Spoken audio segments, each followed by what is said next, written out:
Hi, everyone. Welcome to the lesson. How are you today? We did a different live lesson over on YouTube yesterday.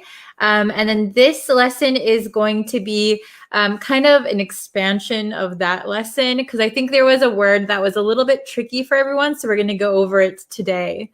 Hello, how are you? Hi, everyone. Thank you so much for joining. Hello, Omer. Mai, Hiwa, Viola, hello. Is everybody having a good day so far? Hello, Wampal. Hello, Adbala. Tetwin, hello. Francis Marco, awesome. Jalil, hello from the Philippines. Thank you for always watching. Okay. You're here. Yay. Okay. So today, yesterday we did a live lesson. We looked at a news article and we went over the vocabulary and some grammar. So today we will do a lesson on one of the words that was kind of tricky in the article. Okay, so let's see. Oh, Ted Win said, please upload your live on YouTube. It is up now. I'll put the link in the comments for you. It should be up right now. Let's see. Okay, so we have the word context. Context. So I think this is a little bit of a difficult word to fully understand. It's a little bit confusing. A lot of students had questions on it. So we're going to do a lesson on context. So I'm going to explain the meaning, and then we're going to look at some things and talk about context a little bit, okay? Because this is going to be a little bit of a new kind of lesson. Oh, hello. Hi, ma'am. I'm a regular student of yours. Oh, thank you so much. Thank you for joining us. Okay. Okay, so context is a tricky word to master. It has two meanings that we'll look at. So the first meaning of context is context of a word, right? So some words have more than one meaning. And you need to look at the context of the sentence to fully understand what it means, okay? So let's see. What's a good example? I have an example written down, but I'm trying to think of another one. Well, that's the first example. So the second meaning is context of a situation. So context could mean the conditions or the situation surrounding an action, okay? So depending on the situation, the action could have a totally different meaning. All right, so is it a little bit confusing? Am I confusing you? Don't worry. Let's look at my other board. Okay, let's see. Okay, let's look at this one. All right, so we have context defined up here. So number one, the circumstances around an action. The circumstances around an action. So depending on the circumstances, the action itself could have a different meaning. Okay, we'll get into it. Number two, the meaning of a word depending on the sentence. So the meaning of a word or a phrase, depending on what the sentence or what the paragraph is talking about. Okay. All right. So let's get into it. Hello from Greece, Bangladesh. Algeria, very good. Hello, hello. Okay. Oh, I am a student of you. Thank you so much. Okay. Hello from Iraq. All right. So let's look at these sentences. Now, these sentences we're going to talk about the different ways context is used, okay? So number 1, a man asks you for a ride. So a man, you are driving in a car. A man comes up to the car, maybe knocks on the window. Hey, can I have a ride? So we need to know the situation surrounding this action, right? Somebody's asking you for a ride. Hey, can I get a ride? So, for example, what is the context? Is this man a relative? Is he your brother? Is he your father? Is he your friend? Then the context is, yeah, sure, come on in, right? The context is he's your family member or a friend. What if the man is a stranger? If he's a stranger, then maybe you don't want to let him in your car. Or you saw he just robbed a bank. I don't want to get you in my car. No way. So depending on the context, we would make a decision for this, right? A man asks you for a ride. So depending on the context, you let him in or you don't let him in. Okay? Oh, very good. Okay. Number 2, a man shouts fire. So this one, fire. This might be the meaning of a word depending on the sentence, right? So what is the other part of the sentence? A man shouts fire. So is this man in a burning building? Is it actually a fire? He says, fire, fire, help. Or is he like a commander of like a naval ship, and he's saying, fire your weapon, fire, fire, fire. Fire your gun, fire your cannon, right? Or is he shouting, fire, there's a fire, oh my gosh, save me. Okay, so depending on the context, the meaning of this word will change. Okay? Very good. Yes. So in order to understand the meaning of this sentence, we should look at the sentence above and below that particular sentence. Very, very good. Yes, exactly. Okay. Now let's look at these two. Number 3, the president announced a tax break. The president announced a tax break.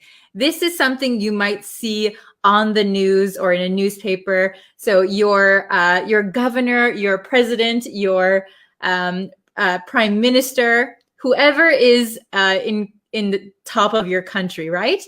The president announced a tax break. Woohoo, that's good news, right? That's awesome. But what is the context of this statement? So sometimes we can say things are taken out of context. Things are taken out of context. Okay? Out of context. All right? So if something is taken out of context, it means that somebody had like the whole situation, but they only chose this part to talk about. They only chose this part to include. So the whole context could be the president announced a tax break for only the 0.001%, the top richest people. So for me and you, maybe that's not so good. But the newspaper or the news station said, the president announced a tax break. Wow, that's great news. But depending on the context, if this was taken out of context, we don't know. It's actually only for the 0.001% top richest people. Okay? Yes, things are out of context. Very good. Okay. Then let's look at number 4. 90% of students interviewed said they did not plan on enrolling in college this fall. Can you see that? 90% of students, 90%. Wow, 90% of students interviewed, so the students who were interviewed said they did not plan on enrolling in college this fall. Okay, so if you saw this as a news headline, right? A news headline, that might be very, very shocking information, right?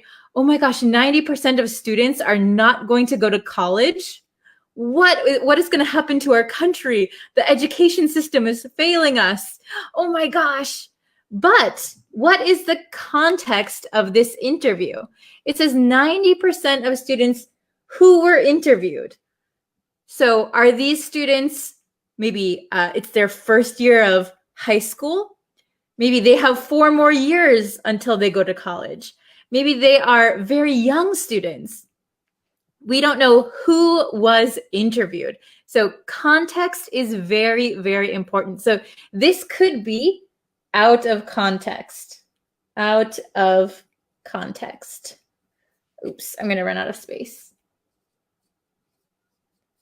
So basically, context is the whole picture, the whole picture. So you are only seeing a small part. If you just see a word, what is the context? How can I understand what this actually means? I need to understand the whole picture. I need to understand all of the circumstances to understand the context. Okay? Is this understandable? Context. All right. Very, very good. Okay. It leads us to misinterpret. Yes, misinterpret. If we take something out of context. Yes, very good. So this happens a lot in, I don't know about in your country, but in America, it's been happening a lot. If news is taken out of context, people misunderstand and they spread misinformation. Okay, please tell me the difference between content and context. Okay, so like we just talked about, context is the circumstances or it depends on the situation surrounding something, right? Content is what is included in a form of media, usually. So what was the content of the letter? So if I say, what was the content of the letter? It means, what did the letter say? What is all included in the letter? Or I post a lot of content on Instagram, Facebook, YouTube. So that means I'm posting videos of English lessons. That is content. The context is the situation or circumstances surrounding something, an action or a word. Okay, was that understandable? It's a little bit confusing. All right. Let's see.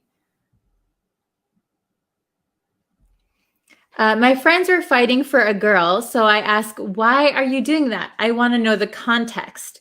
Yes, so this is true. Like if your friends are fighting and they say, hey, you need to pick a side.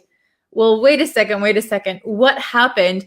I just heard that you are fighting, but I don't know the context. I don't know the context of your argument. So maybe you can't choose who you agree with, right? You don't know the context. Very good. Oh, this is a very good example. Today's content, today's video, everything included in this video, today's content is all about context. That is very good. So the content of this video is talking about context, right? Good. All right. Let's see. If you have a question, I can try and answer it real quick right now.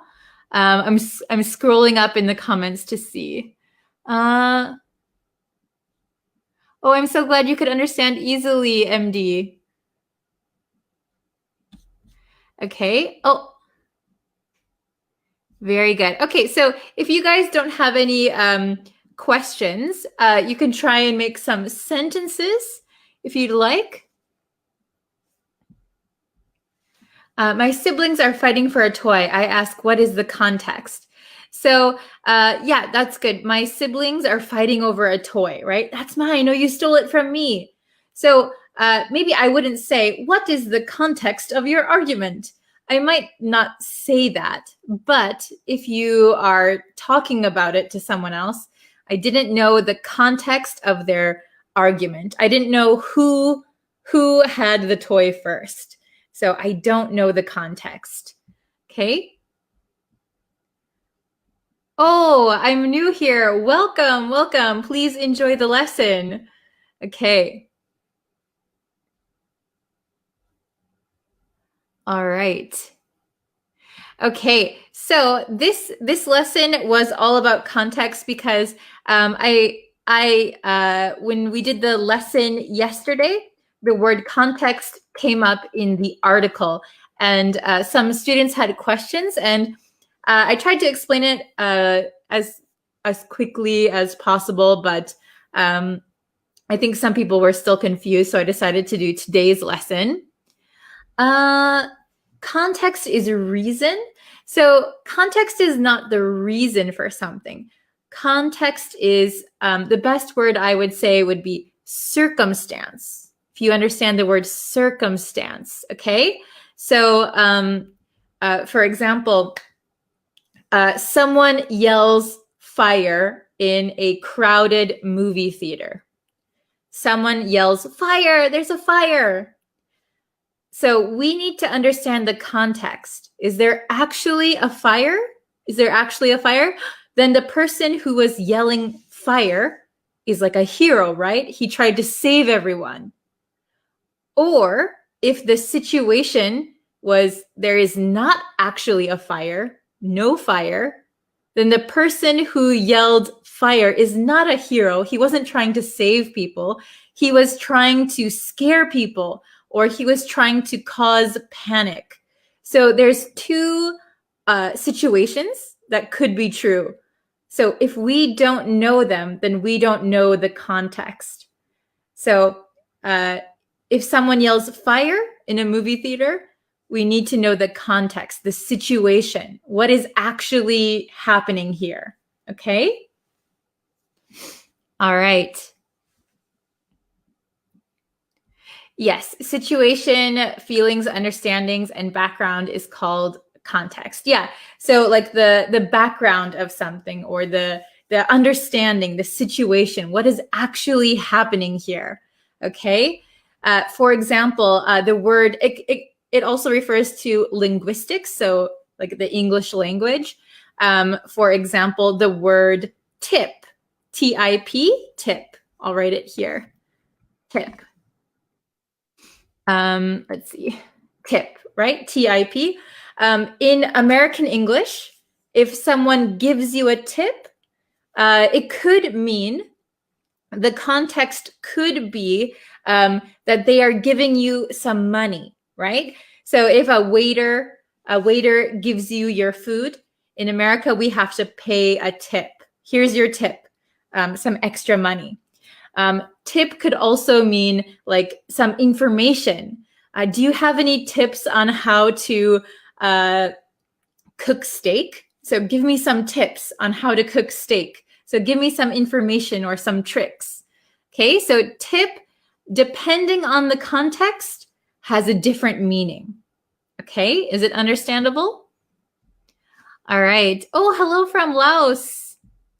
Hello. I have a lot of, I have some friends in America who are originally from Laos.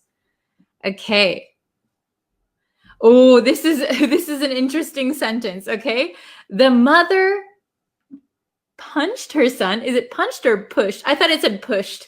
Okay. So if you say, the mother pushed her son, depending on the context of pushed, I think that's what you meant to say, pushed. So the mother pushed her son. What is the context? So did she actually physically push? She pushed her son? Oh my gosh, that's not good, right? Or she pushed her son to study harder. Son, you got to study hard. You got to get into a good school. You have to get a good job. Study, study, study. that kind of push, right? So depending on the context, it could be good or it could be bad. We don't know, but depending on the context, it's going to change the meaning, all right? It's going to change our understanding of the sentence. Okay, I hope that was understandable. I'm sorry if you guys are still confused. Please ask me some questions if you're still confused. Okay? All right. So I think I'm going to end today's lesson here. If you have any more questions or if you have any suggestions about the lesson, please let me know. You can always write a comment. And please go and subscribe to the YouTube channel, like this video and share it with your friends. That is always very, very helpful. Yeah, and I think I'll be back tomorrow. There will be another new lesson on YouTube later today in a few hours. So please look forward to that. So subscribe and you'll know when that video is available. Okay? All right. Thank you, everyone. See you guys tomorrow. Bye.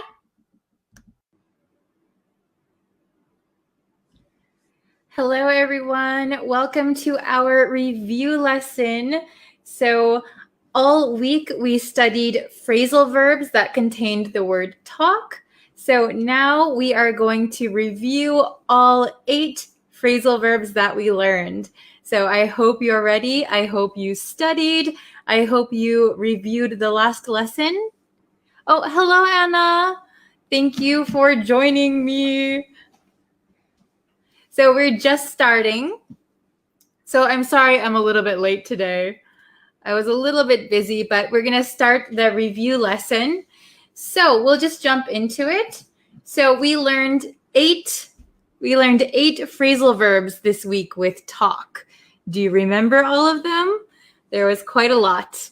So we have talk into, talk out of, talk down to, talk over, talk it over, talk back, talk at, and talk up. Okay. Oh, hello. Ooh, Armenia. Very nice. Afghanistan. Hello. Okay.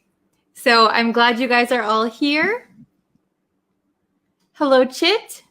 Is that how you pronounce your name? Okay. So we learned these 8 phrasal verbs. So I'm just going to quickly review them and then we can go to your review test, kind of like a test. Hello, Omar. Hello, Javi from Mexico. Oh, you sound like a native speaker. I am. I'm from America. Okay. So we're going to go over these. So the first one is talk into. So if you remember, talk into means that you use your words to convince someone to do something or that something is a good idea. So he talked me into going to the movie. He talked me into going to the movie. Okay? So he convinced me to go by using his words. Oh, hello from El Salvador. Okay. Talk out of is the opposite of talk into. Talk out of means that you use your words to convince someone or persuade someone not to do something or that something is a bad idea. So I talked him out of spending all of his money. I talked him out of spending all of his money. Spending all of his money would be a bad idea. So I talked him out of it. I convinced him not to do that. Oh, Botswana. Hello. Okay. Then we have number 3, talk down to. Talk down to. So if you remember in the previous lesson, talk down to means like, I think I am up here. I am better than other people. So I talk down. Like that. So if you talk down to someone, you think that you are above them and the other person is not as important or not as intelligent as you are. Okay? So this is usually a negative thing to talk down to someone. Okay? We don't want to talk down to people. So I think my voice is a little bit strange today, so sorry about that. I think I'm getting a cold. Okay, let's fix it. Okay, number 4. Okay, number 4 and number 5 are easy to mix up, aren't they? So number 4 is talk over. So talk over, I should put someone here. Talk over someone. Okay, to talk over someone. This means that somebody is talking, but then you start talking over them. So they're not done talking and you don't wait. So you start talking while they're talking. This is pretty rude, but sometimes, so like if you do it to a teacher or your parents, it would be pretty rude, I think, to talk over your teacher. Yeah, I don't know. My voice is a little bit strange. I think I have a cold. Thank you. Okay, so to talk over someone, like a teacher, would be pretty rude, but sometimes when friends are talking and they get really excited, maybe they start talking over each other. They're talking at the same time. Okay, so it's kind of hard to hear when people are talking over each other, right? It's kind of hard to understand what people are saying. Then number 5 is very different. So let's see. Can you see that? Okay. So number 4 is talk over someone. Number 5 is to talk it over. So you need this it somewhere. Talk it over. So that means to discuss something before making a decision, before deciding on something. You want to talk it over first. Okay? Oh, hello. Yeah, I think I shouldn't drink. I had some cold tea this morning. I should have had hot tea, I think. I need hot tea with lemon, maybe. Okay. Are you understanding so far? Is it understandable? To talk it over, to talk over something means to discuss it one more time. Okay? Number 6, this is also something that we shouldn't do. Talk back. So talk back means to reply rudely to someone. So, if your teacher says, please do your homework. And if you reply, hey, you do your own homework to your teacher, you talked back to your teacher. So usually when a teacher or a parent is giving some kind of instruction, sometimes a child might be really angry and reply rudely, and then they would talk back to their teacher or their parent. That is not a good thing. Yes, ginger tea, lemon and honey. I will have it right after this lesson. Thank you. Okay, so number 7. So this is also a pretty rude one, to talk at someone. To talk at someone. Usually we talk to someone. That means having a conversation. But talk at someone means you are not listening to what they're saying. You don't let them talk. You just keep talking. So if you talk at someone, people might think it's a little bit rude, or it's not very friendly, right? Okay, so I don't know how to pronounce your name. Vahi asked a very good question. What's the difference between talk over and talk back? So to talk over someone means that you're talking at the same time. And actually, you could put talk over something too. So like if I have the TV on and it's very noisy, I might try to yell over the TV so that you can hear me over the TV. That would be talking over the TV. But to talk over someone means that you are talking at the same time. Then to talk back to someone means to reply rudely. So if someone says, if your parent says, hey, clean your room. And then you tell your parent, no way, I don't want to clean my room. Why don't you clean it? That would be talking back. So replying rudely. Oh, I'm glad you could catch the live lesson. Thank you for joining us. Okay.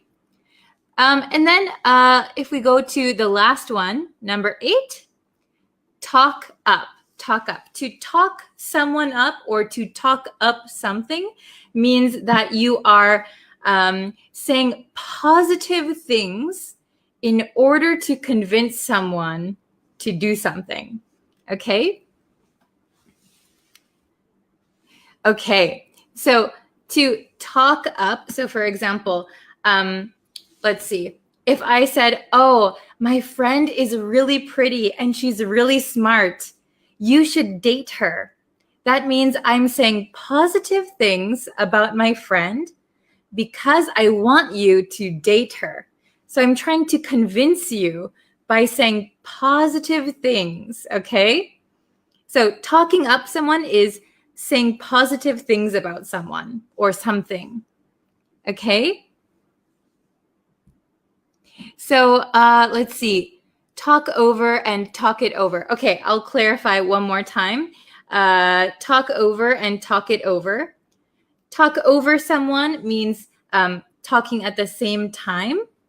And talking something over means discussing something, okay? Trying to talk about something with someone before making a decision. Talk something over, okay? So these are the 8 that we studied, and I'm going to get into our exercises, okay? So I hope you're ready. So I'll put this over here. Okay, so we have 8 phrasal verbs, so we have 8 questions, okay? And I wrote all of the phrasal verbs at the top. I don't know if you can see them that well, okay? So let's try with, I'll sit like this, okay? So number one, can you see? The proposal so that his clients would agree, okay? The proposal so that his clients would agree. Which one do you think it is? So we have 8 options up here. The proposal so that his clients would agree. So this sounds like he is talking positively about the proposal. So he's saying good things about the proposal to convince someone to accept. Okay, so talk into. So okay, so we have 2 answers so far. Some people are saying talk into and some people are saying talk up. So talk into and talk up are very similar. So when we use talk into, we're going to talk someone into doing something. So if I had over here, he said good things about the proposal to talk his clients into agreeing, that would be correct. Talk them into doing. But over here, we have the proposal here. So the correct answer is he talked up the proposal. So he's saying positive things about the proposal in order to get the client to agree. Okay, I know it's a little bit confusing. So talked up is the correct answer. Talked up. Oops, I need another marker. Okay, talked up.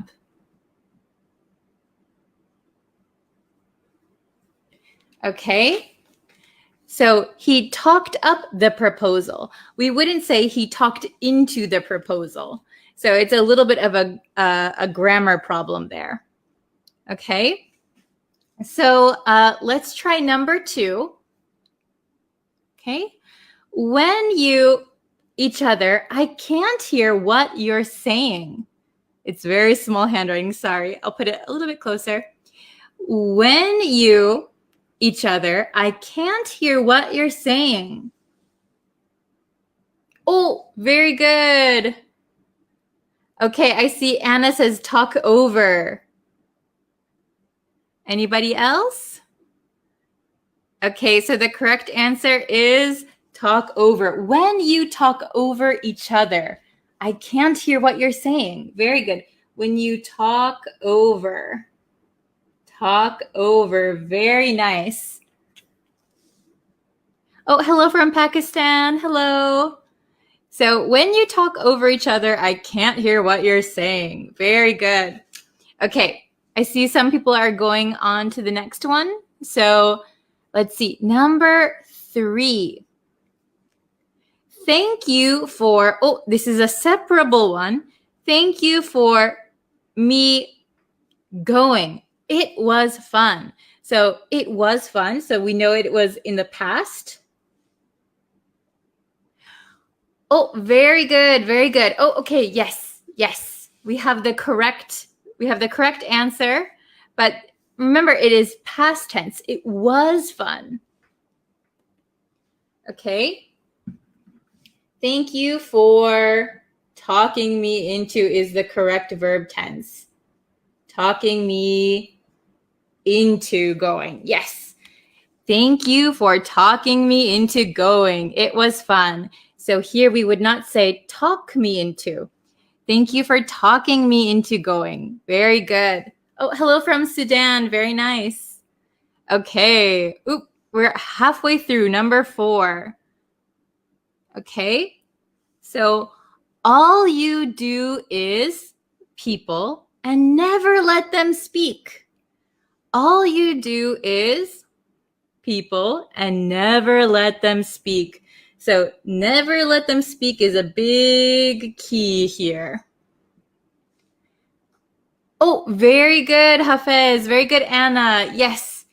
All you do is talk at people. Very good. All you do is talk at people. I hope the lighting is okay. It keeps changing in here. So all you do is talk at people and never let them speak. Very good. Okay, so some people are going on to the next one. Number 5. Oh, I see Cobra said talk down to for number 4. Talk down to would be okay. Like all you do is talk down to people and never let them speak. But maybe this is a good key, never letting them speak. That's talking at. So when you talk at someone, you don't let them speak. Okay? Number 5. I thought it was a bad idea, so I, him, it. What do you think? Oh, Hafez, very good. Okay. I thought it was a bad idea, so I, him, it. Oh, very good, Anna. Okay, good answers. So I talked him out of it. I talked him out of it. Oh no, my marker is dying. Uh-oh, I've run out of ink again. Hold on one moment. I think I have to change the color. We can't do red anymore. All right, we'll do blue. Blue is a good one. Okay, I talked him out of it. Okay, that's cleaner, I think. I thought it was a bad idea, so I talked him out of it. Very good. Vahi asked, what is the difference between talk at and talk up? So talk at means you're just talking at someone. You're not letting them talk. Talk up someone is saying positive things. Like, she's so beautiful, she's so smart. Positive things, okay? Very good. So let's try number 6, okay? Very good. Number 6, you're not my boss. Don't me. You're not my boss. Don't me. So a boss maybe is above. So if a boss is talking to someone, maybe it's kind of this way, right? Boss is up here talking to me. So I'm saying, you're not my boss. Don't. Oh, very good. Very good, Anna. Very good, Hafez. Don't talk down to me.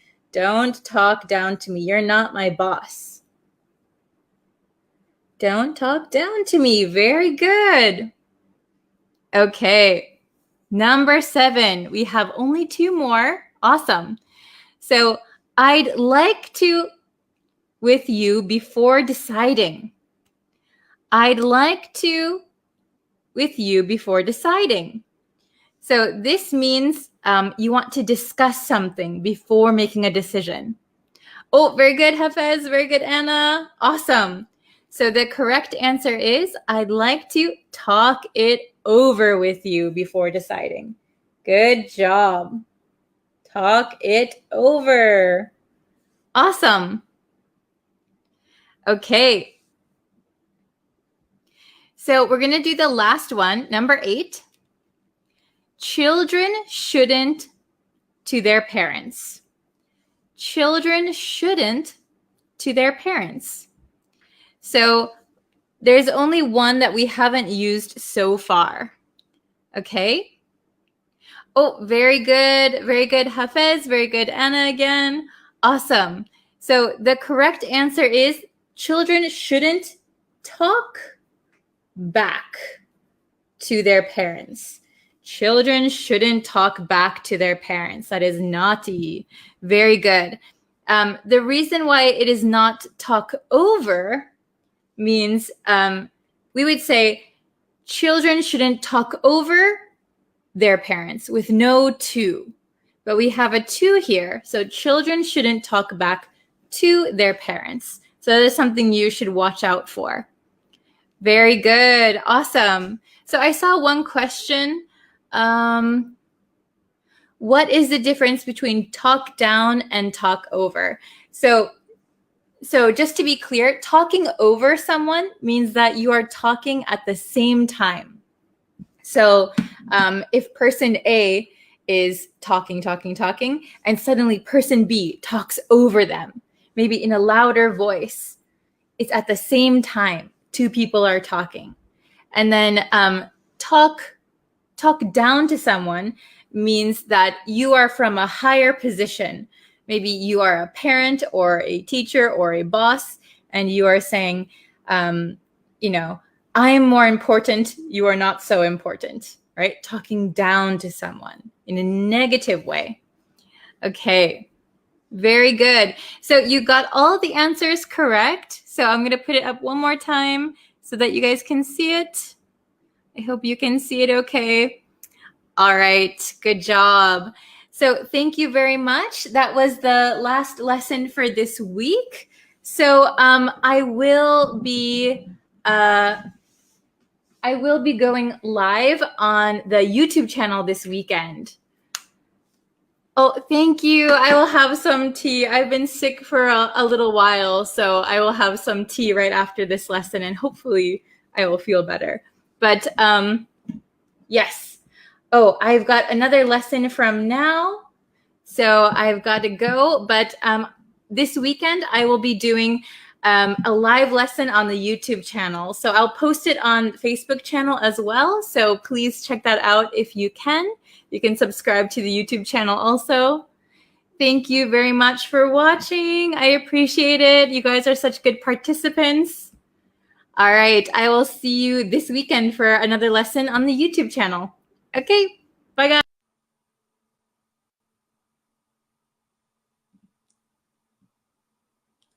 Hello everyone. How are you guys today? Okay, so of course, oh my gosh, what did I just do? Before we get into today's lesson, again, if I can remind you, please go and subscribe to the YouTube channel. You can like me on Facebook, TikTok. pretty much anywhere. So all the links should be somewhere for you.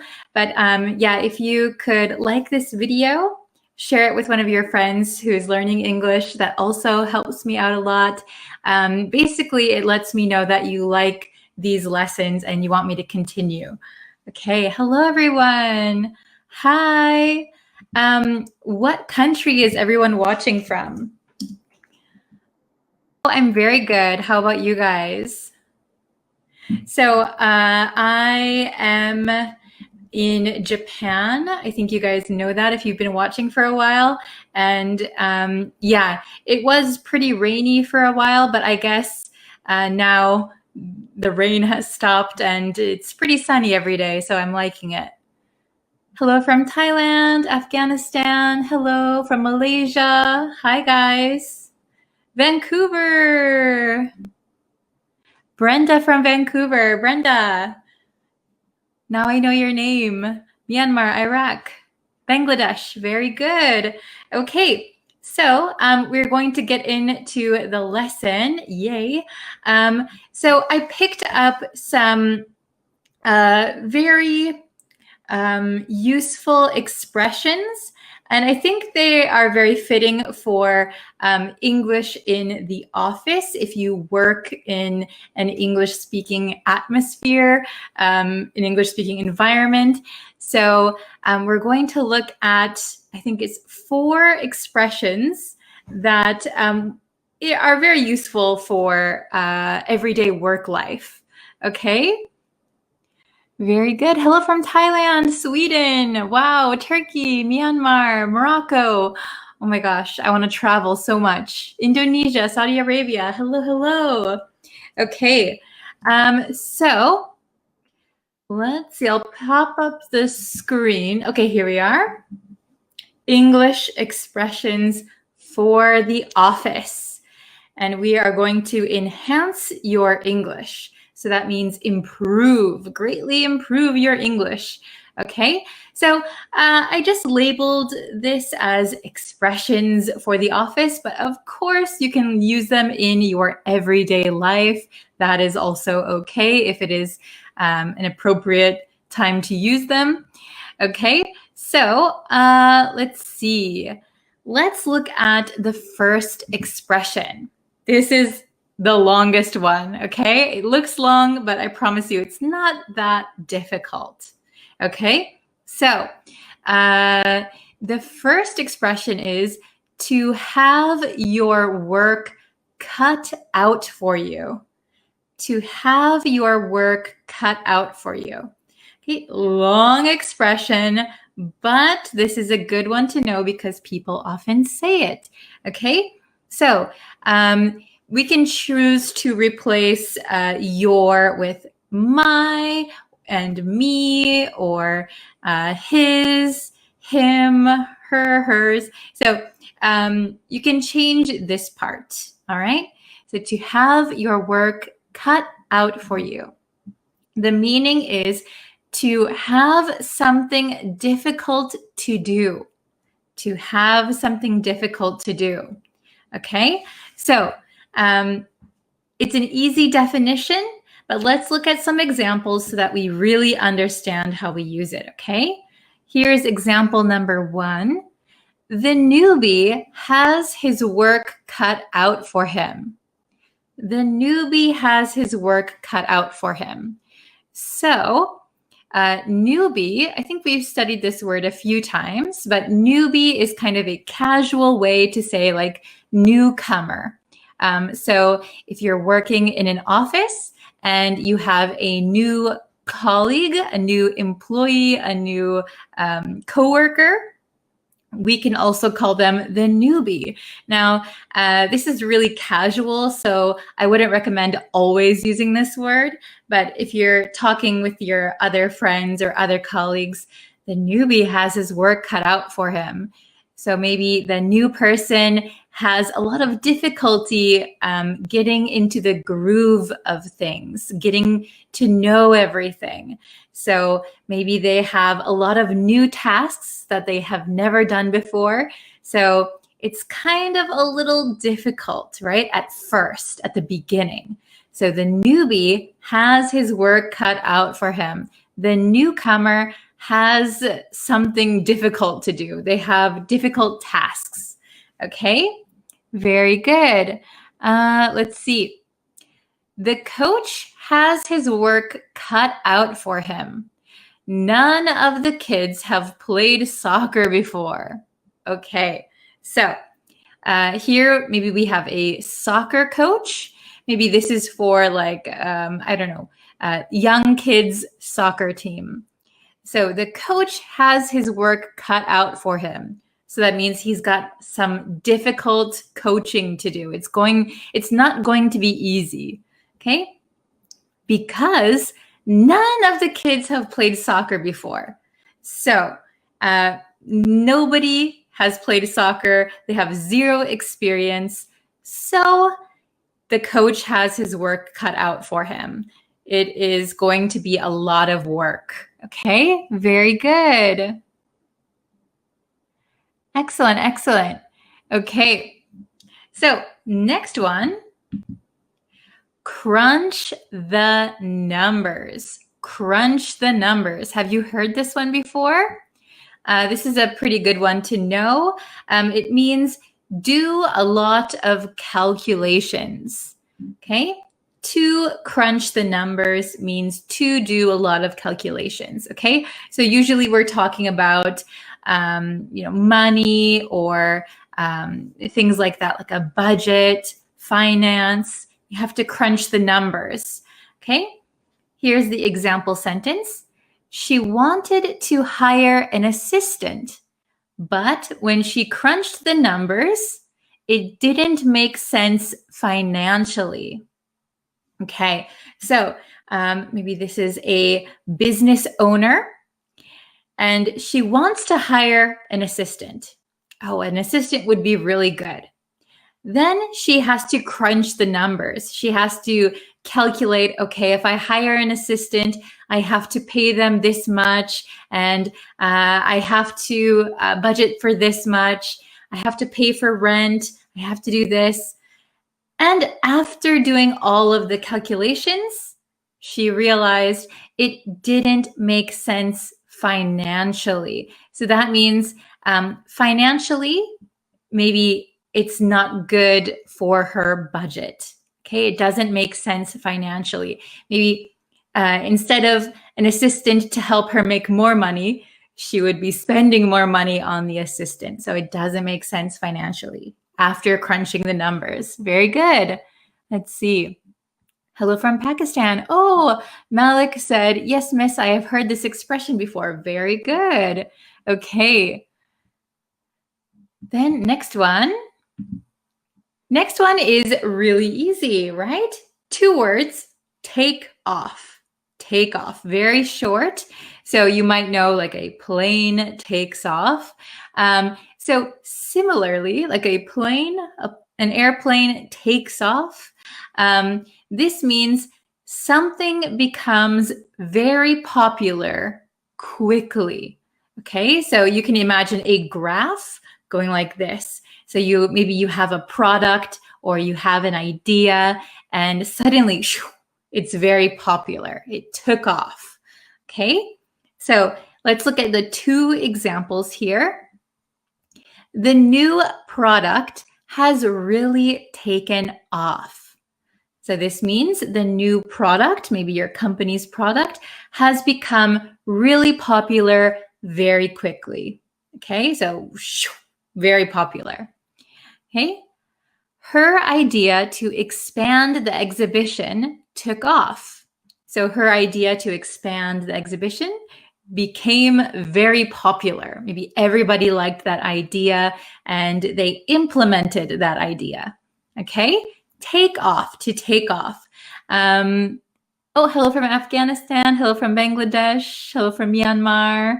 Okay, very good. So take off. If you can think of a product or a service that has taken off, please feel free to write that in the comments as well. I'd be interested to hear that. What has taken off recently? Maybe, let's see.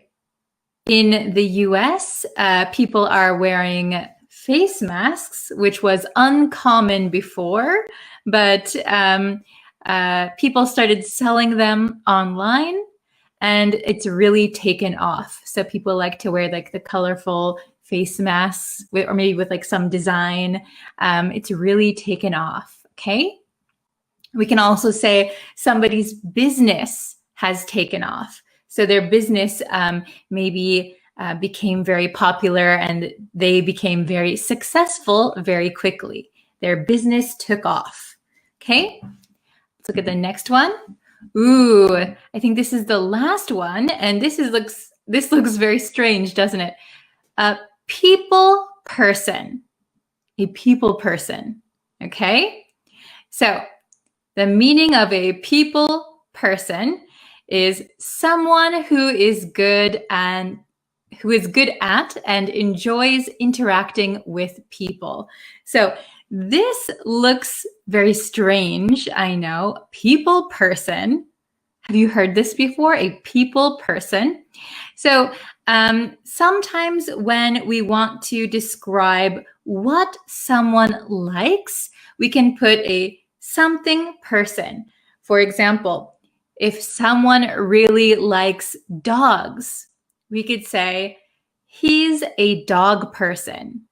It doesn't mean he's a dog, but he likes dogs. He's a dog person. She doesn't like dogs. She's a cat person. So it's describing what people like, okay, what people enjoy. So a people person is someone who likes people, someone who enjoys talking to people. They're very good at talking to people. A people person, okay? So this example says, the job requires talking with clients. So we are looking for a real people person. Oh, Malik said they've seen this expression many times. Wow, very good. Okay. Oh, I like the, thank you for this kind example.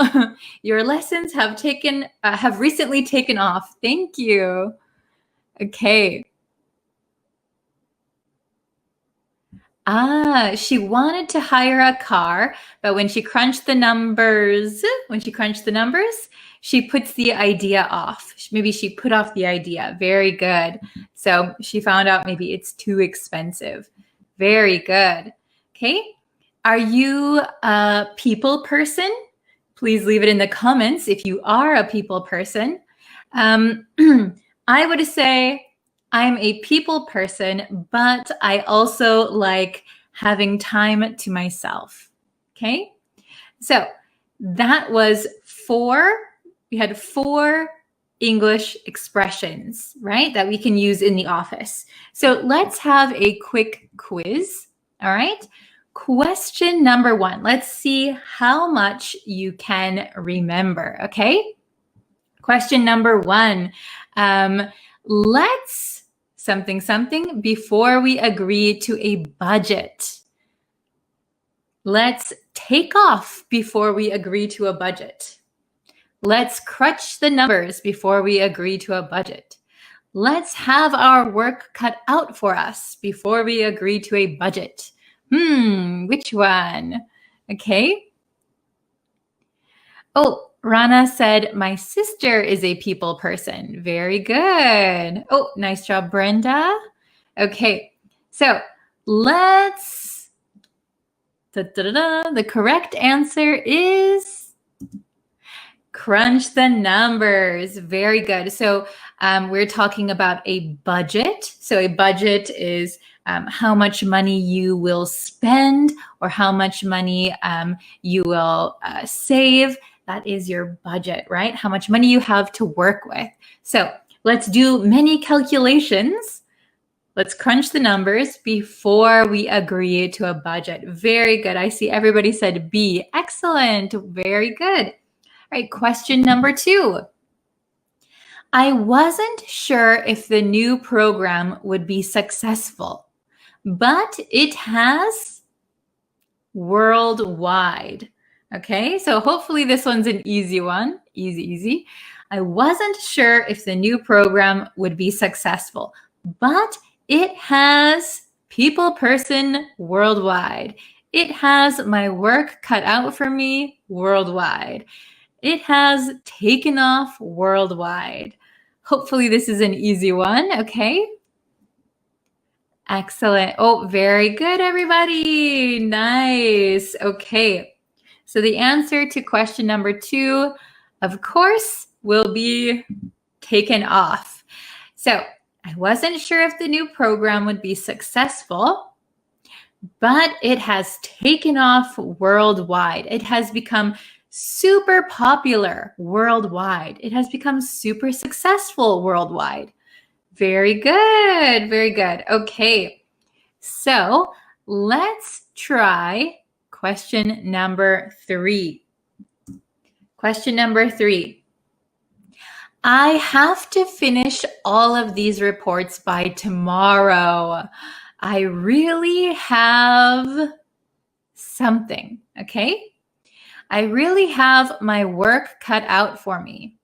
I really have taken off. I really have to crunch the numbers. I have to finish all these reports by tomorrow. I really have something. Okay? What is the answer to question number 3? Very good. Okay. Awesome. Okay, I see a lot of correct answers. Very good. So the answer to number 3 is A. Very good. A. I have to finish all of these reports by tomorrow. I really have my work cut out for me. So I have to do something really difficult. So if you have to write maybe 5 reports by tomorrow, that takes a lot of time. That's going to be really difficult, stressful. Oh, I have my work cut out for me. Very good. Okay. Excellent, excellent. Let's try question number 4. Last one. My colleagues would describe me as a because I'm a true extrovert. My colleagues would describe me as a because I'm a true extrovert. Okay? Very good. What is the answer to question number 4? Take off, people, person, person, people. My colleagues would describe me as a takeoff because I'm a true extrovert, a people person because I'm a true extrovert, or a person people because I'm a true extrovert. I tried to trick you here a little bit, but I think it might be easy. Oh, everyone has it right. Very good. Very good. So the answer is B. My colleagues would describe me as a people person because I'm a true extrovert. So we say a people person, not a person people. So a people person is someone who is good at talking to people and who likes talking to people. And extrovert is someone who gets their energy from other people. They like to be with other people. Okay, so people person, extrovert, those are very similar in meaning. Okay, very good, everyone. Excellent. Well done. Did you get 100%? There were 4 questions. Really quick. Extrovert, what does it mean? So an extrovert is someone who likes to be around other people. They like to talk with people. They like to meet with people. They don't like being alone all the time. So we have an extrovert who likes to talk to people, who likes to be with people. And an introvert is someone who would rather maybe stay home, rather do something by themselves. Okay? Very good. Oh, ネパール人です。お元気ですか？元気ですよ。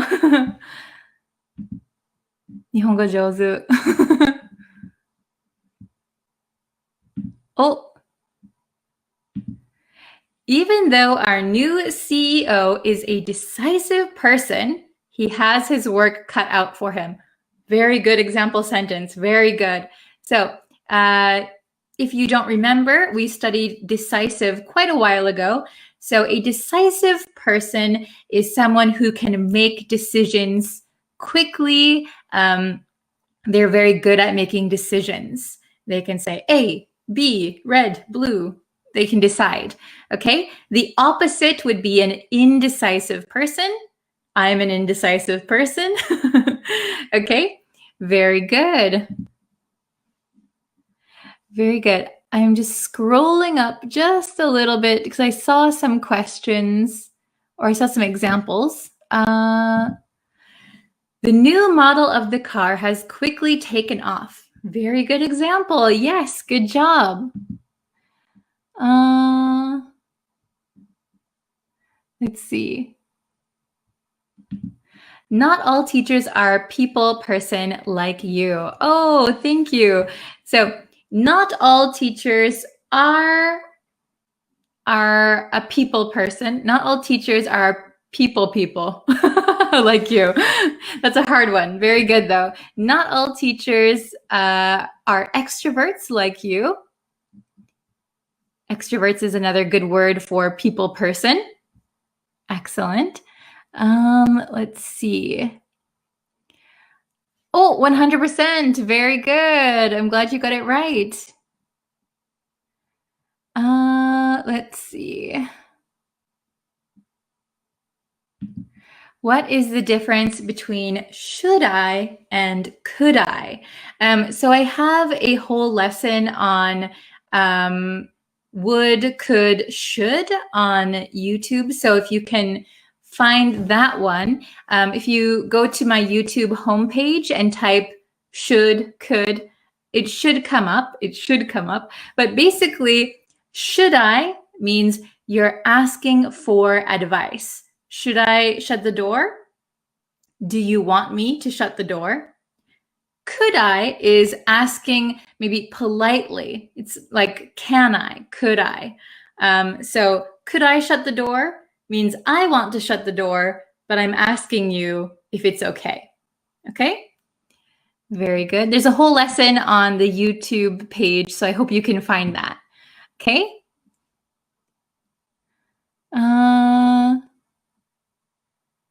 We'll do one or two more comments. After crunching the numbers, remember it's numbers. After crunching the numbers, she managed some necessary things. Very good. So maybe you mean she figured out some necessary things, or she was able to budget for some necessary things. Good job. Okay. All right.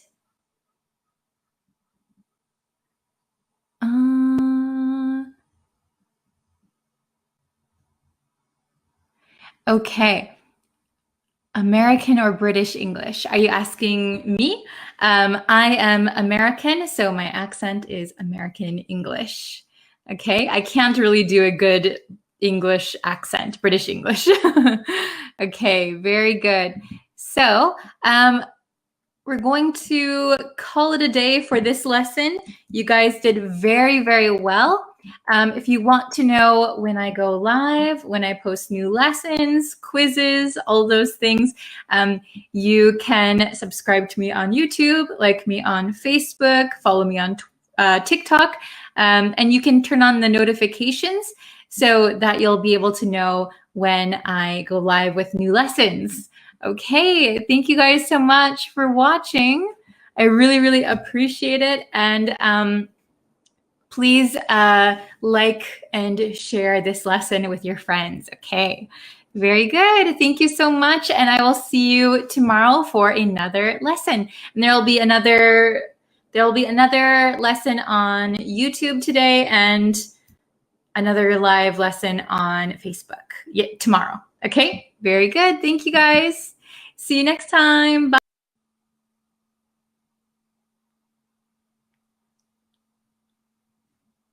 Hello, everyone. Hello, hello. Welcome to today's live lesson. Thank you guys for joining me today. And before we get into the lesson, while I let some people come into the chat, if you haven't yet, please go and subscribe to the YouTube channel. You can also like the Facebook page, turn on notifications on both if you'd like, and that way you'll be notified when I go live and when I have new lessons out. Okay, hello Sange, hello Ruben. Varun, Jorge, hello. How are you guys today? Hello, welcome. Okay, so we're going to be looking at an article again today. So we're going to be doing some reading comprehension, which I know is really fun. So we're going to look at some new vocabulary. Then we're going to read an article using those new vocabulary words. And then I want you to point out any other words that are unfamiliar to you. And if you have any questions about the article, I think it's a very straightforward, simple article. So we can try and do that. Okay, hello everyone. Thank you guys so much for joining.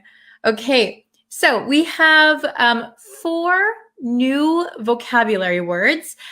There might be some other vocabulary words in the article that you don't know. So if you have any questions later on, please ask me, okay? So here are the 4 words that we have today. I hope you can see those. Can you see everything? So the first word we have is liberating.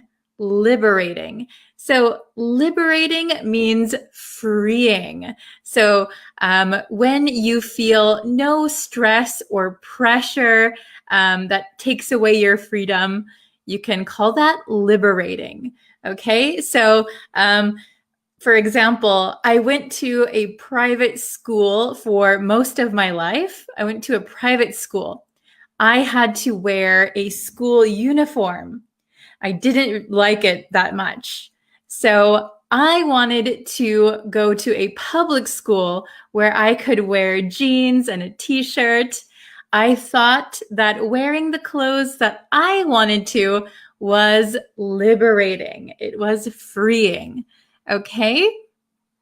Understandable so far? Oh, hello from Cambodia. Hi from Paris. Wow. Pakistan, Philippines. Hello, everyone. Okay, so liberating, something that is freeing. Okay, the next word we're going to look at is, infinity pool. Infinity pool. Have you ever heard of an infinity pool before? So these are a very popular kind of pool. So usually they're found in resorts. Sometimes if people have enough money, you can find infinity pools in their homes. So infinity, the word infinity means something goes on forever. There is no end, okay? So an infinity pool is usually a swimming pool that appears to go on forever. I'm so sorry about my blue pen. I'm running out of ink. So an infinity pool is a pool that appears to go on forever. So it looks like the edge of the pool doesn't exist. And it's usually the pool is overlooking the sea, the ocean, a bigger body of water. So when you're in the pool, it looks like the pool has no end. So it looks like it flows into the ocean. Okay, that is an infinity pool. It's a kind of fancy pool. Okay, very good. Yeah, luxury. Yeah, it's very luxury. Yes. If you've ever been in an infinity pool, yeah, I think it's quite luxurious. Okay, the next word is, can you pronounce this word? This is vertiginous. Vertiginous. Be careful of this ending. So in English, a lot of the times, the end of the word, if it has vowels, it's going to sound like a short I sound. So this I, vertiginous. We're not going to pronounce it vertiginous. That is not how we would pronounce it. Vertiginous, vertiginous. Have you heard this word before? So vertiginous simply means extremely high, extremely high. This word is connected to the word vertigo. Vertigo. Do you know the word vertigo? So if you go up to a very high place and you look down and you get kind of dizzy and a little bit sick feeling, we call that vertigo. Vertigo. So vertigo, vertiginous, vertiginous, extremely high. Okay, very good. And the last one, I just saw Infinity War is a movie about Avengers. Yes, that is right. So infinity, something's going on forever. Okay?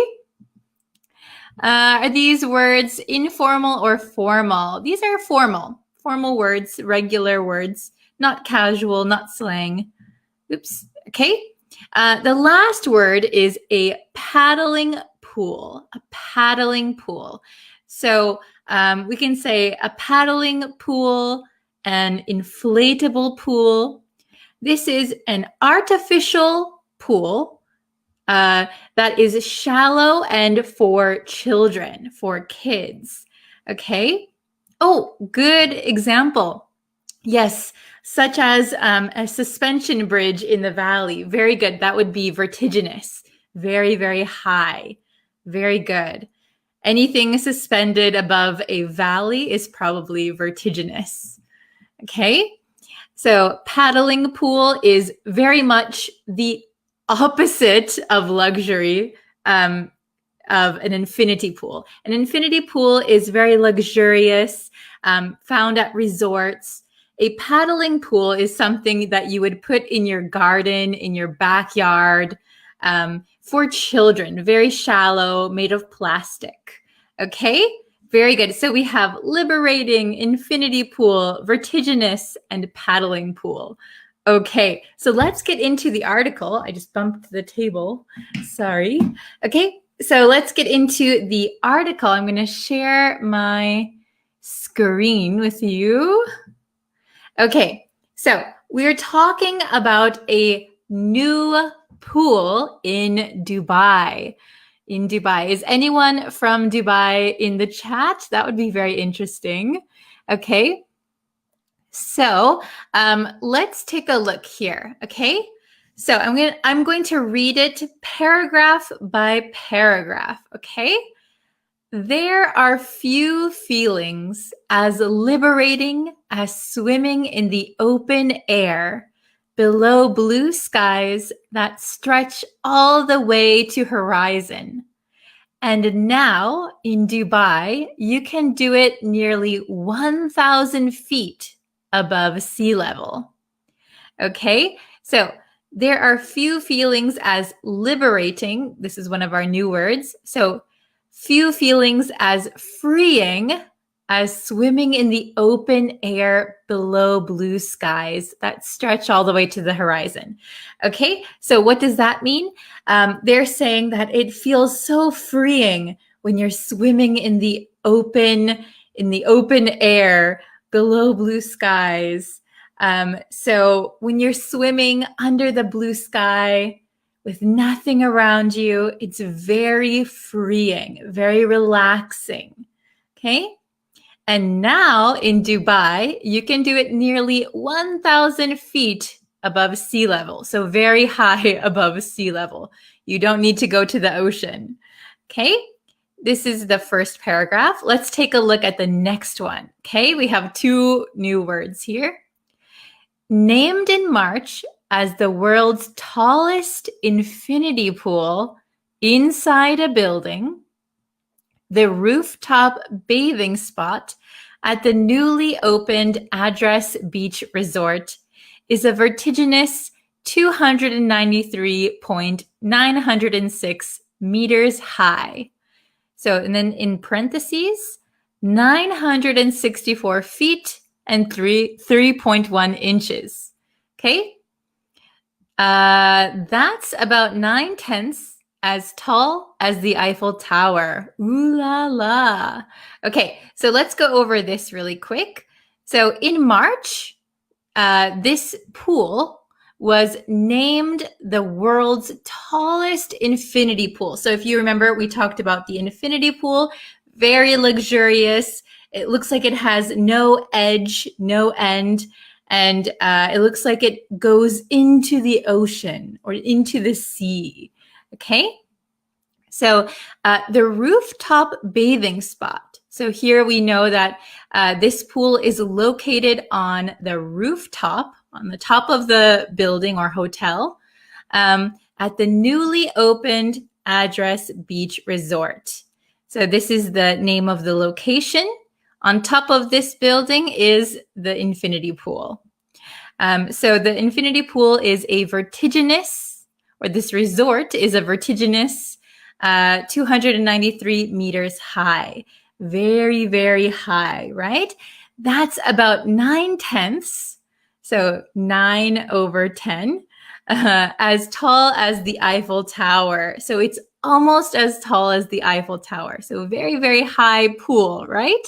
And then here it says, ooh la la. So if you know why this is here, we're talking about the Eiffel Tower.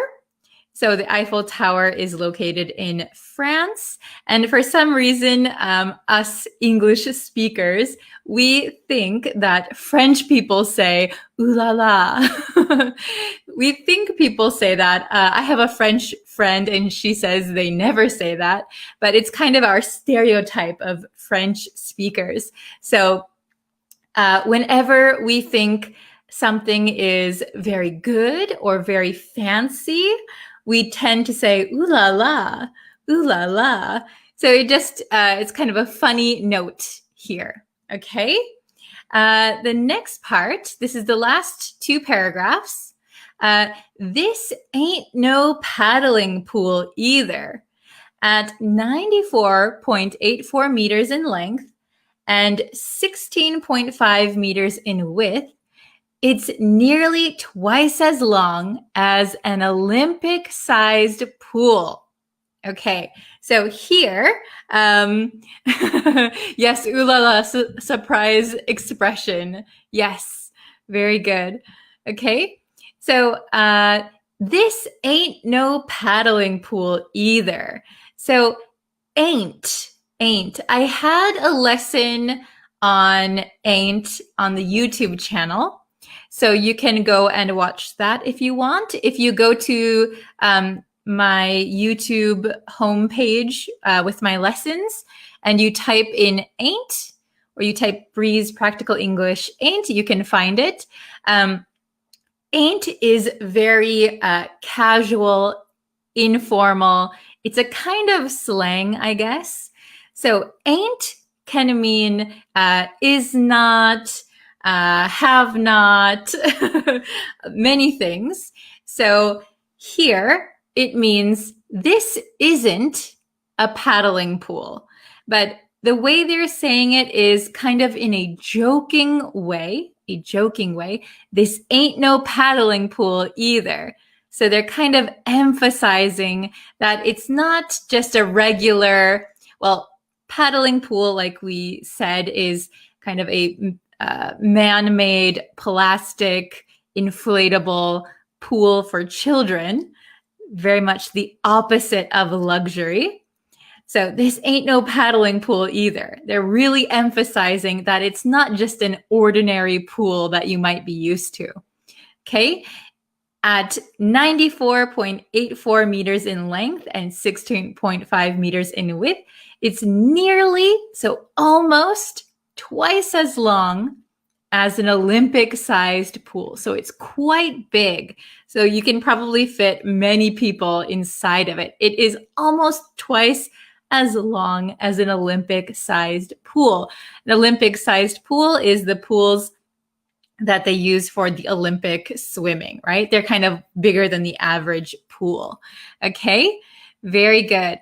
Then the last part, let's read the last paragraph. The pool is only open to hotel guests aged 21 and older, but you can get the vistas without slipping into a swimming costume by booking a table at the adjacent rooftop restaurant, Zeta 77. The Asian fusion restaurant is so named because it and the pool are both on the hotel's 77th floor. Wow. Okay. So this might be a little bit of a difficult paragraph for some of you. I didn't include any of the words here in the words that we learned beforehand. The pool is only open to hotel guests aged 21 and older. So if you want to go to this luxurious infinity pool on the 77th floor on the roof of the resort, you have to be a guest of the hotel and you have to be at least 21 years old. But you can get the vistas. Does anyone know what Vista means? Vista. I think there was Windows Vista before. Windows Vista. But Vista means like a nice view. You can get a view. You can get some nice views so you can see the pool without slipping into. So slipping into means getting changed into a swimming costume or bathing suit, swimsuit, by booking a table at the adjacent, so next to the pool, adjacent rooftop restaurant, Zeta 77. Okay, so if you cannot afford to go to the hotel as a guest, or maybe you live in Dubai and you don't really want to stay at a hotel, you can still get a very nice view of the pool by going to the restaurant next to the swimming pool. Okay, very good. The Asian fusion restaurant. So Asian fusion is just the type of restaurant. So Asian fusion restaurant is so named. So it's named Zeta 77 because it and the pool are both on the hotel's 77th floor. Wow, very good. Okay, so does anyone have any questions on what we've just read? Is it understandable?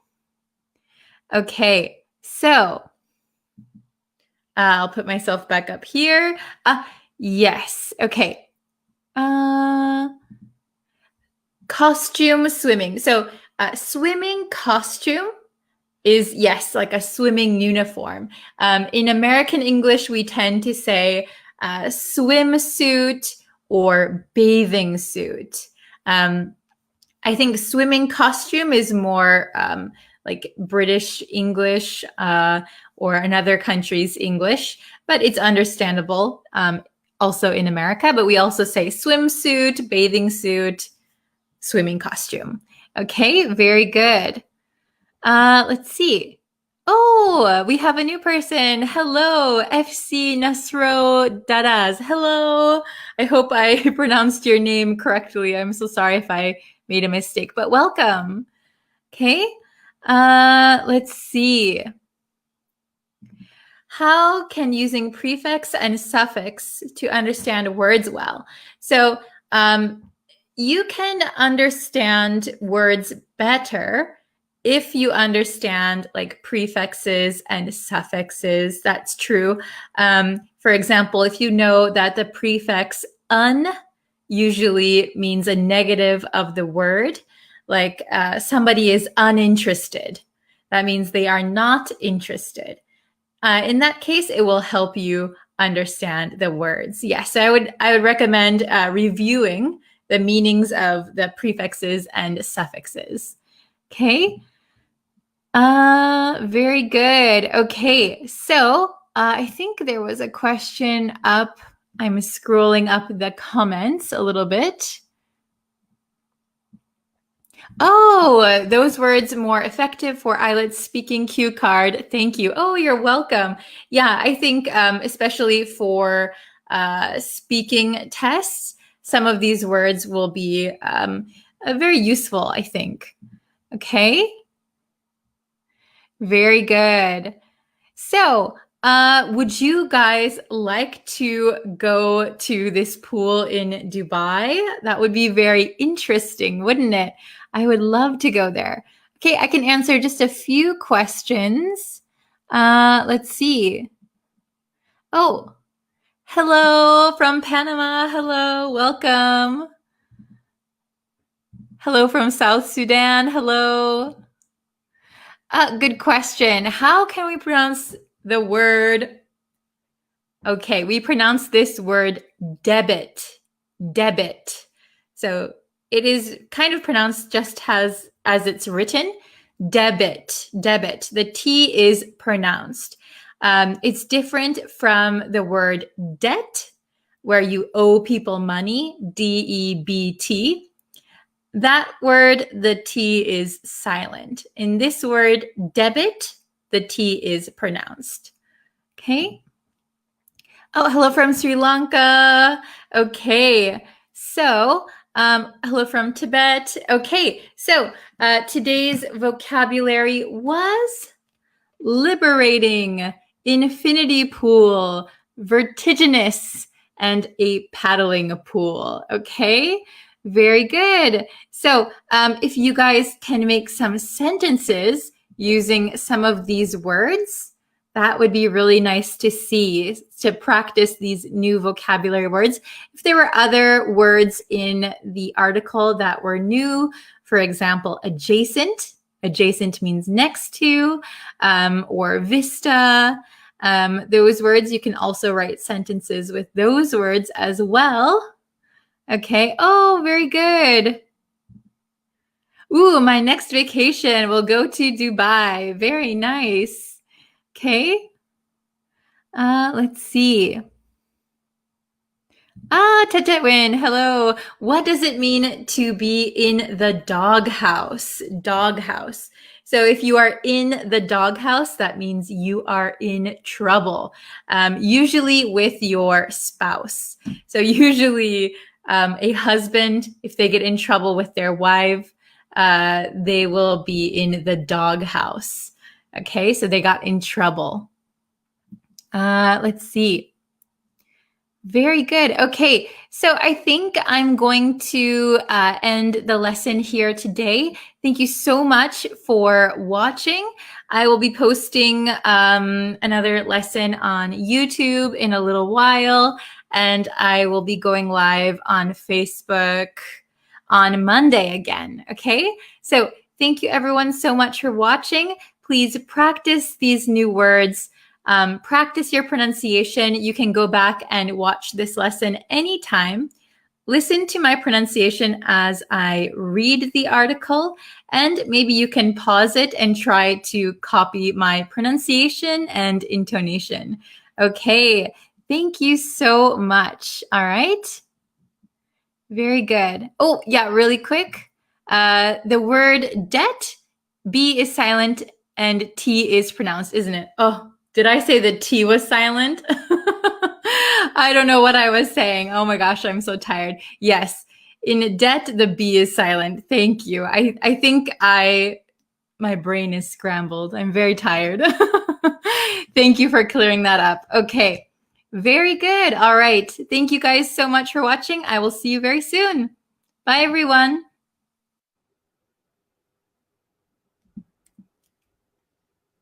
Okay, hello everyone. Okay, guys, I'm so sorry. I have just about 15 minutes on the dot to do this lesson. So, if you're new to my lessons, hi, I'm Brittany. You can call me Bree. I'm from the US. I'm currently living in Japan, and I'm teaching English on YouTube and Facebook. So if you want to know when I go live, you can hit the notification bell. You can subscribe to the YouTube channel. And yeah, you can see all my lessons. Hello, everyone. Nice to see you guys. Hello, hello. I'm so sorry. Today I've only got 15 minutes, so I'm going to make it a quick lesson, okay? Hello from India. Hello, Patel. Hello, hello, hello, hello, Alberto. Hello, Nyan. Hello, Gerardo. Hello, Hitay. Hello, Mahmood. Always nice to see you. Hello from Canada, Josette. Very nice. How is everybody today? So it's going to be a quick lesson. I apologize, but we're learning the second conditional. We are learning the second conditional today. So far, we've learned the zero conditional and we've learned the first conditional, right? So the second conditional, okay? All right, let's get into it. So, the second conditional, very, very exciting stuff. Okay. Hello from Madagascar. Wow. Hello. Okay. Let's see. I'm seeing some questions. Hello from Myanmar.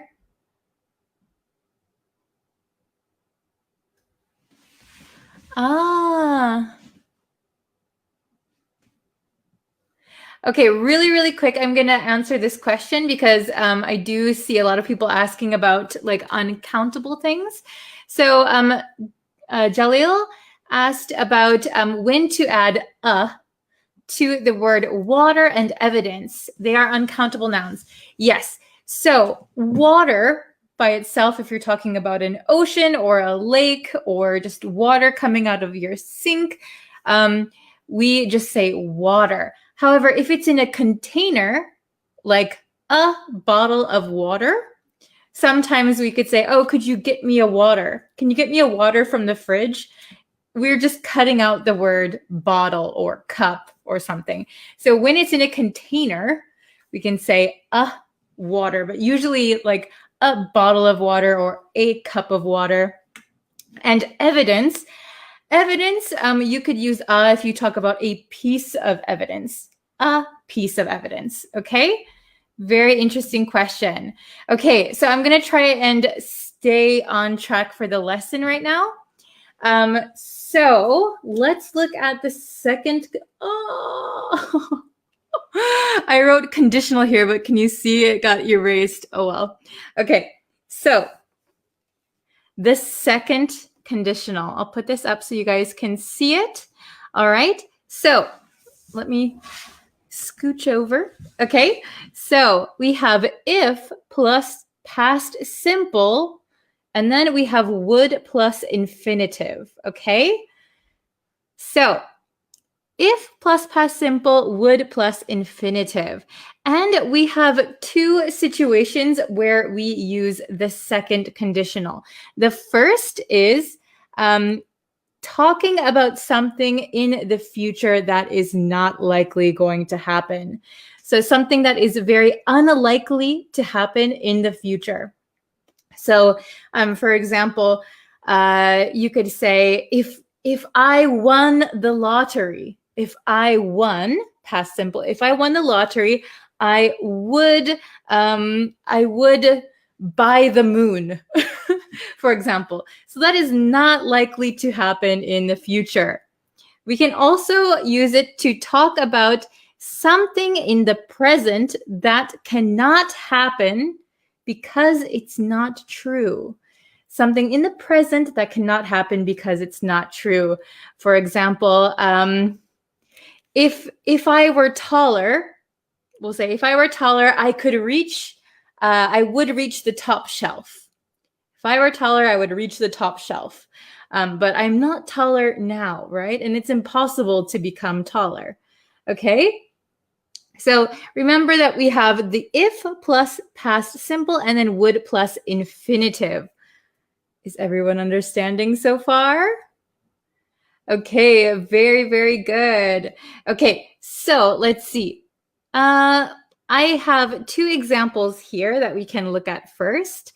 So, let me get this a little bit so you can see it more. Can you see me? Okay, so if I had more money, I would buy you flowers. If I had more money, I would buy you flowers. So this could be right now in the present, but it is impossible. It cannot happen because I don't have more money. Maybe I don't have any money. So if I had more money means in reality, I don't have any money. I don't have enough money. Okay? If I had more money, I would buy you flowers. Can everyone see? Okay, and then number 2, if I were rich, I would travel the world. Okay, and I think some of you are going to ask me about this.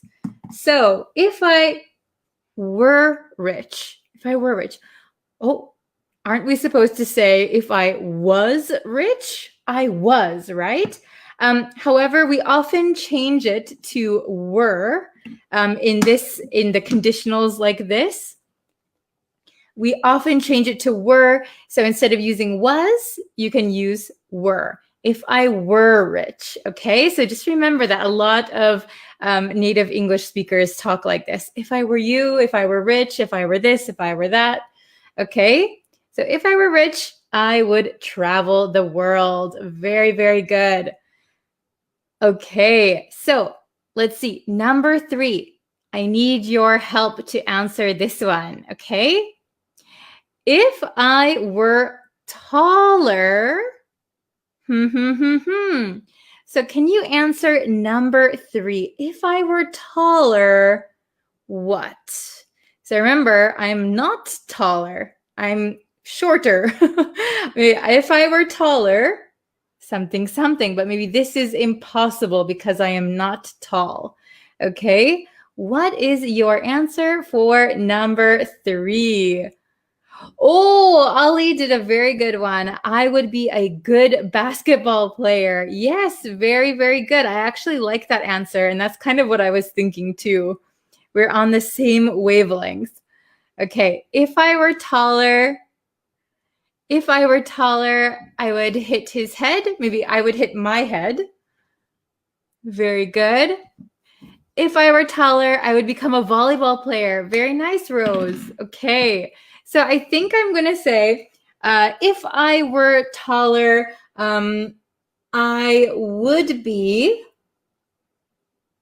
let's say a basketball player. Basketball player. Okay, I never give myself enough room to write. If I were taller, I would touch the ceiling. Very good, Josette. I would reach the second floor. Very, very nice. Oh, if I were taller, I would join the army. I would be a good dancer. Very good. We have some great examples. Awesome. How about number 4? If I knew where he, I'm hiding it, lives. If I knew where he lives. Number 4. Who can answer number 4? If I knew where he lives. So, for example, maybe we would say, I would do something. Oh, very good. I would visit him if I knew where he lives. Yes. Very, very nice. Okay. So, for example, let's use, I would call on Ali. I would call on Ali if I knew where he lives. I would go if I know where he lives. Yes, it's very, very good. I will meet him. Very nice. I will visit. Maybe we would say I would. Remember, we need would here. Would plus infinitive. So I would say, let's say I would plus infinitive. I would visit him. Let's use that one. That was a good one. I would visit him if I knew where he lives. Very good. Oh, Josette, very good. I would spend time with him if I knew where he lives. Very, very nice. I would go to his home if I know where he lives. Yeah, if I knew, make sure you have the past, the simple past, if plus past simple, okay? Very, very nice. So number 5, if I were you. Oh, Ali's already got it. Very, very good. I would accept her offer if I were you. Very, very nice. Oh, I'm glad you're learning a lot, Jalil. I'm so happy. You have some very good questions. Oh, I would share my joy. Oh, very nice. Okay, I think I'm going to go with Ali's answer. So I would accept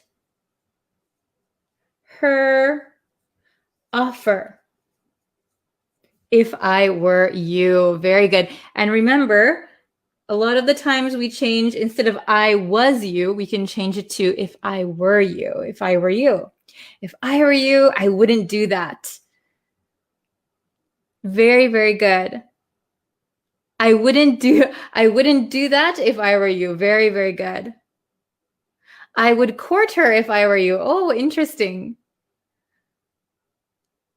I would be a teacher if I were you. Oh, very, very good.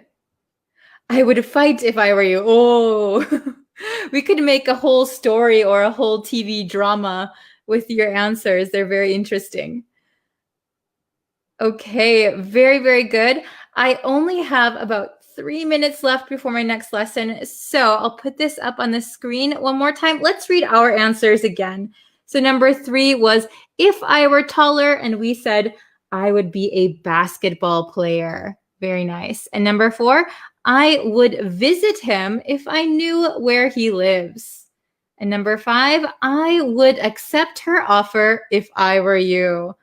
Very nice. Or we could say, I would take the job if I were you. I wouldn't do that if I were you. Okay, awesome. So I wouldn't go if I were you. Very good. We have a lot of good answers. Yeah, if I were a bird, I would fly. Or if I was a bird, I would fly. Very good. I would be famous. Oh, very, very nice. Okay. I just have 1 more minute left. So if anyone wants to quickly put an example up, I can show your example or maybe correct it if needed.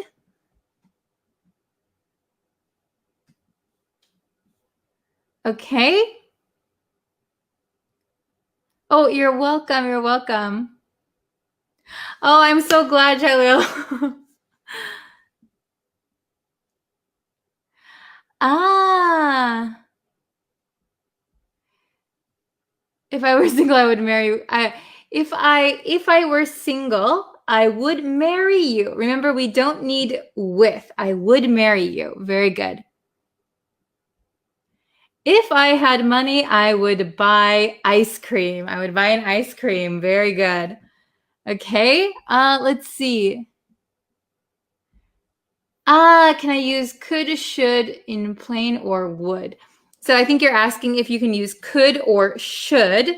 So in this case, when we use the second conditional, we need to use would.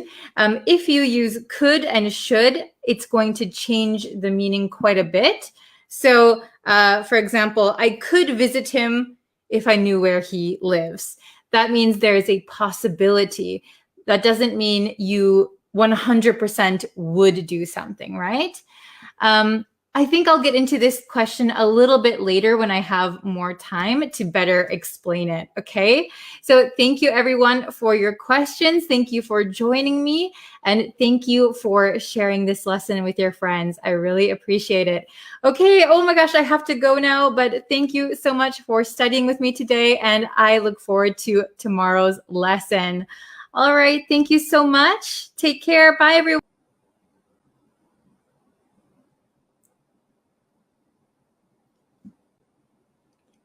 Hello, students. Hello, everyone. Welcome. Okay, so before we get into today's lesson, of course, I have to remind you, if you could please subscribe to the YouTube channel. That really helps me out a lot. And if you want to follow me on Facebook, TikTok, I'm everywhere, so it should be linked somewhere. So please follow me. Hello, Tatetwin. Hello, Umar. Hi, how are you guys? Yes, and if you could like this video and share it with your friends who are learning English, that also really helps me out. So thank you guys so much for joining me. Hello, everyone. Thank you guys for coming. Oh, it's raining today in your hometown. Oh no, it's not raining here today, but it's really hot. It's really hot today. Okay. Oh, I'm doing well. Thank you for asking. Okay, so we did a lesson the other day on reported speech. I think it was yesterday. We did a lesson on reported speech, and we talked about the grammar of changing somebody's direct statement into reported speech. Okay, so we're going to have a little bit of a quiz on that today. I have 5 questions for you, so it's not a ton of questions, but I think it's going to be an interesting quiz for you guys. Hello, hello. Oh, hello from Peru, from Cambodia. Yeah, shout out your countries. Hello from Iraq. Welcome, welcome. Okay, yeah, on hot days, we have to drink a lot of water. Okay, so we'll get into it. All right, hello from the Philippines. Okay, so we have reported speech quiz. Okay, so here we're going to get into the questions, all right? So remember, there are 5 questions, and hopefully if you watched yesterday's lesson on reported speech, you'll be able to get 100% today. So let's try, okay? Reported speech. Question number 1. Okay, question number 1. I'm going to visit my cousin. This is the direct conversation. Okay, I'm going to visit my cousin. She said that she visit her cousin. Okay, so we have, she said that she will go to visit her cousin, is going to visit her cousin, was going to visit her cousin. Now remember, this is reported speech, so we need to change some things around, okay? Wow, everybody, good job. Wow, I see that you are paying attention in the class. Excellent, excellent. Hello from Sri Lanka, very good. So the answer to question number 1 is, of course, C. I think everybody in the chat got it right. Very good, very good. She said that she was going to visit her cousin. Very good, very good. Okay, so let's try question number 2. You guys did such a good job. If you got it wrong, that's okay. You can go back and you can check our last lesson. But here we have going to visit. So this is in the future. So to simply change this to reported speech, we're going to say was or were going to. Okay, the other ones are incorrect. Okay, question number 2. I see you. I see you. Okay, we're going to change this to reported speech. So, he said that me. So he said that he is seeing me. He said that he saw me. He said that he sees me. Okay. So we have A, B, or C. Is seeing, saw, or sees. Oh, very good. I see some correct answers. Nice job, everyone. Wow, you were really paying attention. Great. So the answer to question number 2 is, of course, saw. Very good. So when we have something in the present simple, I see you. The correct answer would be the past simple, the simple past. He said that he saw me. Okay, so is seeing me, sees me, those are not correct. Very good. Okay, question number 3. I am talking. I am talking.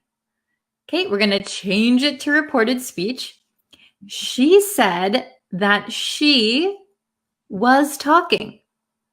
She said that she would talk. She said that she talks. So in the reported speech, I am talking. How do we change this one? How do we change the present continuous? Very good. Oh, excellent, excellent. Okay.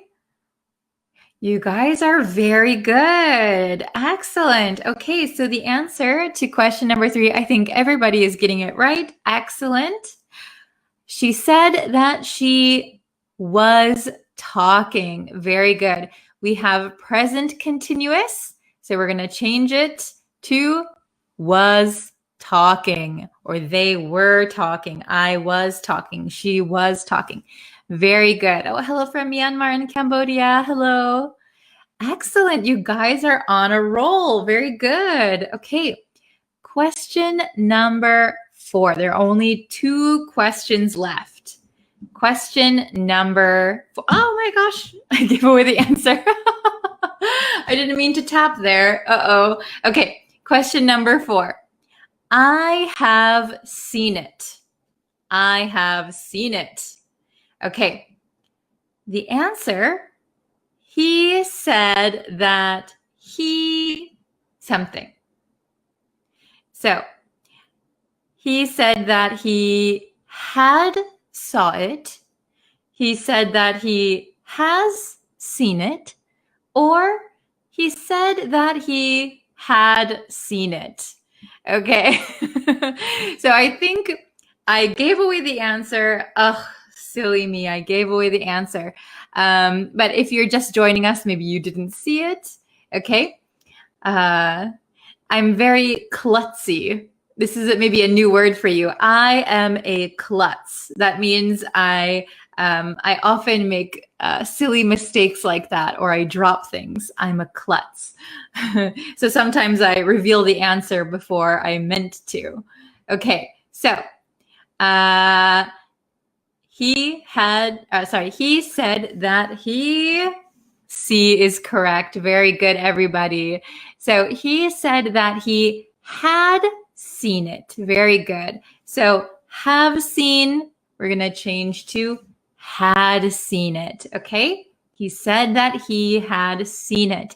If this was a tricky one, go back and review the last lesson on reported speech. I explain everything there in detail. Okay. And we're going to the last question number 5. Okay. If you get this one right, you guys are great. Okay. So the direct speech is, I will meet you there. I will meet you there. Okay. Reported speech, she said that she, me there. She said that she would meet me there. She said that she would have met me there. She said that she will have met me there. Is this an easy one or is this a little bit difficult? If you are paying attention to the last class, I think it should be okay. Very good, everybody. Okay, I see so far everyone that I see in the chat has the correct answer. Awesome. I will meet you there. So the correct answer would be would meet. Very good.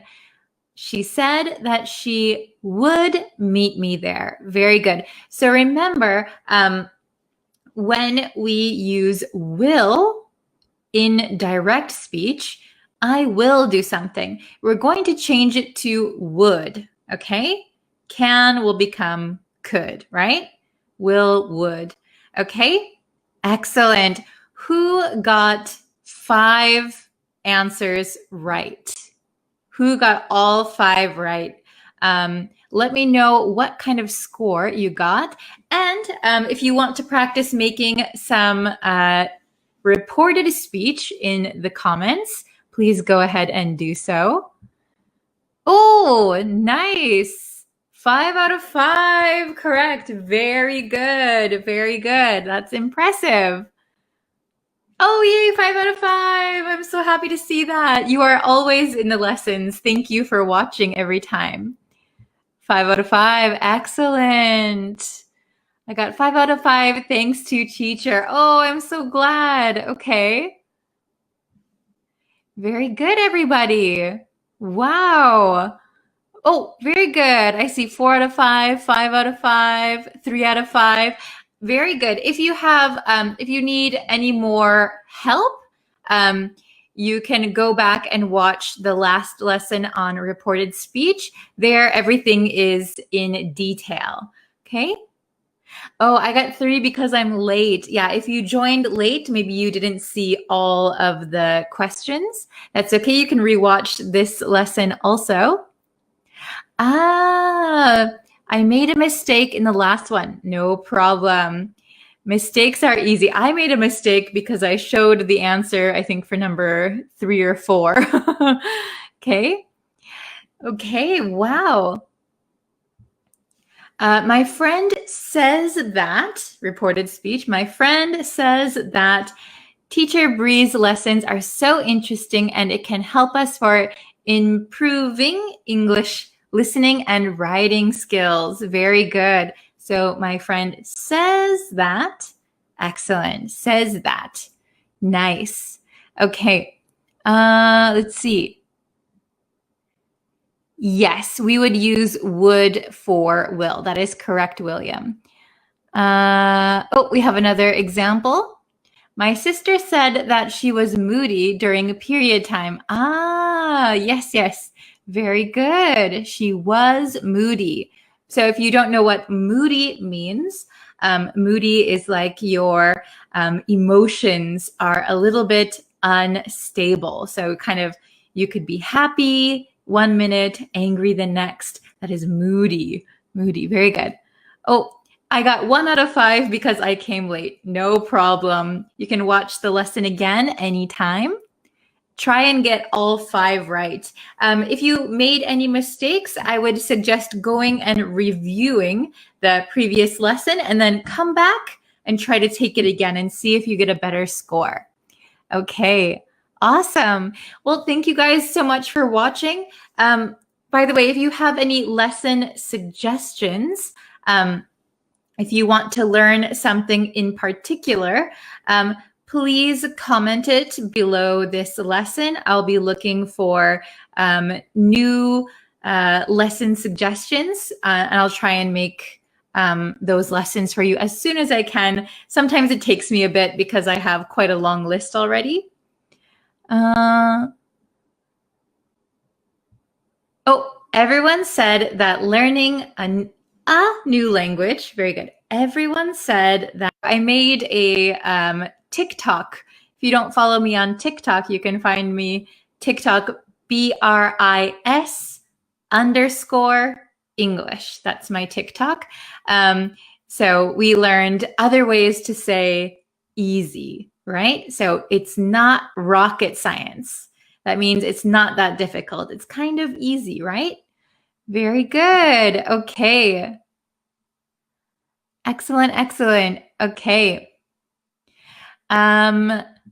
Please deliver a lesson on pronunciation. So I just posted a pronunciation lesson over on YouTube. On YouTube just the other day, I think. So if you can find that, I think that will help you too. Okay, so I will think of a new lesson for tomorrow's live stream. But if you have a suggestion, I'll try and do that one too. I have started to notice reported speech grammar in articles since yesterday. Oh, very good. Are you talking about news articles?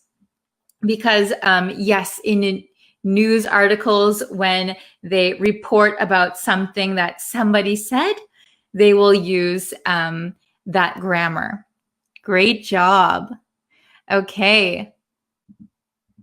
Oh, could we learn the difference between adverbs and adjectives?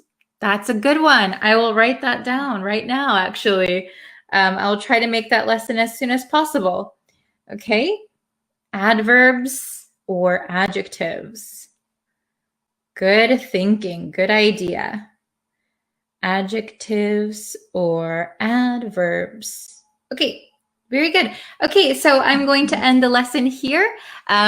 Please watch and like and review if you can and share it with your friends. I really, really appreciate it. Okay, thank you guys so much for watching. I will see you again a little bit later on YouTube and again tomorrow on Facebook and also on TikTok. Okay, thank you guys so much for watching and I will see you later. Bye, everyone. Hello, everyone. Welcome, welcome. I hope you're ready for today's English lesson. Today, we're going to go over an expression. But first, if you guys haven't yet and you would like to know when I go live, when I post new videos and quizzes, you can subscribe to the YouTube channel. And if you want, you can like the Facebook page and you can turn on notifications on both of those. And then you'll know when new lessons are being posted. Okay. Hello, everyone. Hello, Muhammad. Hello, Tetwin. Hello, May. Welcome, everyone. Okay. So we have a very international group here. So if you want to leave your country in the comments, we can see how many different countries are watching this lesson. So hello, everyone. Okay, so we're going to get into it. We have one expression that we're going to learn today, and that is jump the gun. Jump the gun. Does anyone know what jump the gun means? To jump the gun. To jump the gun. So this expression comes from, do you know, track and field? Track and field. So track and field is a sport where people run on a track, right? So I don't know about nowadays, but in the past, they used to have a little gun. I don't think it's a real gun, but everyone would be lined up, ready to start the race or ready to start their sprint. And the person who says, ready, set, they would have a gun. Ready, set, and shoot the gun. And the gun shot signals the start of the race or the sprint, whatever they're doing. So if you jump the gun, that means you start before the gun is shot. So it's kind of like a false start. You started something too soon, okay? So if you jump the gun, that means you started running before it was time to actually start. Okay, so this expression came from track and field. So if you jump the gun, that means that you start doing something before you actually should do that. Okay, so you're acting too soon. You did something too early, too soon. Okay, so usually we don't want to jump the gun. Okay, very good. So I'll show you our big whiteboard that we have. Okay, so here we are. Okay, jump the gun. So I have the definition up here with some similar words. Okay, jump the gun. And remember that this is informal. We can use this in conversation. I would not recommend using it in an email or business email or for a test. This is informal, so just remember that. You might hear this a lot in conversation. Okay, so jump the gun. Act before the proper or appropriate time. Act before the proper or appropriate time. So similar words would be act too soon, or over hasty. Okay, so this is informal for acting too soon. Yes, it's kind of more in spoken language. You can see it written down sometimes, but maybe not in official or academic things, right? More in speaking, everyday conversation. Okay, jump the gun. So I have 3 examples. So we can look at these examples. You can get a better idea of how to use jump the gun. All right. So number 1, you met her just 2 weeks ago and you are already talking about marriage? Wow, that's really fast. Don't you think you're jumping the gun? Don't you think you're jumping the gun? Don't you think you're acting too quickly, acting too soon? So if you just meet someone 2 weeks ago and already talking about marriage, wow, that's really fast. Are you sure? Don't you think you're jumping the gun? Okay. Number 2, I don't want to jump the gun by quitting my job before I have something else lined up. So this one might be new for some of you. When you have something lined up, it means you have the next thing ready. So if you quit your job, you probably should have another job lined up already. Okay, another job ready for you to go to after you quit your current job. So I don't want to jump the gun by quitting my job before I have something else lined up. So if you don't have another job lined up, quitting your current job maybe is jumping the gun. You're acting too quickly, okay? So be careful with that. All right, and the last one. He jumped the gun and paid for my plane ticket before I could check my schedule. Okay, so this one might be easy to understand. Somebody invites you somewhere and they already book a reservation or they pay for something. In this case, he jumped the gun and paid for my plane ticket before I could check my schedule. So before I could confirm if I'm available or not, he jumped the gun and paid for my plane ticket. He acted too quickly. Okay, very good. So we have these 3 examples. I hope they were understandable. Jump the gun, acting before the proper or appropriate time. So acting too soon. So If the people who are watching this now want to make an example and put it in the comments, I can put it up on the screen and we can look at your examples together, okay?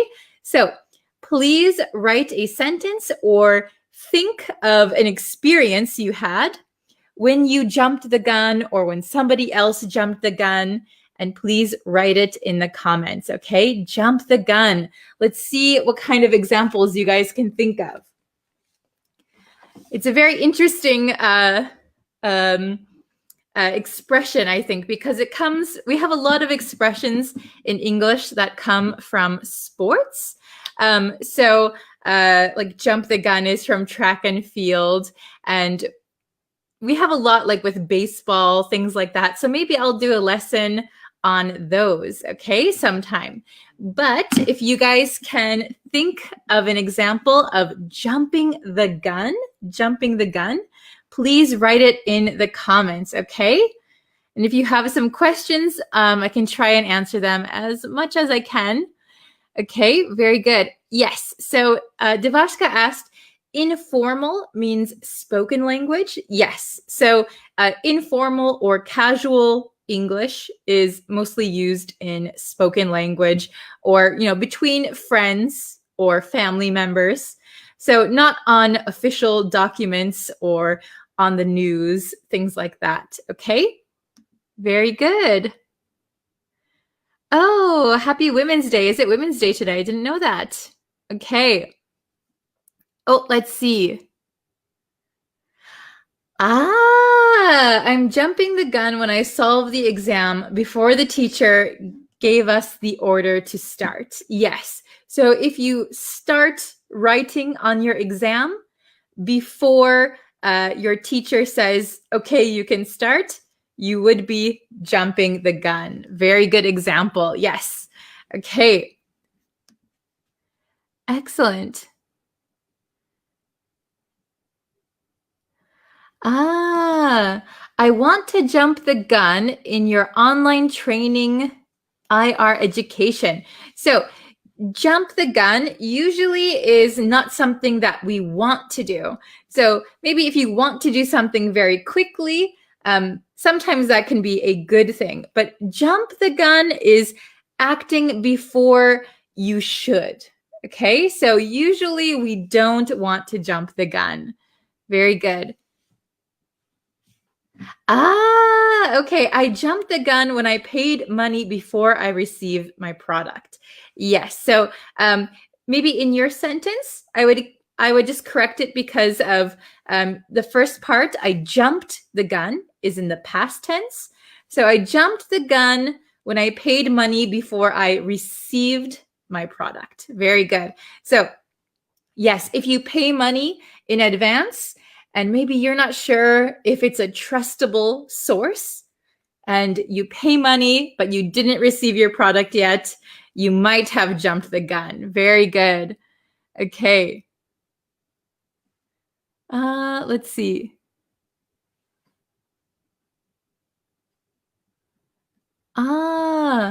Mom didn't know the cost, but she paid too much to the waiter, and the waiter didn't repay the extra. Mom was jumping the gun. Yeah, so if you pay too much and they keep the money, you might have jumped, your mom may have jumped the gun by paying before she knew the cost. Yes, that's kind of acting too soon. Oh, it's probably $20. But it was actually only $10. You kind of jumped the gun. Very good. Before COVID-19, maybe before COVID-19 hit Myanmar, I wore masks wherever I went.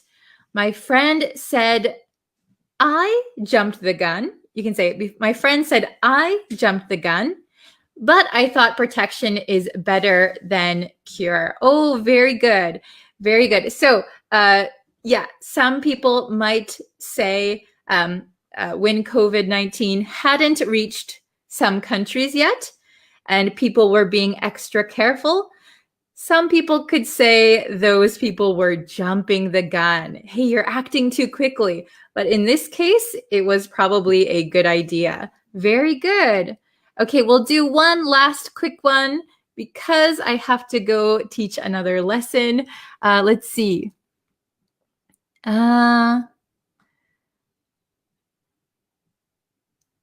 Very good.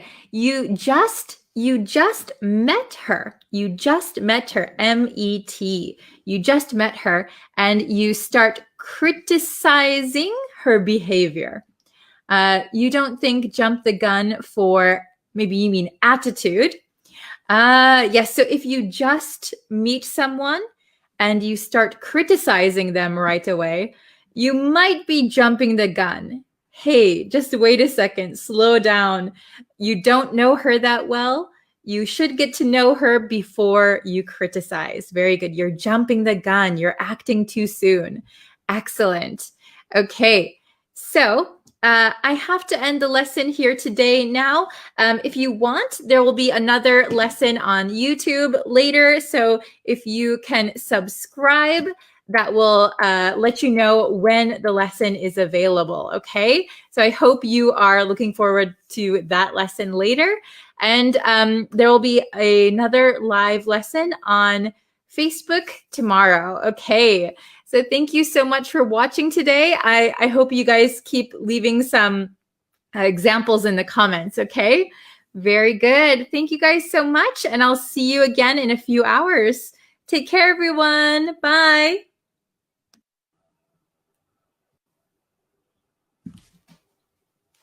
Hello, students. I think my mic is on. Okay, so I'm ready. Are you guys ready? We're going to do our last lesson on confusing verbs today. And remember that tomorrow is going to be our review, okay? We're going to review tomorrow. So I hope you are ready for that. Hello. How are you guys? Oh yeah, and if you can share this live stream with your friends or anyone you know who is learning English, that helps us grow our community, and then we can learn all together. Hello, Pablo. Hello, Anna. I hope everyone is doing well. I hope everybody's healthy and safe. Hello from El Salvador. Hello, Gerardo. Hello, Mom.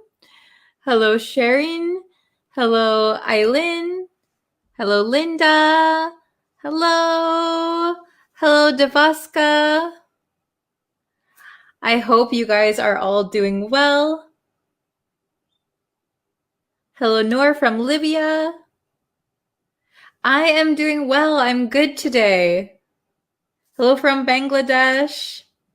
Hello from Pakistan. Hi. So, okay, we're going to get into the lesson because I know that's why you are here, right? Okay, so let's see. I have our two tricky verbs for today. So remember, this week we're doing the difficult or confusing verbs. So tomorrow is going to be our review lesson. So please come for tomorrow's lesson. And I hope that you go back and study the previous lessons, okay? Hello from Australia. Wow. Hello, hello. Okay. And I'm also going to publish a YouTube video, a YouTube lesson today, but it will be later. So you can always watch it later. It's not a live lesson today, but it will be up for you guys. It'll be a lesson on pronunciation. Okay, so that will be up later today. Hello from El Salvador. Hello from India. Hello from Pakistan. Hello from Philippines. Wow. Okay, so let's see. Da-da-da-da. We have come versus go. These are very, very simple, right? You know these verbs. We use these all the time, like 100 times a day. Come versus go. However, they do get tricky, and a lot of my students, no matter if they're beginner students, intermediate students, or advanced students, sometimes people make mistakes, right? So today we're going to try and figure out when we're supposed to use come and when we're supposed to use go, okay? So I know this lesson looks easy, but trust me, it's good to brush up a little bit, okay? So come versus go. So the very, very basics, right? The basics. Come. When you come, or when somebody comes, they are going towards the speaker, okay? They're going towards the speaker. My friend came to see me. We wouldn't say my friend went to see me, right? If we are taking the perspective of the person that somebody is coming towards, we would say they came to see me, right? They came to see me. Okay. He came to my house, right? So when you use go, you want to use go when somebody is going or moving away from the speaker. Yeah.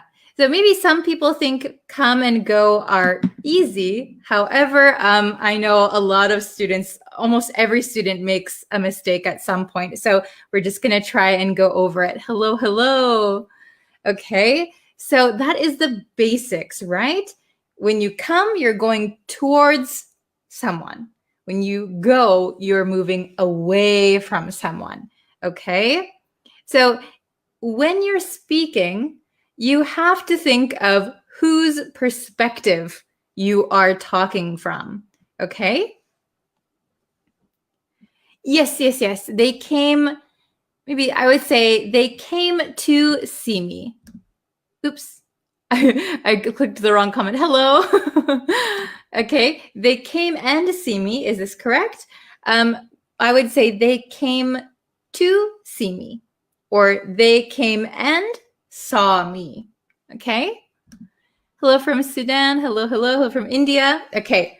Come versus go. So let's look at some of our exercises, right? And let's see if it really is easy for you. Okay. Let's see.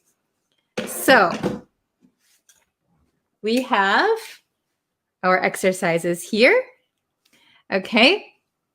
So come, remember, come, you are moving towards the speaker, usually. Go, you are moving away from the speaker, usually, okay? So let's see. Very good. Okay, so let's do these together, all right? Let's see how easy. If it's super easy, maybe we'll do some harder ones tomorrow, okay? Okay, so number 1. I'm at Tom's house. Are you? Are you? And we're going to put these in the correct tense. Okay? I'm at Tom's house. Are you? Okay. Oh, very good. Safin was the first one I saw. Very good. Anna, very good. Bilal. Okay, very, very good. I'm at Tom's house. Are you? The correct answer is coming. Are you coming? Because the speaker, I'm at Tom's house, and I want to know if you are coming here, coming towards me. Are you coming towards me? Are you coming? Okay, very, very good. How about number 2? Why don't you to my house for dinner? Why don't you to my house for dinner? What about number 2? Who can get number 2? Oh, very good. I see Arun, Madhu, Anna. Hello. Bilal, Himan, Hitat, Shireen, Devaska, very good. Why don't you come to my house for dinner? Very, very good. Why don't you come to my house for dinner? Okay, so we're talking about my house. If we said, why don't you go to my house for dinner? It sounds like you are not at your house. Just your friend will go there, but you are not there. So usually when we talk about my house, we would say, come, why don't you come over to my house? Why don't you come to my house? Okay, very, very good. Number 3, the new movie was so good, you should see it. The new movie was so good, you should see it. Oh, very, very good. I see Kihin, Minaj, very good.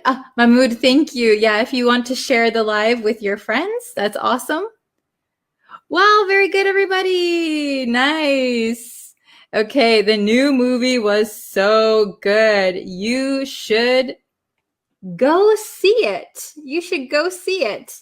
So I saw the movie already. I'm not there anymore, right? The new movie was so good. You should go and see it. So I am not there. The speaker is not there. So you want to move away from the speaker. You're going to go somewhere else. Okay. Number 4. My father will help my brother. So my father will come help my brother. My father will go help my brother. Which do you think? Oh, thank you, Mahmoud. So thank you. Yeah, if you want to go subscribe to the YouTube channel, you can do that also because I will be uploading a new lesson later today. Okay, so number 4. This one is tricky. So I think I've tricked you with this one. My father will go help my brother. Or we can also say, my father will come help my brother. So in number 4, it depends which perspective you are thinking from. Okay, so if you're thinking from the father's perspective, my father will go help my brother. If you're thinking from your brother's perspective, or if you are with your brother, my father will come help my brother. Okay, so for example, let's see. I was going to give an example, but my brother, for example, my brother also lives in Japan. My brother also lives in Japan. So I could say, my father will come help my brother. So if I think I am in the same position of my brother, we are both in Japan, I could say my father will come help my brother. But if I think from my father's perspective, he will go help my brother, right? So sometimes both are acceptable. It just depends whose perspective you're thinking from, okay? Watching from the Philippines, hello. Okay, so my father will go help my brother. My father will come help my brother. Both are grammatically correct, no problem. Okay? Oh, so Bilal said, wouldn't we use to along with go in sentence number 3? The new movie was so good. You should go see it. Should go to see it. I would not put to here, actually. You should go do something. Go do something. Come do something. So come help. Go see. So we don't need to put to, actually. But good question, good observation. Okay. Number 5. I will to London next spring. Oh, I see Anna's already got it. Very good. Zinko's got it. Awesome. Linda, very good. I will go to London next spring. This is just an example, not a true statement. I will go to London next spring. Very, very good. I will go to London next spring. I am not in London, so I am moving away from where I am. I will go to London. Okay, how about number 6? My parents are going to, we have going to, it means in the future. My parents are going to visit me in Japan. Ooh, number 6. Number 6. My parents are going to visit me in Japan. Okay, I see go, come, come. Anna has come, Alberto come. Some people have go. Okay, very good. So this one is a little bit tricky. So my parents are going to come visit me. Very good. Come visit me in Japan. My parents are going to come visit me in Japan. So I am the speaker. I am in Japan. My parents are going to come to me. They're going to move towards me. If the parents are talking, they would say, we are going to go visit her in Japan, right? But since I am the speaker, they are coming towards me. Okay, very, very good. Very nice. Okay, so I'll read them one more time. Okay. Number 1, I'm at Tom's house. Are you coming? So I'm at Tom's house. Are you coming? Why don't you come to my house for dinner? Why don't you come to my house for dinner? Okay, you're inviting someone to come to your house. If you say, why don't you go to my house for dinner? Oh, are you not going to be home? Why should I go to your house if you're not going to be there, right? Okay, number 3. The new movie was so good. You should go see it. So here, the new movie was so good. I've already seen it. So you should go see it. You should go see it. Number 4. My father will go help my brother. I'm thinking from my father's perspective. He will go. My father will come help my brother. I'm thinking from my brother's perspective. Okay? Number 5. I will go to London next spring. So I'm leaving. I'm going somewhere. My parents are going to come visit me in Japan. I am in Japan and I am the speaker. They are moving towards me. Okay, very good. So I saw some questions, so I will answer them as much as possible. Okay, so this question, I saw this one popping up. Why don't we use to? So when we use go or come, we don't need the word to. So if you're going to do something, right? So come watch this movie with me. Come and watch this movie with me is kind of what we're saying. So why don't you go and see that movie? Okay, so we're kind of taking out the word and. You could put the word and also, but you don't always need to. So you can just say, come help me. Come and help me. Okay, so it's kind of consecutive actions. Okay, go and do your homework. Go do your homework. Okay. Let's see. I saw another question. Okay, this one. Can we say I come to home?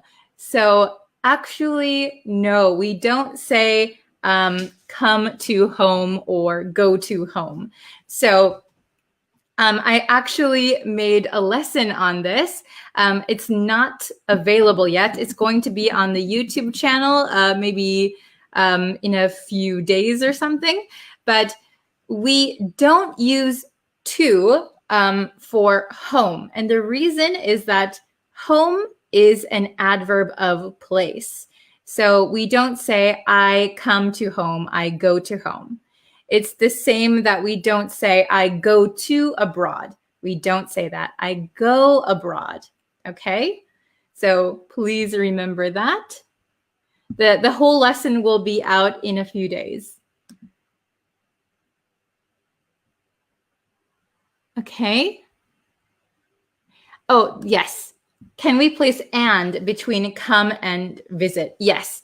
My parents are going to come and visit me. Yes. So we can put and, or we can take it out. Very, very good. Okay. Let's see.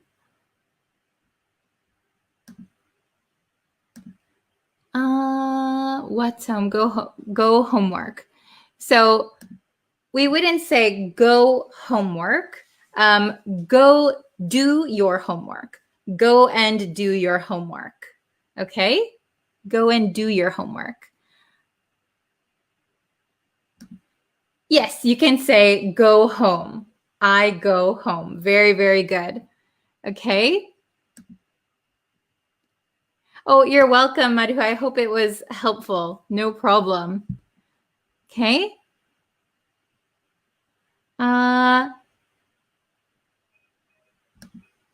Yes, I will go to Japan next week. Very good. I will go to, in a direction, I will go to Japan. Very, very good. If you're going to put a place, go to something. Okay? But we wouldn't use, like, for example, this to in this sentence, I will go to Japan, is directional. We are going to a place. But we wouldn't say, I am going to homework. That sounds like you are walking to your homework, right? Okay.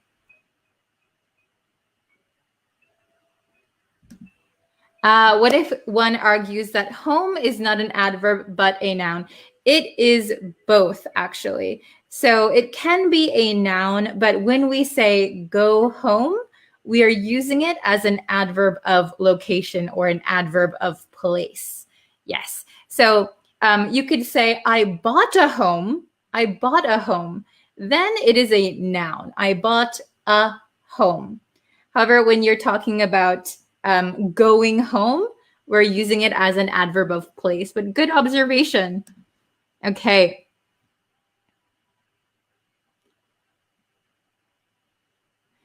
Okay. Oh, there's many comments. Okay, Anna has a sentence. We gotta go now. Can you come to our house quickly to keep an eye on my sons, please?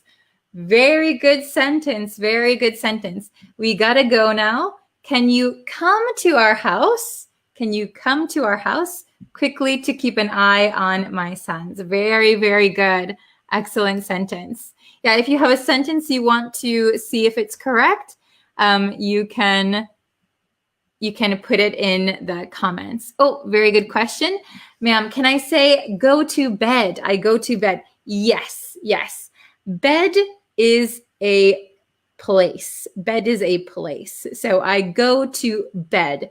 I know English is very, very confusing, but for bed, for work, for school, we can say I go to bed. I go to work. I go to school. Home is an exception. It becomes an adverb of location. Okay? What if my parents are going to visit me instead of going to come visit me? What's the difference between these two structures? Very, very good. So both are correct. My parents are going to visit me. My parents are going to visit me in Japan. Perfectly okay. So if I say my parents are going to come visit me, it just means we're switching out visit. Well, you're using visit here. My parents are going to come visit me. My parents are going to visit me. Maybe there is no difference in the meaning, just how you want to say it. There's a variety of ways we can make the sentence. So both of them are the same meaning. Very, very good. So my parents are going to visit me. My parents are going to come visit me. Both are okay. Okay.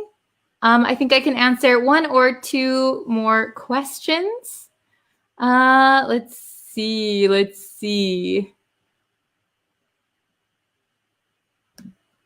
Could you come to our party tonight? Very good. Could you come to our party? Yes. So it is our party, so you are moving towards me. Very, very good. Okay. Let's see. Let's see.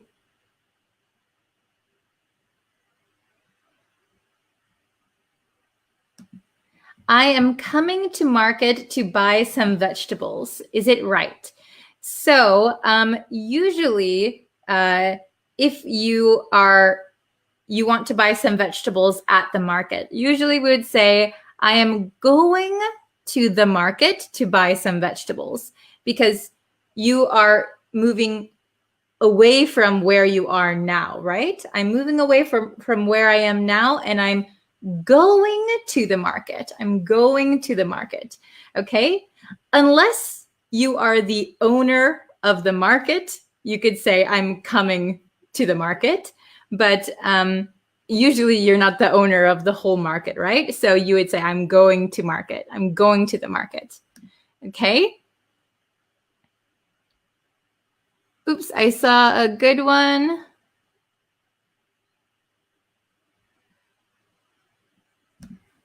Why don't you come join us for playing cricket? After playing cricket, we will go for a coffee. Oh, very, very good. So here I will say, why don't you come join us? Or why don't you come and join us? So we don't need to come to join. Come join us for playing cricket. After playing cricket, we will go for a coffee. Go for a coffee. Very, very good. Okay. Let's see. I think I saw one that I wanted to answer. Okay. I better going now, but see you soon. Is it correct? Almost correct. Almost correct. So we would say, I better get going now, but see you soon. Okay, get going. Get going means I have to leave. So I might be in a hurry, or look at the time. I better get going. I better get going. Okay? Okay, so if you have some more questions, you can leave them in the comments and I will try and answer them. Remember, there will be a new video, a new lesson on the YouTube channel today. So if you could go and subscribe to the YouTube channel, you will know when that video will be up. Okay, so thank you so much. Tomorrow is going to be our full review day. So please go and review our other lessons, and tomorrow we will have a review lesson together. Okay, thank you everyone. Thank you so much for joining and for sharing this live stream. I really, really appreciate it. And I will see you guys for tomorrow's lesson and on YouTube. Okay. Take care. Bye.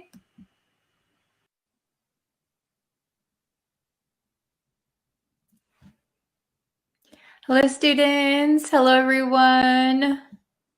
Hello. Thank you guys for joining today's lesson.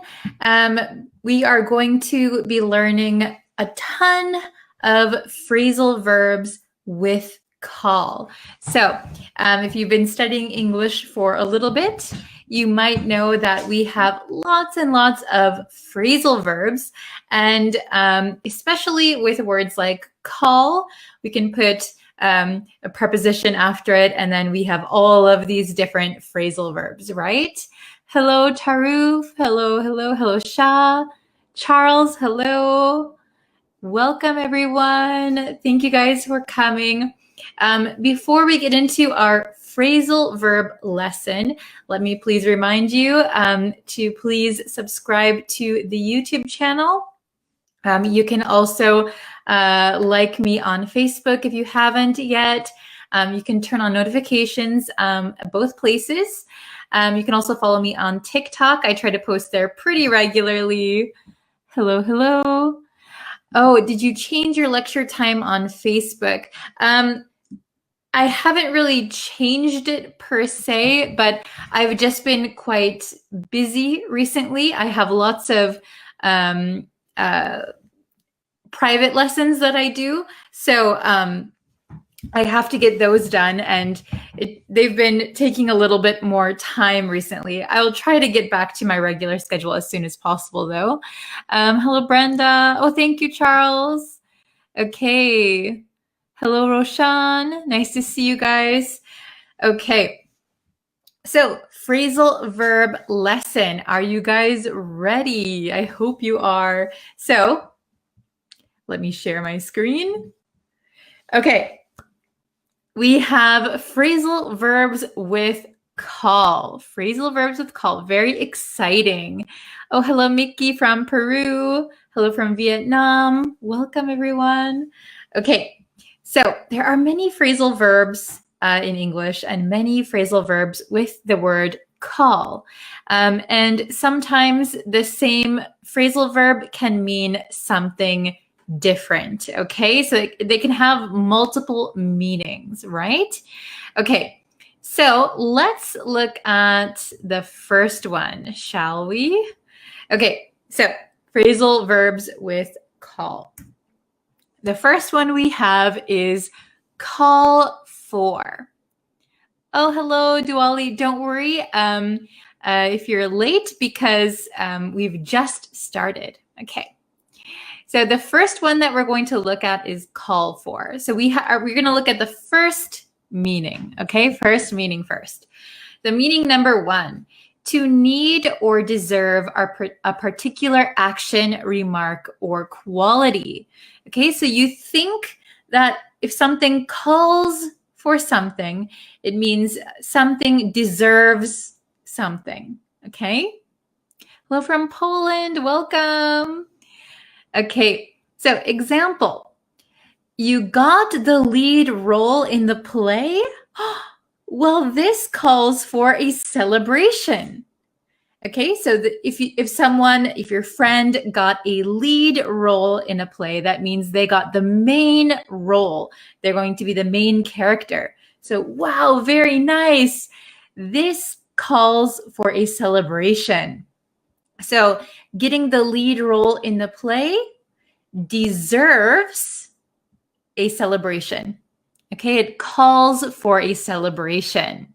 Very good. Let's go to the next meaning. So we're still on call for. Meaning number two is to demand that something happens. So different from the first meaning.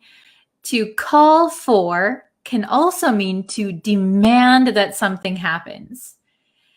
They called for the event to be canceled. They called for the event to be canceled. Okay, so that means they demanded, all right, to call for something to happen. Okay, I hope you're following me so far. Very good. Next one, we have call in. Call in. Okay, meaning number one. So again, there are multiple meanings. Meaning number one, to ask someone to come and help you.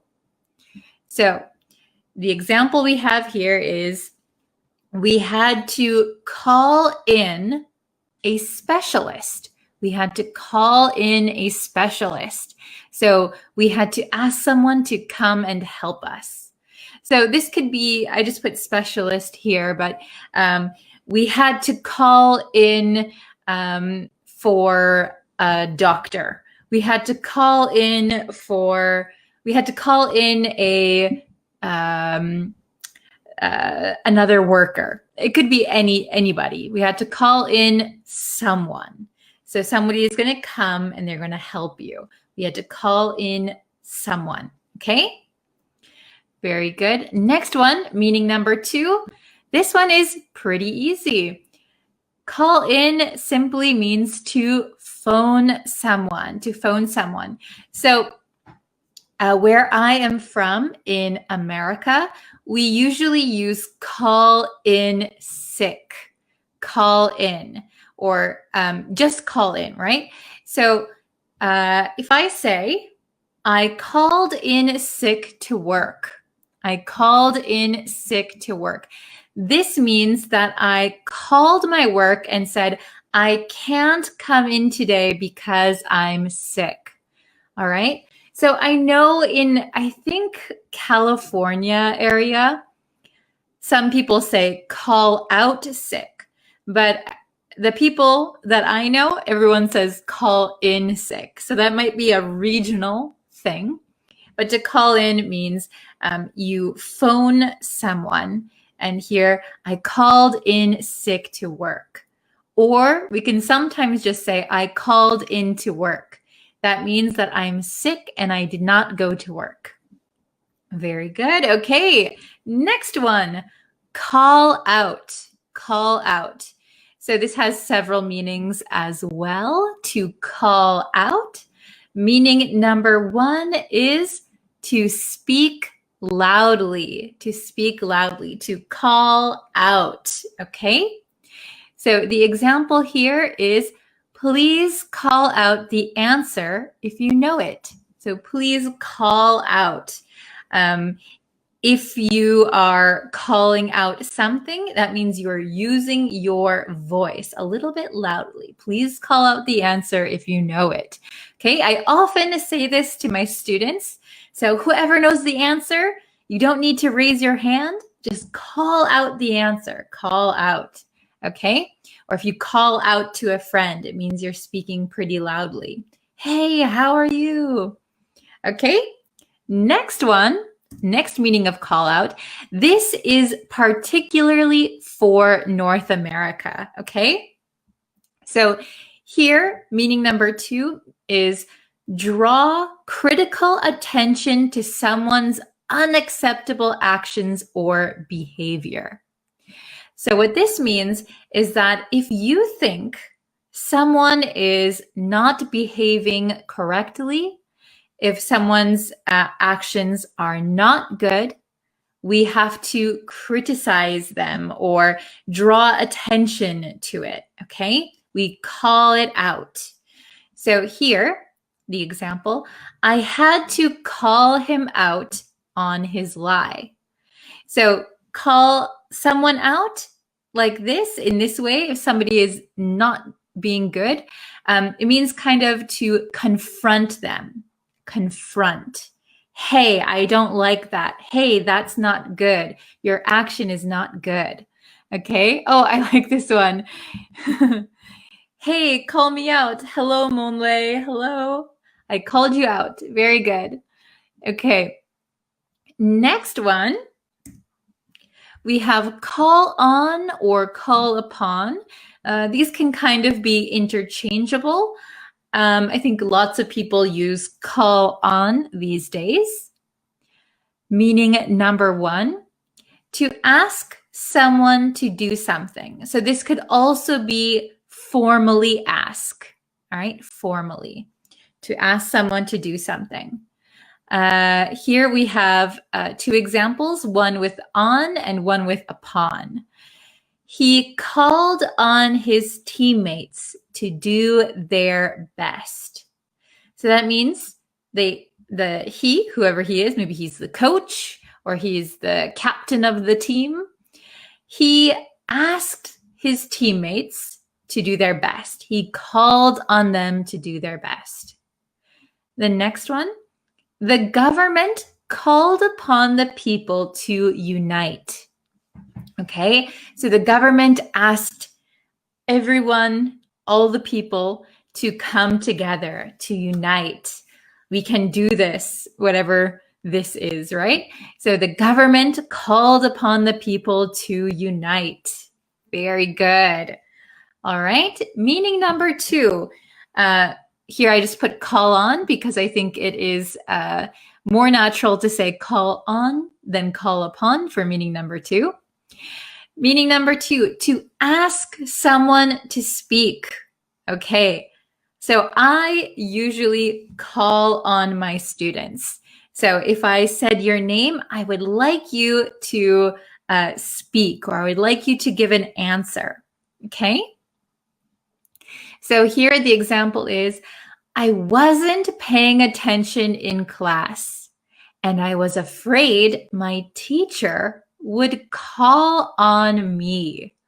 Okay, so I wasn't paying attention. I wasn't listening to the teacher. I was afraid the teacher would ask me to speak in front of everyone, so I would be called on. Okay? I see Moses Kima has a good example of call out. I scold my little brother not to call out my name in front of people. Very good. Okay, not to shout your name, call out your name.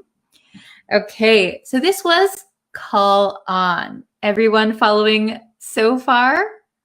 Very good. Oh, I'm glad you like this topic, Monlei. Very nice. Okay, so next one we have call back. Call back. So the meaning is to call someone, meaning phone, to call someone again or to call someone who called you earlier, but for some reason you couldn't answer. Okay, the example here, I'll have to call you back. So here we can see it's separable too, call you back. I'll have to call you back because I'm tied up at the moment. Does anyone know this idiom? I'm tied up. I'm tied up. So if you call someone and you say, hey, let's chat, but they say, oh, I'll have to call you back because I'm tied up at the moment. If someone is tied up, it means they are busy. I'm tied up. I'm so busy. I don't have time to talk to you right now. I'm tied up. Okay, so maybe that's a new idiom for some of you. Very good.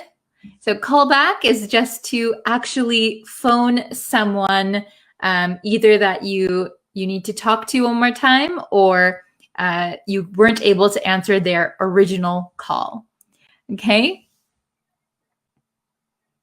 I like this one. Maybe this is two people talking here. Call me back, please. I wish I could, but I don't want to. Very honest. Very good. I would love to call you back, but I just don't want to. I like that. Pretty funny. Okay. Next one. Call off. Ooh, call off. So meaning number one, I think, is the most common use, call off. This simply means to cancel something, okay? Call off means to cancel. We had to call off today's meeting due to an urgent matter. So something urgent, important came up. So we have to call off the meeting. All right. We have to call off. We have to cancel it. Okay. If you had a plan to have a baseball game tomorrow, but the weather is going to be really bad. A typhoon is coming. The baseball game was called off due to the typhoon. So it had to be canceled. All right.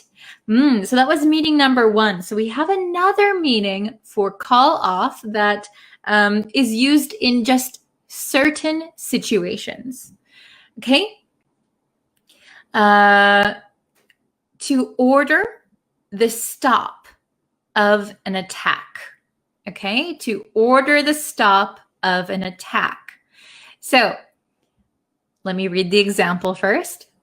The police called off their dogs once the suspect was in handcuffs.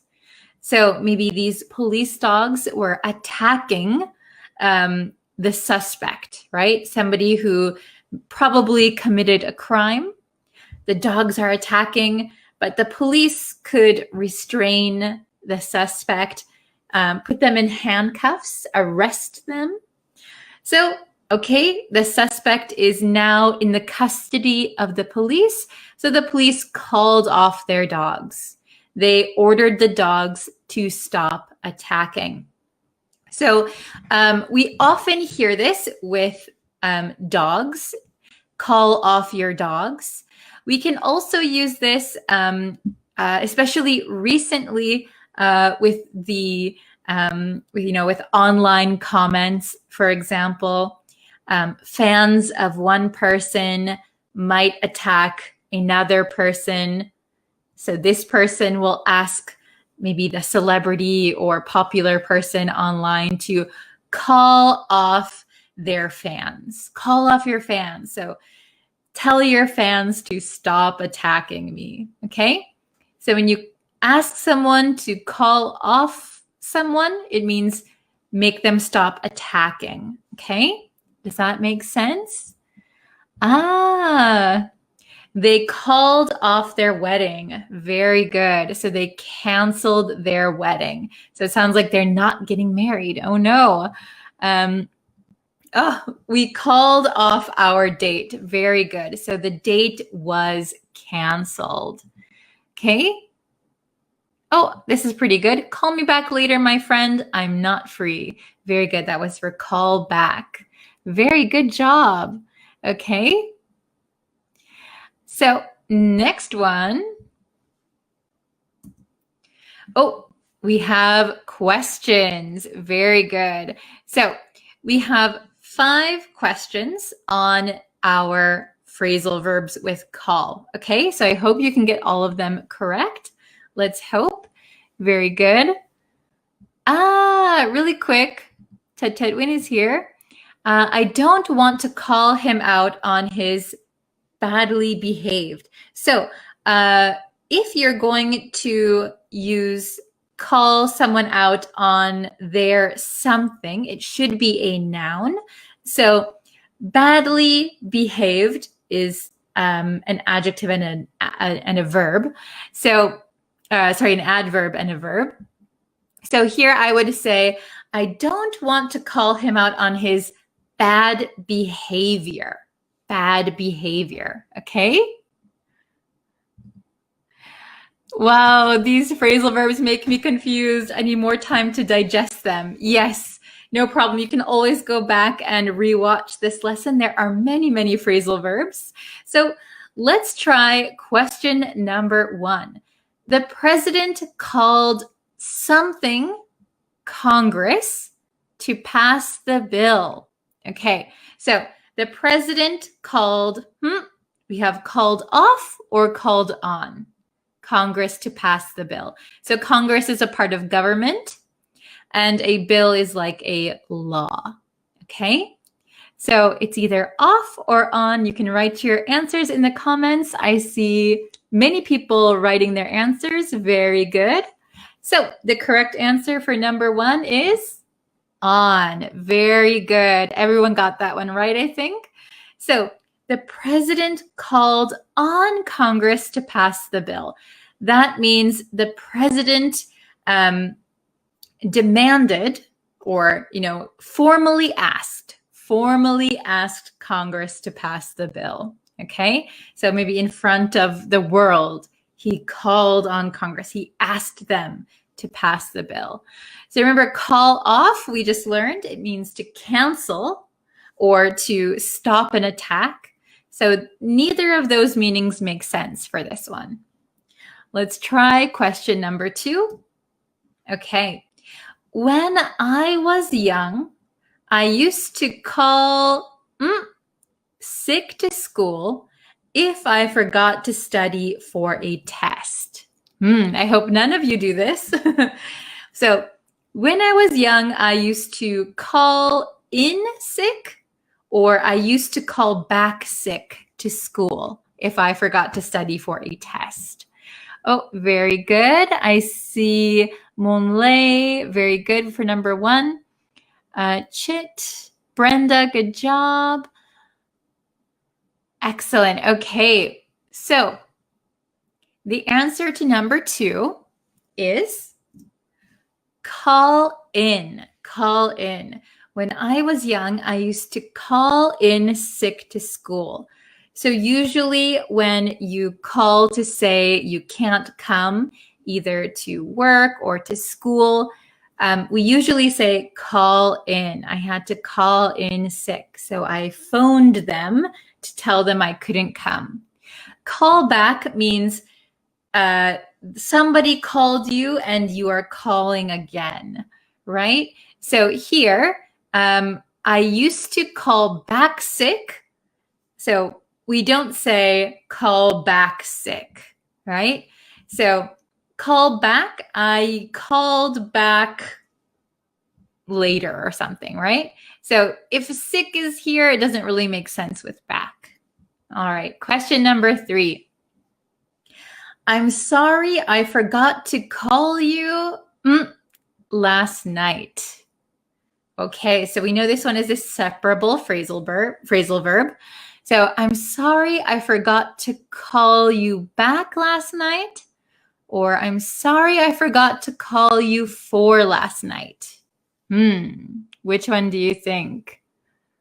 Oh, very good, everyone. Excellent, excellent. Okay, so the answer to question 3 is back. I'm sorry, I forgot to call you back last night. Very good. Let's try question number 4. Hopefully you can get this one. I got a promotion. Wow, great. Well, this calls some champagne. Okay, so this one we have on or for. So if you don't know, a promotion is like a higher position at your job. So maybe a higher paying position at your company, wherever you work. Well, this calls something some champagne. So champagne is like that sparkling wine, right? Okay, so we have this calls on some champagne, or this calls for some champagne. Very good, everybody. I think everybody got this one right. Excellent. I got a promotion. Well, this calls for some champagne. So this situation deserves some champagne. Okay? Calls for something. So a lot of the times you'll hear this calls for a celebration. This calls for a party. This calls for some champagne. You'll often hear it with something really exciting, like really good news. Okay, very good. The last question we have, question number 5. Can you get this one? Call your guards. Call off your guards or call out your guards. Which one do you think is the best answer? The best answer. Okay, a little bit tricky. Very good, Chit. Very good, Brenda. Okay, Leka, good job. Nice to see you again. Okay, so this one, the best answer is A, call off. Call off your guards. So you might hear this in a movie, for example. If the guards are attacking someone, maybe the main character, like the main character tries to go into a castle and the guards stop him. But he says, call off your guards to like the king. It means order them to stop their attack. Okay, to call off someone, remember, call off your dogs, call off your guards. It means to make them stop attacking. Okay, call out your guards, maybe here doesn't make the most sense. You could call out someone for bad behavior, but we don't really have any context for that. So I would say call off your guards is going to be the best answer. Okay, very good. So this was pretty tricky, a pretty long lesson, right? We have so many phrasal verbs in English. The best way to practice phrasal verbs is to use them when you speak English, of course. Output is very, very helpful. You can also listen to native speakers. If you don't know any native speakers, you can watch YouTube videos, movies, many things for free, right? So remember that phrasal verbs are tricky, but they're so common, okay? If you need help with phrasal verbs with call, you can watch this lesson one more time. If you still have questions, please write your questions in the comments and I will try to reply to you when I have time, okay? Oh, very good. I have a brief time, so I will call you back later. Very good. Instead of saying I have a brief time, maybe I don't have any time. I don't have any time, so I will call you back later. Good job. Okay, I am so glad that you liked today's lesson. Oh, Moonlay got 4 out of 5. Very good. I hope you can go back and check the one that you got wrong and maybe it makes sense. Okay, so don't forget that you can subscribe to me on YouTube, like me on Facebook, turn on notifications there, and you can also follow me on TikTok for very quick, short lessons. Wow, 5 out of 5, Brenda. Nice. Very good. So see, you got it. Nice job. Okay. I will be back in a little bit with a lesson again on YouTube. I will have another live lesson tomorrow on Facebook. I have a pretty busy schedule tomorrow, so I'll do my best. Okay? Yes. You're welcome. Thank you very much. I appreciate it. Really quick, I had to call out yesterday's party because I was a bit under the weather. Very good. So, like I said before, some people say call out to mean, sorry, I can't come. But where I'm from in the US, we say call in. And I think in Canada too, they say call in. I had to call in to yesterday's party. It means you had to say that you can't come. Okay, very good. Very good, everyone. So thank you guys so much for watching, and I will be back with more lessons for you. Thank you so much, and I will see you very soon with a brand new lesson. Bye, everyone. See you. Hello, everyone. Whew, I am tired. I've had such a busy day and I did a live stream already on YouTube and I'm here on Facebook to do the last moon expression for this week. Okay, so, I see some people are joining. That's great. We are just starting, okay? Can you hear me all right? Let's see.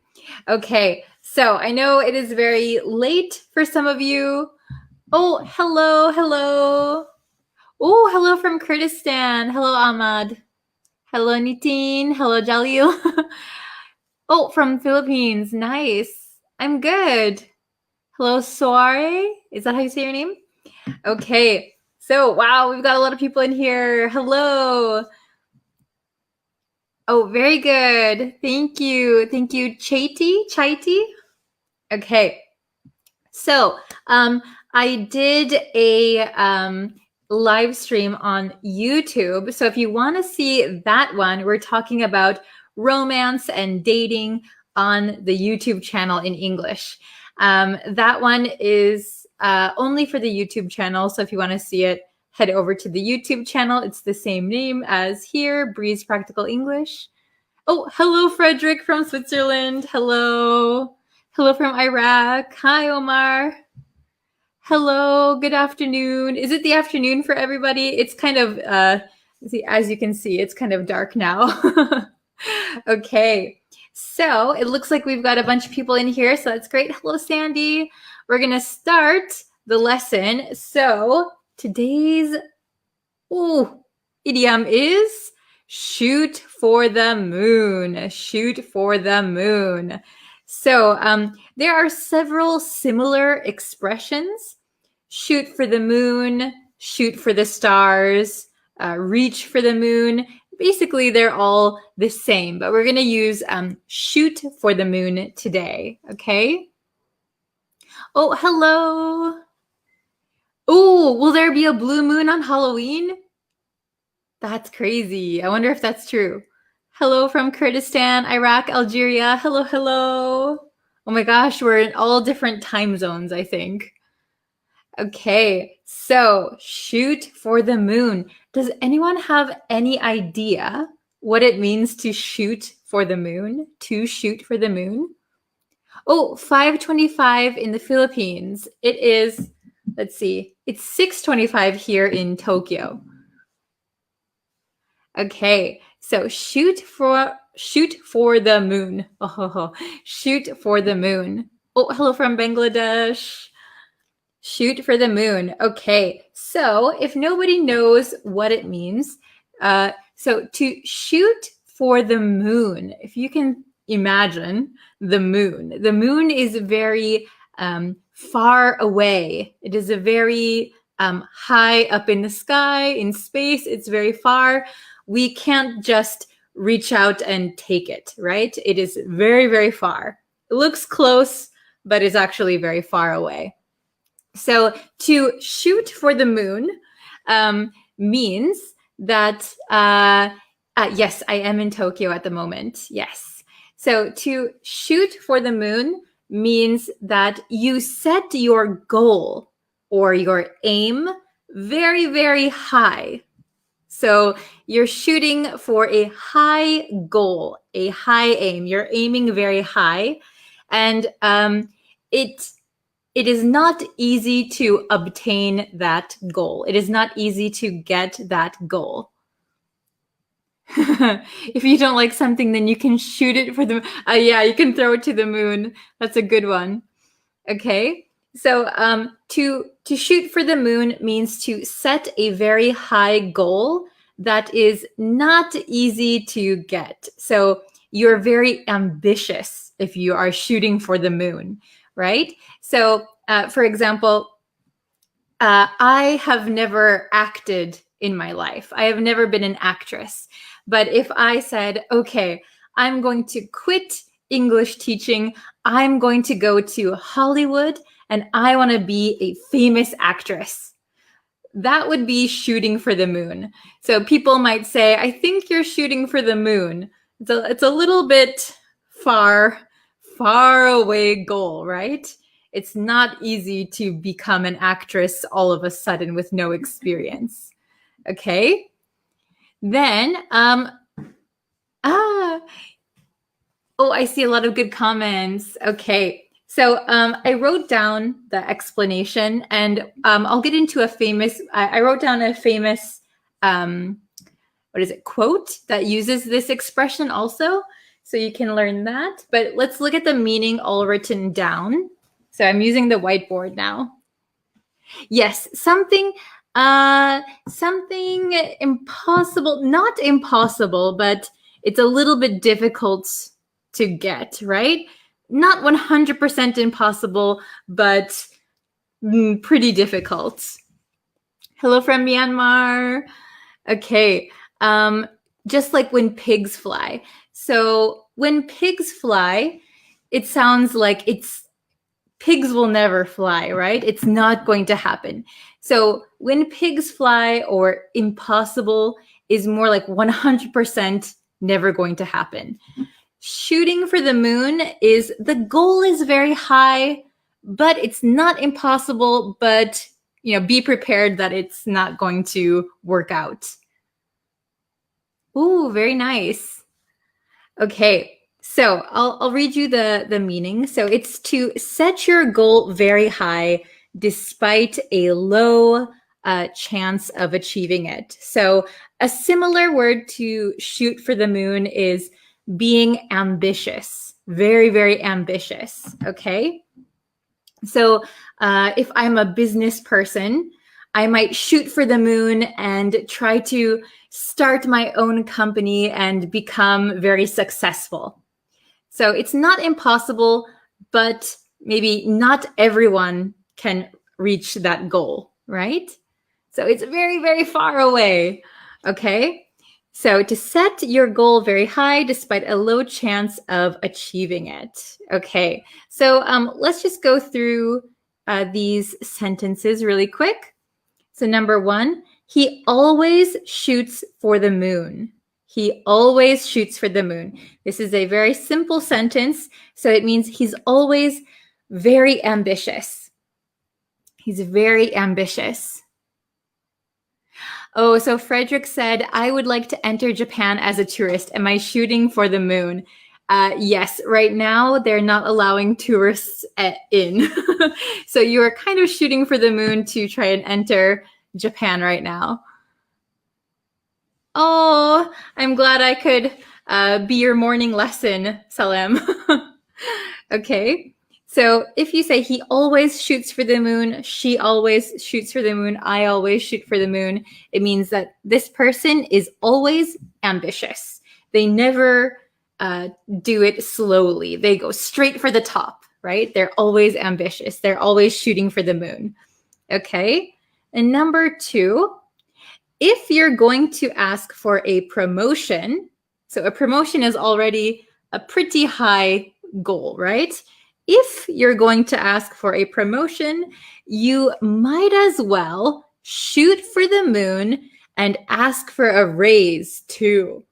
So if you're going to ask for a promotion, so promotion is a high goal, you might as well. So why not? What's the worst that can happen? Shoot for the moon. Go a little bit higher than a promotion.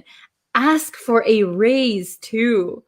Okay, so it might not happen, but you can try. Just try. Nothing bad is going to happen. Okay. Oh, hello from Pakistan.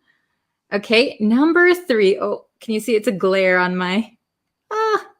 So shoot for the moon. Okay, so number 3, this is a very famous expression. Okay, this is a very famous quote from an author. And it says, shoot for the moon. Even if you miss, you'll land among the stars. So this is a very famous quote, and a lot of people like to use it in English. So shoot for the moon means reach for your goals. Aim for your goals. Set your goals very, very high. And even if you miss, so even if you can't achieve your high goal, you'll land among the stars. So even if you can't get your goal that's very high, you'll still end up in a better place than you were to begin with. So you'll land among the stars. You'll be in a better position. At least you tried, right? So this is a very inspirational, positive quote that's very famous in English. Shoot for the shoot for the moon. Even if you miss, you'll land among the stars. So I like that quote a lot, actually. Ooh, hello from Pakistan, Afghanistan, Bangladesh. Okay. So number 4, I often shoot for the moon and lose sight of my smaller goals. So this sentence is probably not a really positive one, right? I often shoot for the moon. So my goals are often set very high, and I lose sight. I forget about my smaller goals. Okay? So if you're always shooting for the moon, you might forget about the smaller steps you have to take in order to achieve those goals, right? So if I said, I want to become an actress in Hollywood, I'm going to shoot for the moon. Maybe you should look at your smaller goals first, like becoming better at acting or, taking some acting classes. You need the smaller steps first. So we shouldn't forget these smaller steps. So it can be okay to shoot for the moon, but if you're always shooting for the moon, you might lose sight or track of smaller goals. Okay. Oh, thank you so much, Frederick, for sharing the link. I appreciate it. Okay, does everyone understand to shoot for the moon? So we can also say shoot for the moon, shoot for the stars, or reach for the moon, reach for the stars. Those are some common expressions. They all mean basically the same thing, that your goal is very high and it's a little bit difficult to achieve. Okay, does anyone have any questions? Is it all right? Understandable? Okay, so let's see.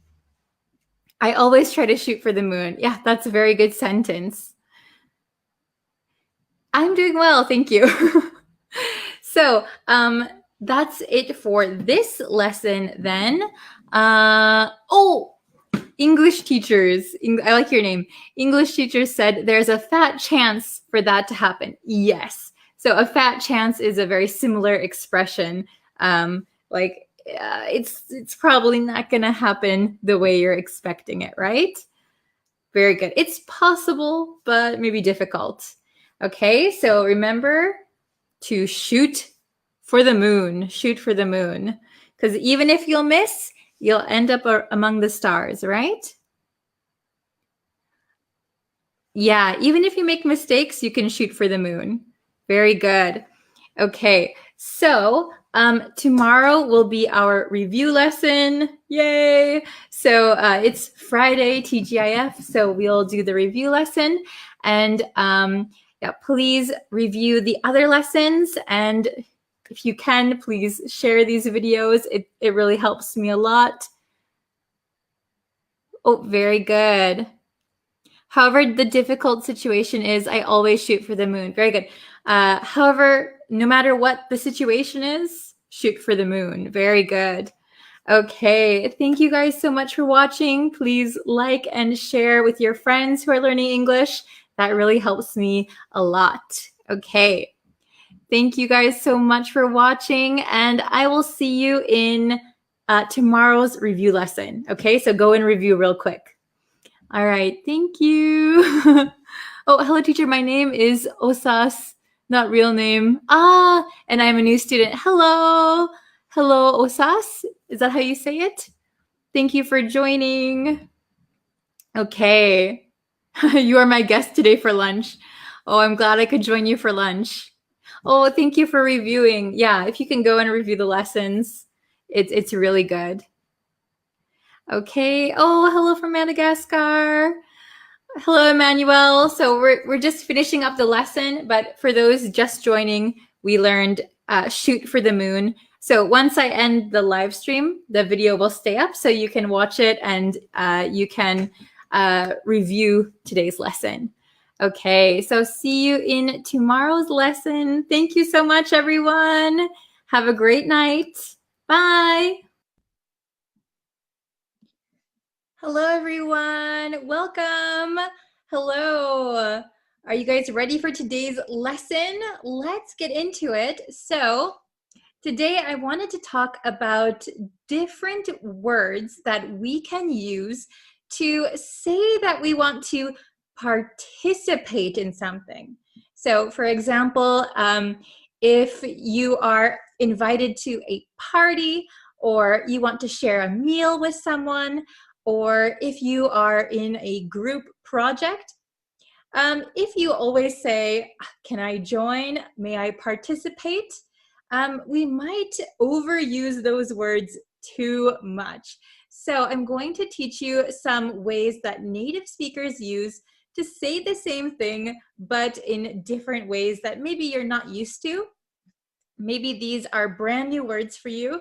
So don't worry, we're going to look at the words first, kind of explain them, and then we'll see them in sentences, okay? All right, so let me know if these words are new for you or if you've heard them before, okay? So we have 1, 2, 3, 4. 4 ways to stop saying join, stop saying participate. We have 4 new ways that you can say the same thing, all right? So the first one is to take part in something, to take part in something. So This simply means to join in something, to participate in something. So our boss took part in the meeting. So it means our boss joined the meeting. Our boss participated in the meeting. All right? So you can say, my boss took part in the meeting. The meeting. Did I say meaning? Oh my goodness. Okay. My boss took part in the meeting. I can't talk anymore. All right. The second one is count me in. So this is a very, a little bit casual way. And this is to show you are enthusiastic. Oh, I really want to join. I really want to participate. Count me in. Okay. So we can use count someone in. All right. So who wants to go on vacation to Spain with me? Count me in. I want to go. I'll go. Count me in. So please include me in the number of people that are going. Include me in the number of people who are participating. Okay?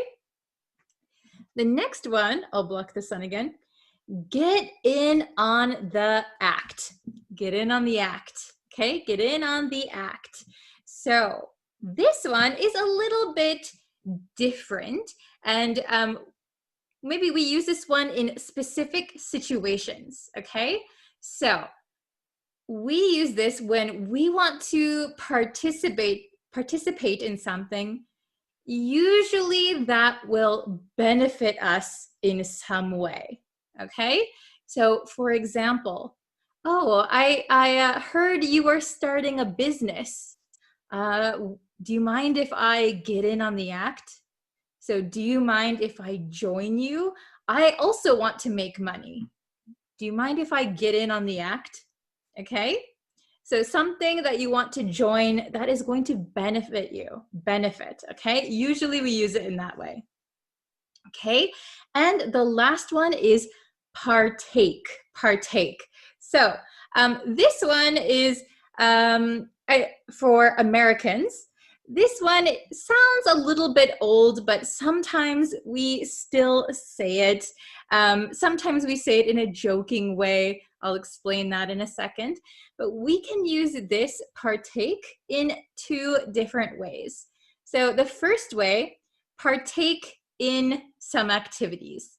This is the same meaning as take part in something, join in something, participate in something. Okay, so we can say, I want to partake in the celebration. I want to join in the celebration. Okay, it is a little bit of an older way. Not so many people use this in conversation, but you might hear some Americans saying it as kind of a joke. Like, for some reason, we think it's funny to talk in a very proper way.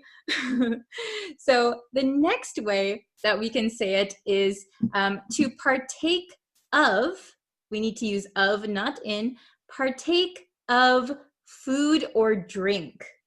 So that doesn't mean, it's not a synonym for eat. So this morning I partook in a breakfast. It doesn't mean I ate breakfast, but it does mean that you eat or drink something that is shared with other people.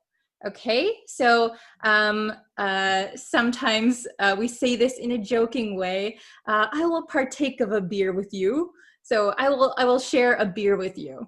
Okay, it's a little bit not really daily conversation, but you might hear it from time to time.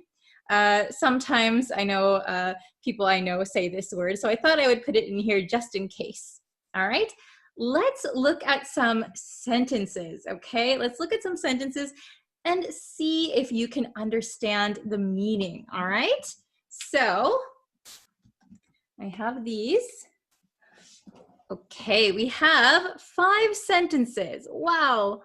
All right, so the first sentence, I'll read it and then we'll kind of explain the meaning, all right? So number 1, my daughter will take part in the school play. My daughter will take part in the school play.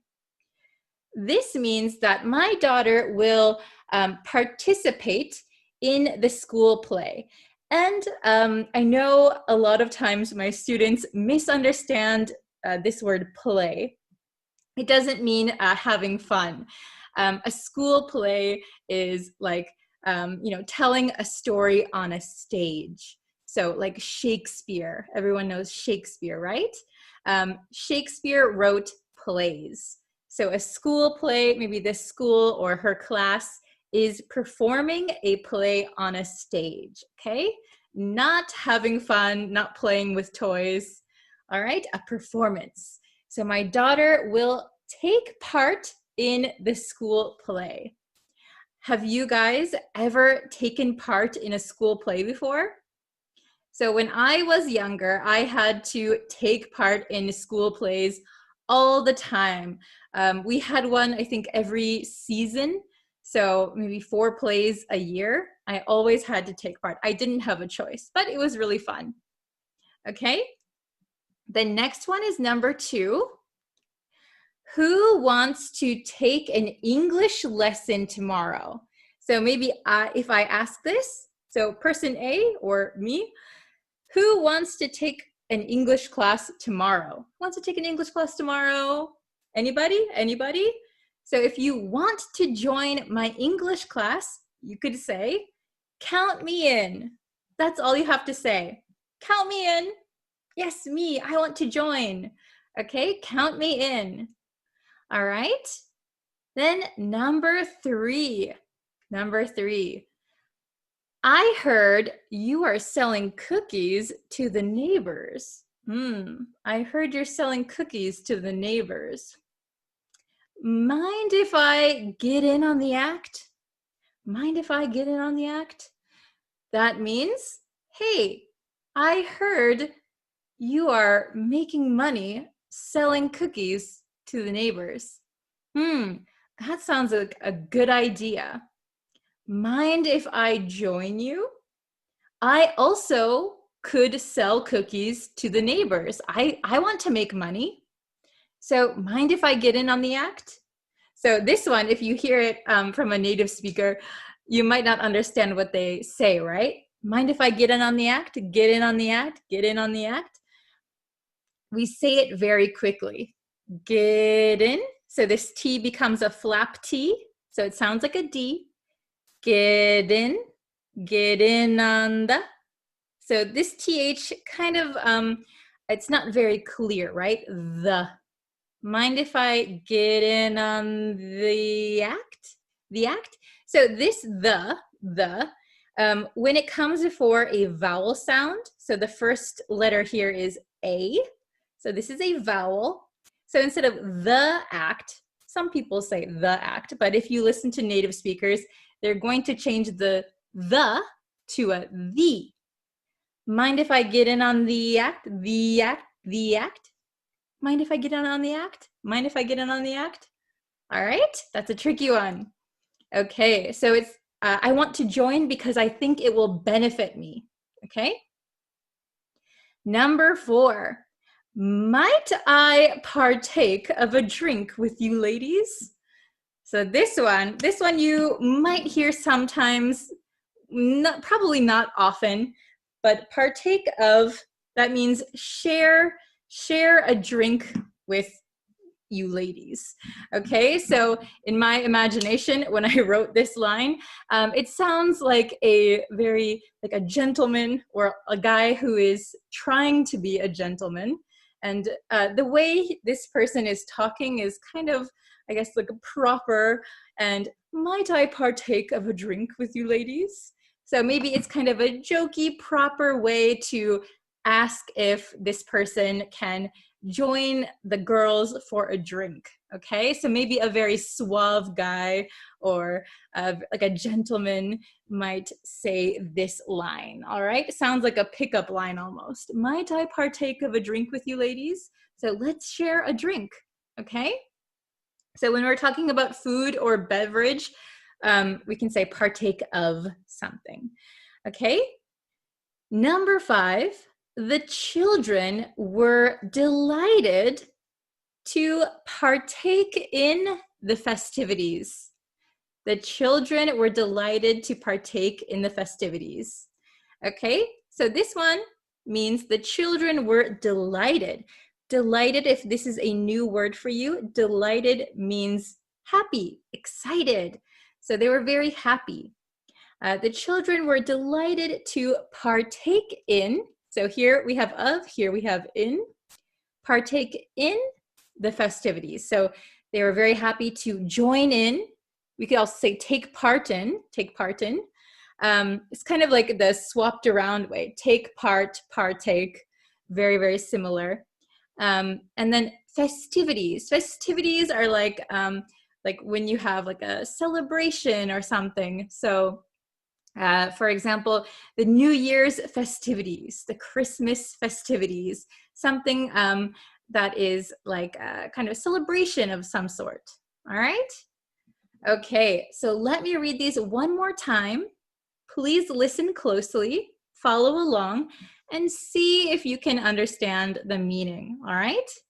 Number 1, my daughter will take part in the school play. My daughter will take part in the school play. All right? Number 2, who wants to take an English lesson tomorrow? Count me in. Who wants to take an English lesson tomorrow? Count me in.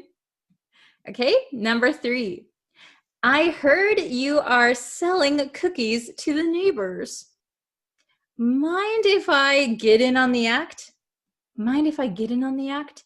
Sometimes we could say action. Mind if I get in on the action? That's okay too. Let me say this one more time. I heard you're selling cookies to the neighbors. Mind if I get in on the act? All right. Number 4. Might I partake of a drink with you ladies? See how my voice changed? It sounds very proper. Okay. Might I partake in a, sorry, I made a mistake. Might I partake of a drink with you ladies? Okay. Number 5, the last one. The children were delighted to partake in the festivities. All right. The children were delighted to partake in the festivities. Okay. I hope you understand the meaning of everything. These are some good ways. If you find that you are always saying join or participate, it might be good to switch them up. And it's very important to know the other ways to say the same thing, because English speakers are going to switch it up all the time. All right, so depending on the situation, you might want to change the word. Okay, so thank you so much for watching this lesson. Sorry if I made any mistakes reading, because when I do these lessons, it's backwards on the screen, so sometimes it's kind of hard. All right, thank you so much for watching. Please leave an example sentence down below in the comments and I will check them. So you can, let's see, sorry about the sun. Okay. We had these 4. So try and make a sentence, leave it down below. I'll check them. And yeah, I'll see you guys in the next lesson, which will be tomorrow. There are new lessons every single day on YouTube and Monday through Friday on Facebook. Okay, so please like and subscribe to both the YouTube channel and the Facebook page. Okay. Thank you, everyone, and I will see you guys tomorrow for a brand new lesson. Bye, everyone. See you next time.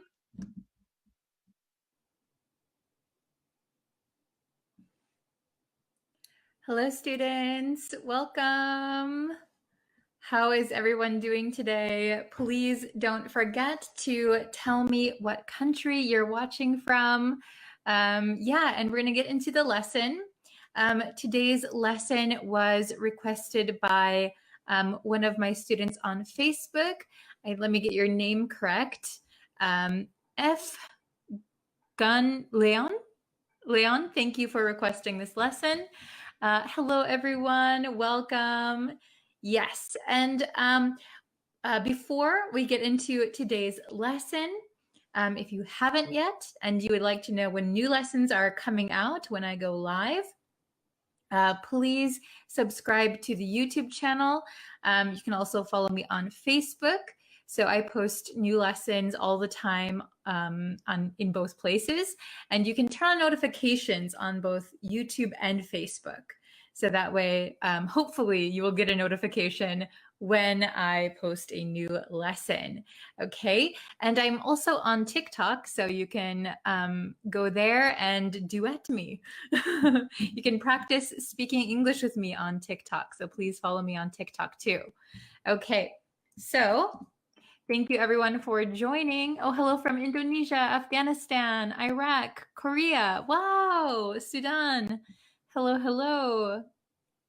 Very nice. Okay, so we're going to get into the lesson. Thank you to Leon for requesting this lesson. We're going to be talking about idioms that have to do with color. Okay, so I did an idiom lesson a long time ago about animals. Okay, so for example, going cold turkey, when pigs fly. So today we're going to talk about idioms that have to do with color, okay? So let's see. Here we go. Okay, very good. So here we have our slide, idioms with color. So we're going to be learning 5 new idioms, okay? Very good. So let's look at the first one, okay? So the first one is roll out the red carpet for someone. Okay, so I'll give a little bit of background on each one also, but to roll out the red carpet, usually when we talk about a red carpet, we think of celebrities, right? So when celebrities go to like an awards show or a movie premiere, there's a long red carpet, there's photographers, everybody's very excited to see them. Okay, but when we're talking about rolling out the red carpet for a normal person, we mean it in this way: to give a guest special treatment. So when a guest comes to your house or when a guest comes to your party, you want to treat them very special, like they are a celebrity, like they are very, very special, like the Queen of England, okay? To give a guest special treatment, okay? We rolled out the red carpet for our dinner guests. So we had a party, we had a dinner party, our dinner guests came, and we made sure they felt very special. So this could mean using really nice dishware or like silverware. So like the dishes are very nice. The food is very good. You know, they don't need anything. You're treating them like they are a king or queen, okay? Is that understandable? And there's going to be a short quiz at the end, so stick around for the quiz, okay? So next one. Oh, hello.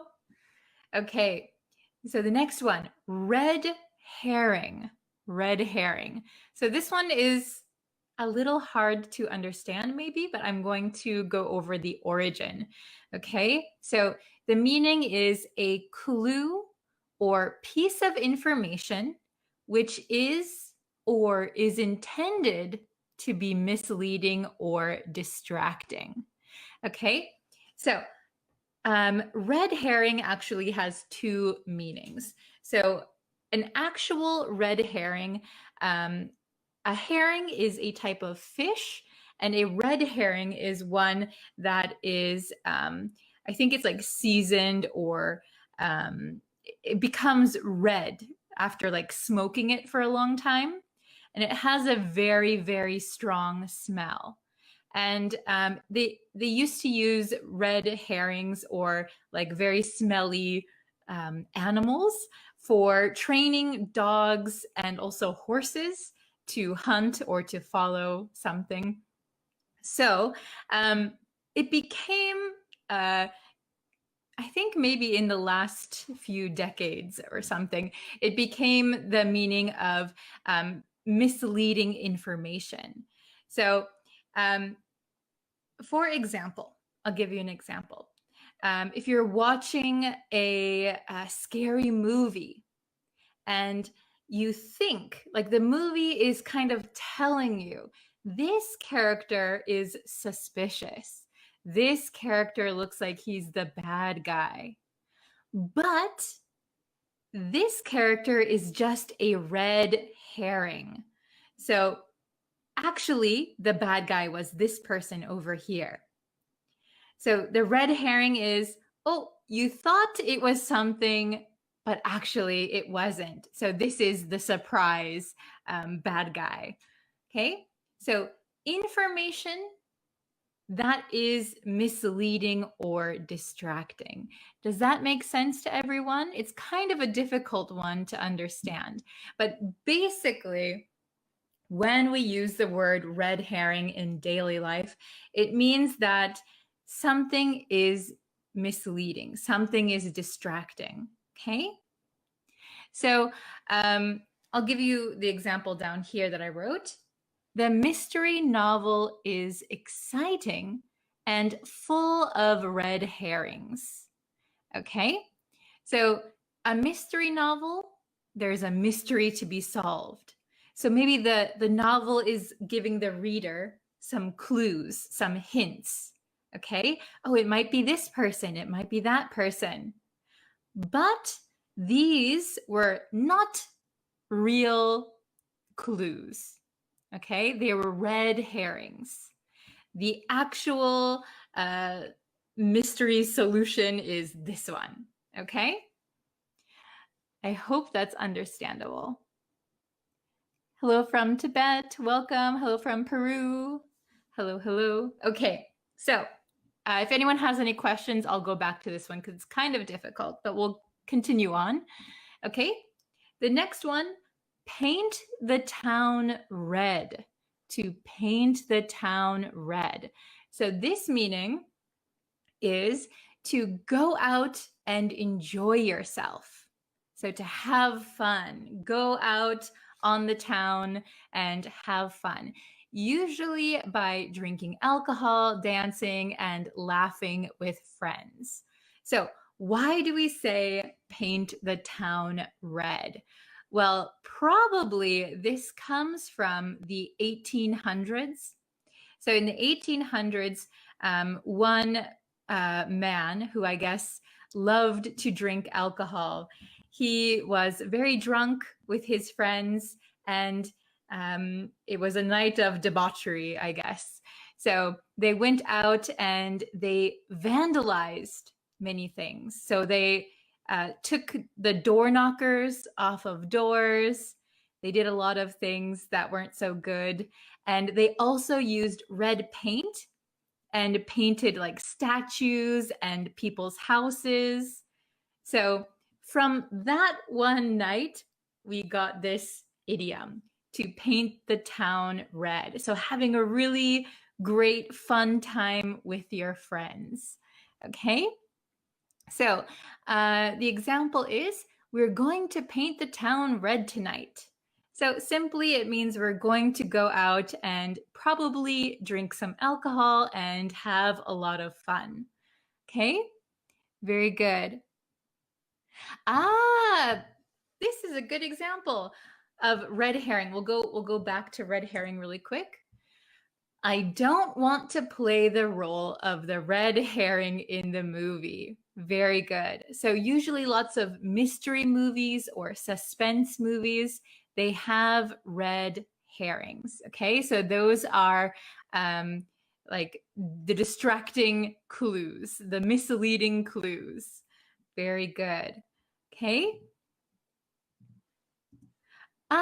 What does vandalize mean? Good question.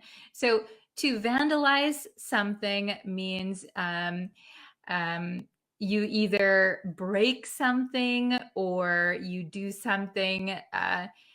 For example, if you have a statue and you throw eggs at the statue, we would call that vandalizing. You vandalized the statue. Now there's egg all over it. Or if you use spray paint and spray paint over a stop sign, for example, that would be vandalizing. So you're kind of destroying or making something that's not yours. You're making it dirty or you're destroying it. Okay? Very good. Okay. Good morning from Botswana. Hello. And this is a good example. Speeches of many politicians are red herrings. Yes.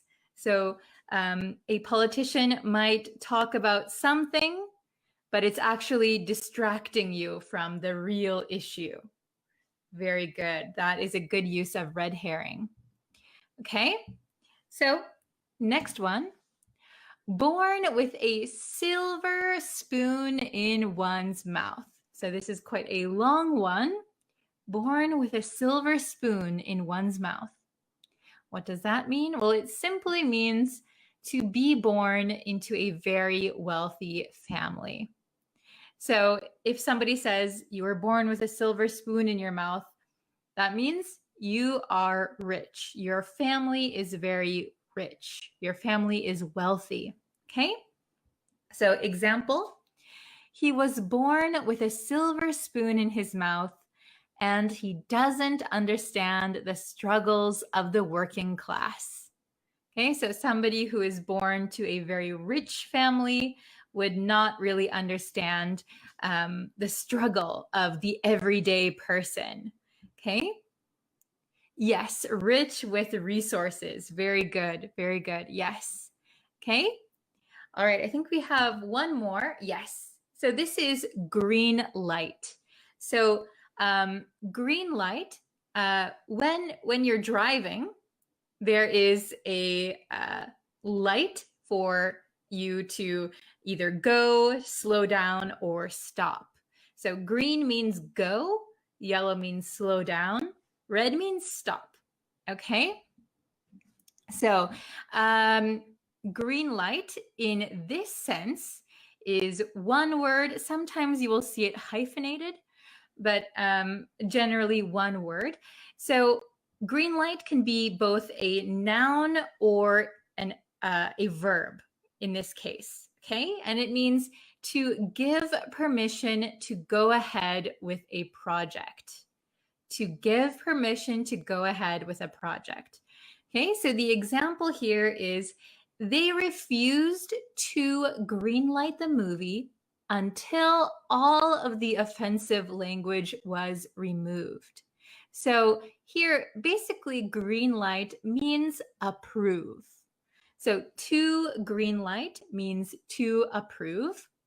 And then if you want to use it as a noun, you could say they refused to give the green light until all of the offensive language was removed.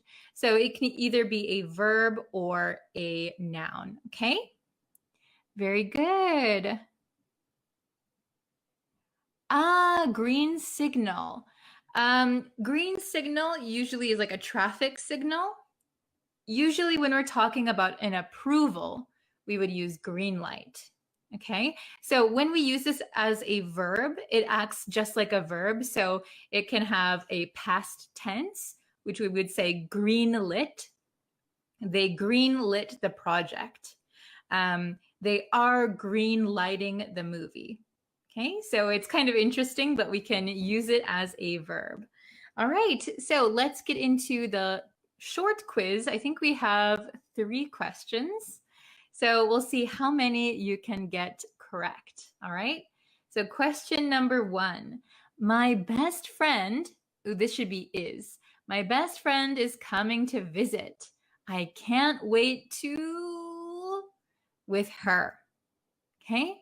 My best friend is coming to visit. I can't wait to with her. So are we going to paint the town red with her? Or are we going to red herring with her? Which one? Which one? A or B? Okay. Oh, very good.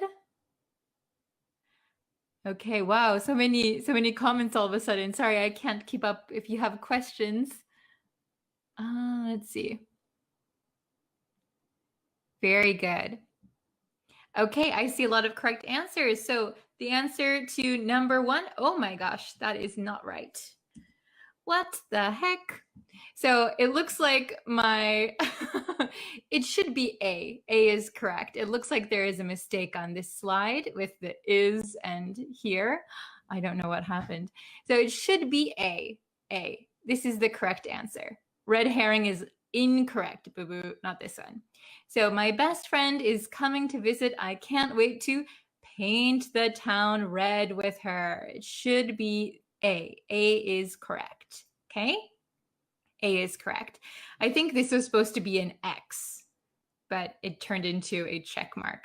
Okay, paint the town red. So it means to have fun. Very good. Next one. Before I send you a copy of the book, my editor has to give me the silver spoon or green light. Which one do you think is correct? Oh, thank you for watching. I appreciate it. Okay, so question number 2. Before I send you a copy of the book, my editor has to give me the, oh, very good, the green light. That is correct. Before I send you a copy of the book, my editor has to give me approval. So which word means approval? Green light. Very good. Last one, question number 3. We are just stopping by for a cup of coffee.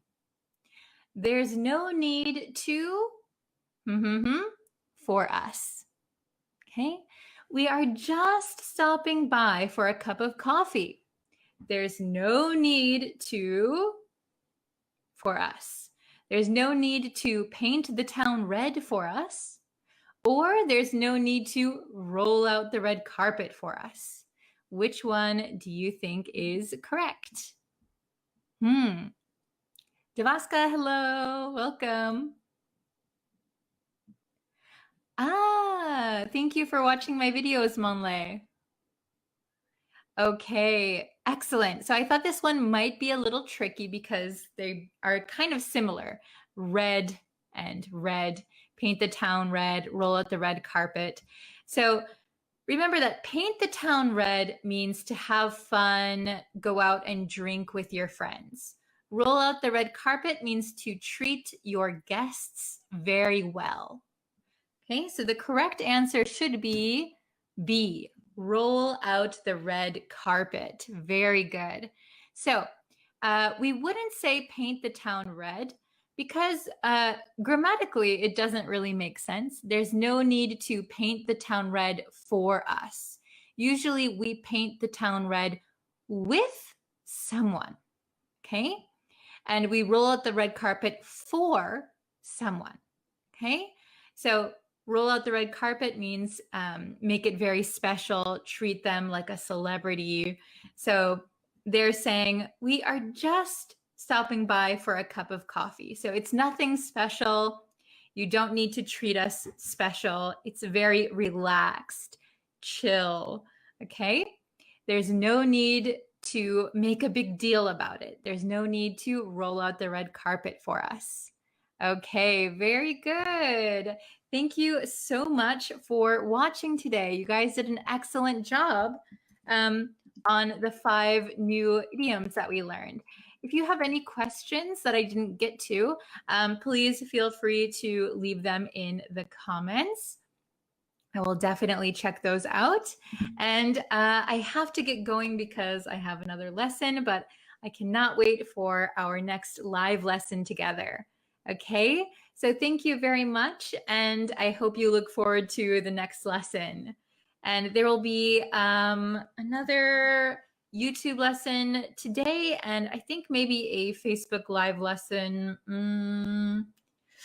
We'll see if I can do it tomorrow. I'm not sure yet. Okay? Thank you guys so much. Turn on notifications and you'll be able to know when I go live. All right. Thank you, everyone. Bye-bye. See you. Hello, everyone. How are you today? Let's see. A few announcements. There is a review lesson that I posted yesterday on the YouTube channel. So if you haven't seen the review lesson yet, go and check it out. We reviewed 7 phrasal verbs. So I think that's going to be really helpful for you guys. Oh, hello. Hello, Aber. Hello, Tetewin. Hello, Kinmar. Hello. How is everyone? Hello from Mexico, Alberto. Hello, hello. I hope you are all having a wonderful, wonderful day. So, before we get into today's lesson, just so that you know, there is a review lesson over on the YouTube channel. If you're watching this on Facebook or wherever you're watching this, go over to the YouTube channel and you can watch the review lesson, okay? And yeah, there will be another lesson posted on YouTube later today. But first, we're going to do this lesson. Oh, there's an announcement going on outside. Hold on one second.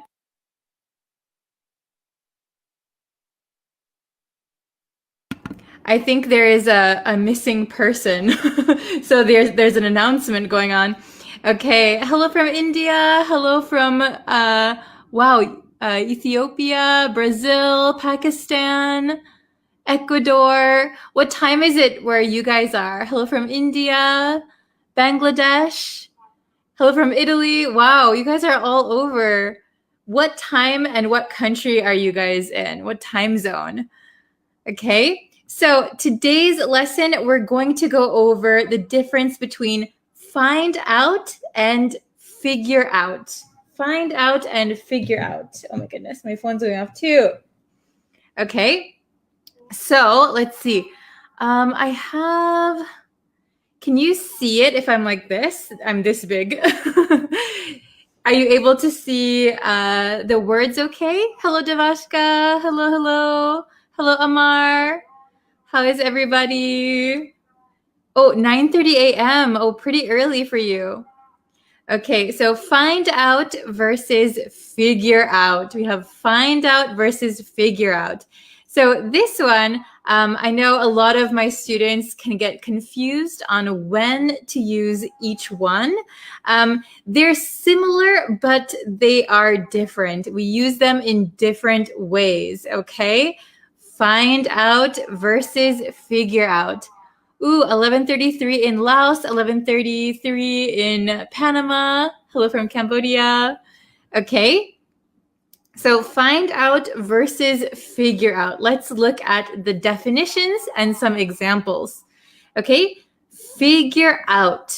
Figure out. We use figure out to mean discover, determine, solve a problem. Okay. When you have to discover something, determine something, or solve a problem, you need to think. You need to think, and it may take a lot of effort. So a good thing to note is that the answer might not exist yet. The answer might not exist yet. Okay? So discover, determine, solve a problem. You need to think, and it may take a lot of effort. Also used when making decisions or making arrangements. Okay, let's figure out what we're eating for lunch. Let's figure out when to meet. let's figure out our schedule for next week. Okay? So you have to think, or you have to use a little bit of effort, and the answer might not exist yet. So let's make an arrangement. The arrangement doesn't exist yet. So you have to figure out your future plan, for example. Okay? Wow, hello, hello. Lots of different countries in here. Oh, I am from Colombia, but living in the US, Seattle. It is 8:27 p.m. Wow, how is Seattle?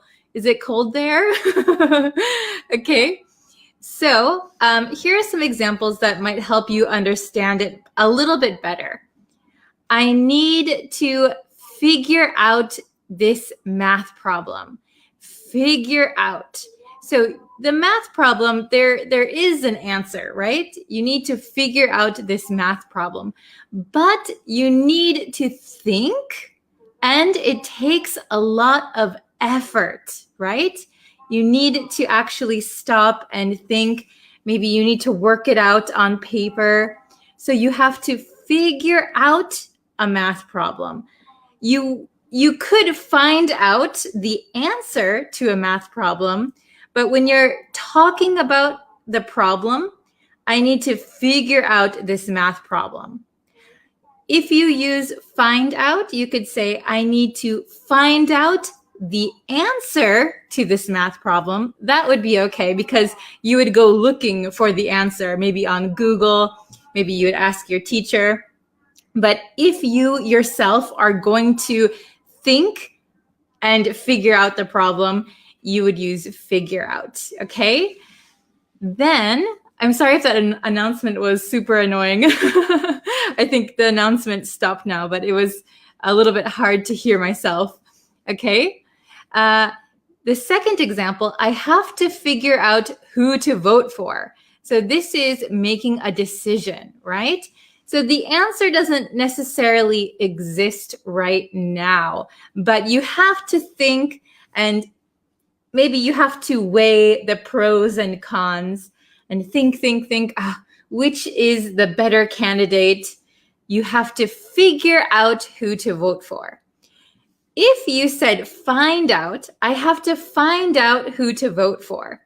It sounds like it's already determined, right? I have to find out who to vote for.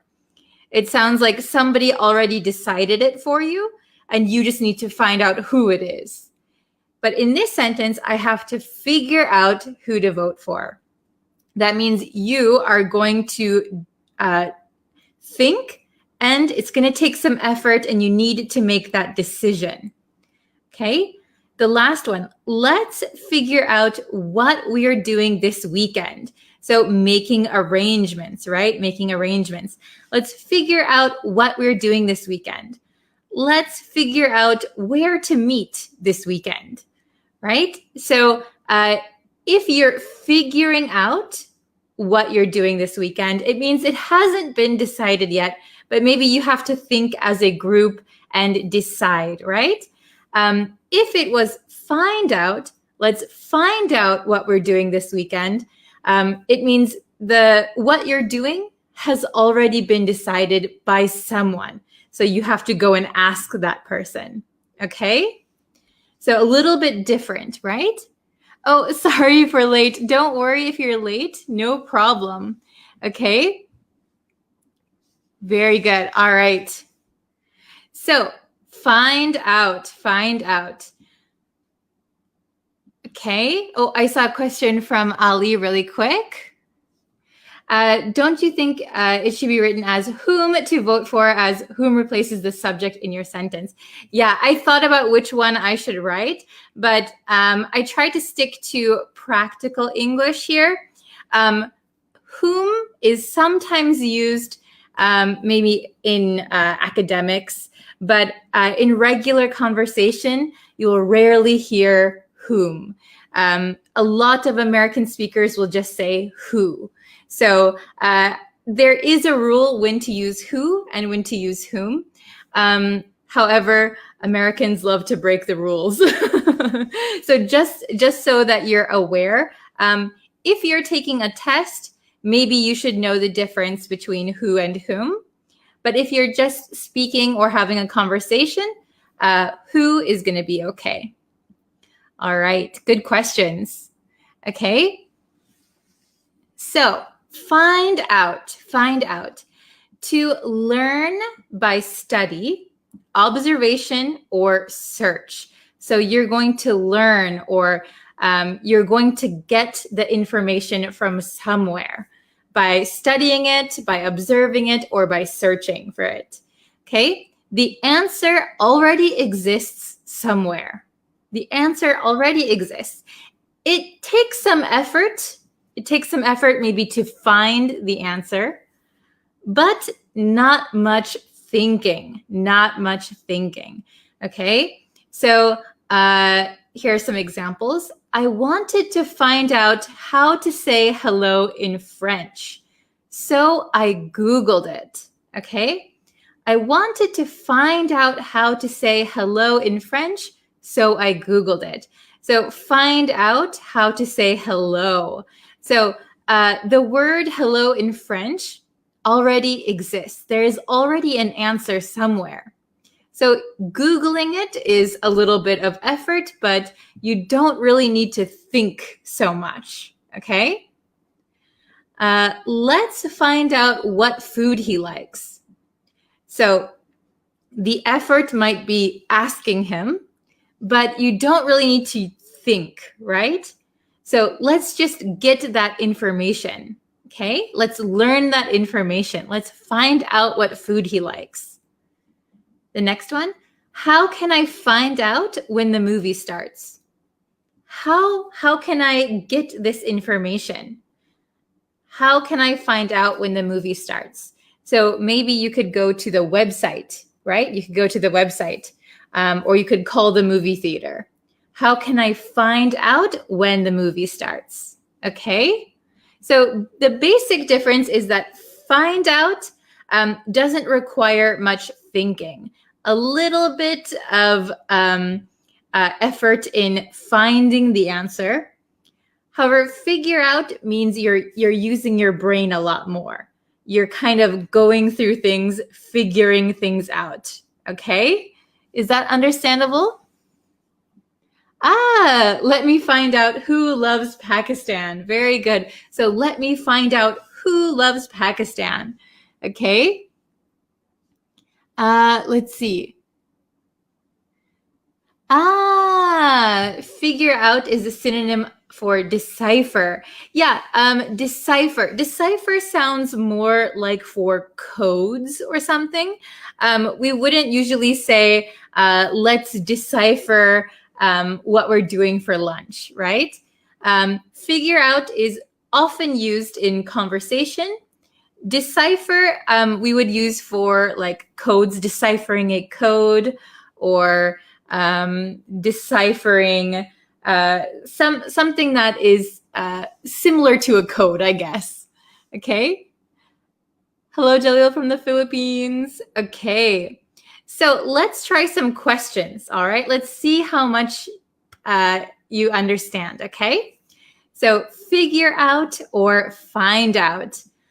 Let's something where to go to lunch.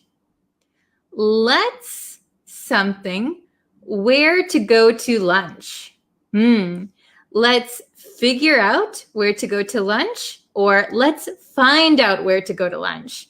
You could use both of these.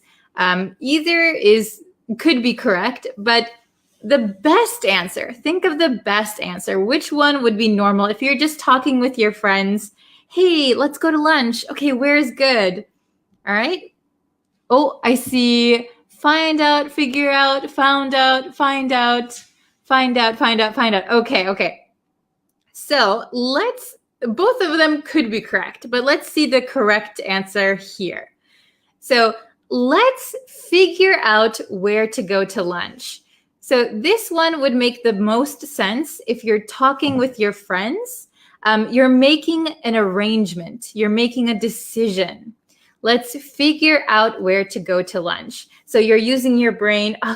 Where is a good place? Maybe Chinese food or Italian food?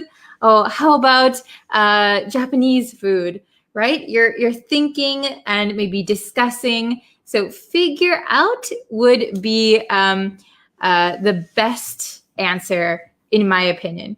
If you said find out, let's find out where to go to lunch, that means somebody already decided it. So maybe if you're going as a big group and you have a teacher who is arranging this lunch, right?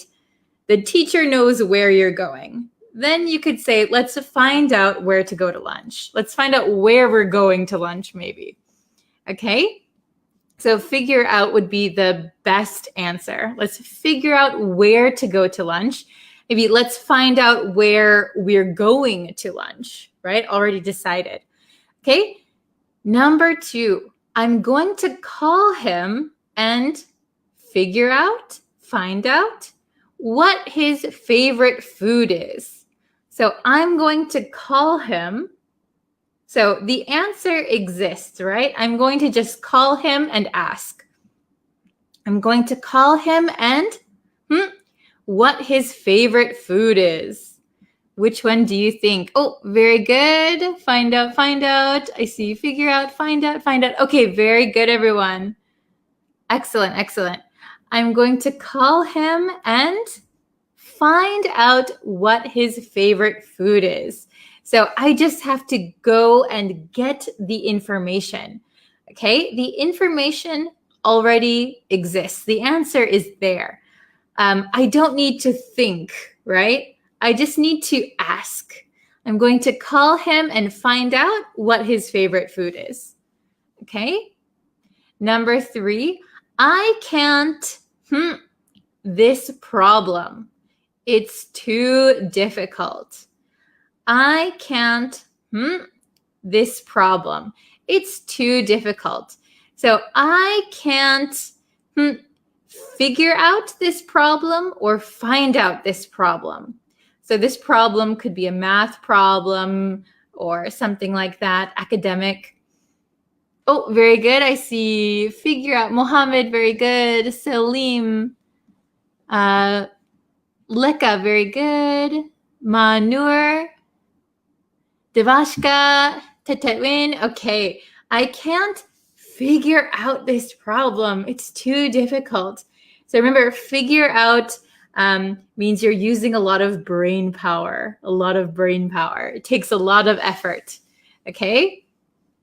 Number 4, can you ask her and what time she finishes work? So can you ask her? We just need to ask, right? And then we'll get the information. Can you ask her and what time she finishes work? Figure out or find out? So we're just asking, right? Oh, very good. Tetewin, Mohammed, Rafael, Hiramani, good job. Alberto. Very nice. Okay. So the correct answer would be find out. Can you ask her and find out what time she finishes work? Can you ask her and find out? So this requires no thinking, really, a little bit of effort. Okay. The last one, I needed to, my career path. I need to, my career path. So career path, that means like what you want to do in the future. So you're talking about making a decision. Maybe, your career path is what you're going to do for the rest of your life, right? What kind of job, career you want. So you need to do a lot of thinking. All right. Which one do you think it is? Oh, figure out. I see some find out, some figure out. Okay. So I would say the correct answer is figure out. I need to figure out my career path. So I need to think. I need to decide. I'm making a decision. if you said find out, I need to find out my career path, that means it's already been decided for you. So maybe your parents decided it or your teacher decided it. You have no choice. You just need to get that information. So usually when we're choosing a career path, you take time to think about it, to really really think and find the best way for you. So I need to figure out my career path. What should I do? What should I do? Okay, so really quick, I'll go over these one more time. So number one, let's figure out where to go to lunch. So we need to make a decision. Number two, I'm going to call him and find out what his favorite food is. So call him and just ask. Ask and get information. Find out. Number three, I can't figure out this problem. It's too difficult. So figure out this maybe math problem, for example. Takes a lot of thinking. Number four, can you ask her and find out what time she finishes work? So ask her and get this information. Find out. Okay. Number five, I need to figure out my career path. So I need to think and make a decision. It's not decided for me. I need to think and make a decision. Okay. So let's go back a little bit. Figure out, discover, determine, solve a problem. You need to think, and it may take a lot of effort. We can also use it when making decisions, making arrangements. Okay? Find out, to learn by study, observation, or search. The answer already exists somewhere. It's already there somewhere. It takes some effort, but not much thinking, okay? So maybe the effort is, Googling it or asking someone, calling someone. Takes a little effort, but you don't need to really think about it, right? Okay, is it understandable for everyone? Oh, let me bring myself back here. Okay. Very good. Let's see. Ma'am, I joined in the last few minutes, therefore didn't understand very well. But anyhow, thanks. Oh, thank you so much for joining, even though you're late. So don't worry. These live lessons will stay up so you can watch them anytime, okay? I can't figure out how to start over my assignment. So maybe you had an assignment, you made a mistake, you need to start over, but I can't figure out how to start over. Very good. Okay. Can you please repeat figure out? So figure out means that you're using a lot of brain power. You're thinking about something. So for example, figure out a math problem. That's probably a good one to remember. So it takes a lot of thinking. And you need to do it yourself, basically. You can't ask someone. You need to do it yourself. You need to think and do it yourself. Find out, on the other hand, takes just a little bit of effort, not so much effort, and no thinking. You just need to get the answer from somewhere, right? You need to Google it, look it up online, look it up in your dictionary, ask someone. Figure out is more about making decisions or solving things. Okay? I can't figure out how to make my life better. Yes, that's a good example. I can't figure out how to make my life better. Very good. Okay. Oh, if you have a question, yeah, feel free to post it.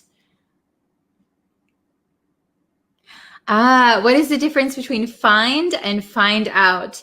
So I think maybe I'll do a whole lesson on this maybe tomorrow because yeah, I think it's good to put it as a full lesson.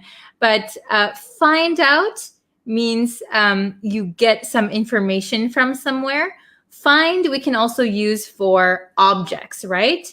I have to find my phone. Okay. I'll go into more explanation tomorrow. How about that? Okay, good questions. Do you figure out what is important in your life? Oh, is this a response to the other one? Very good. So, do you figure out or did you figure out what is important in your life? Very good.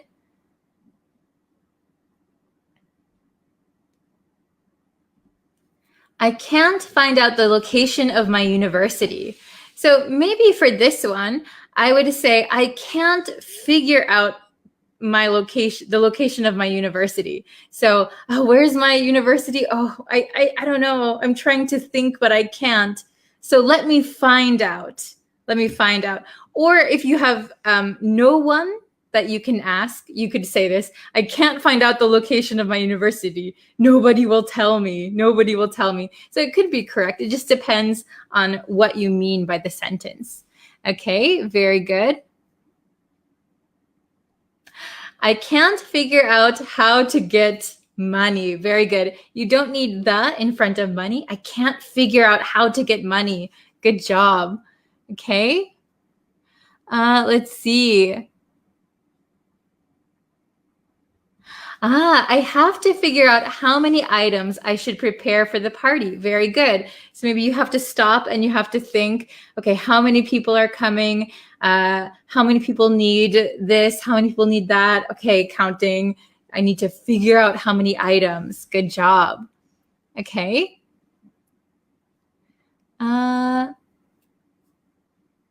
Very good.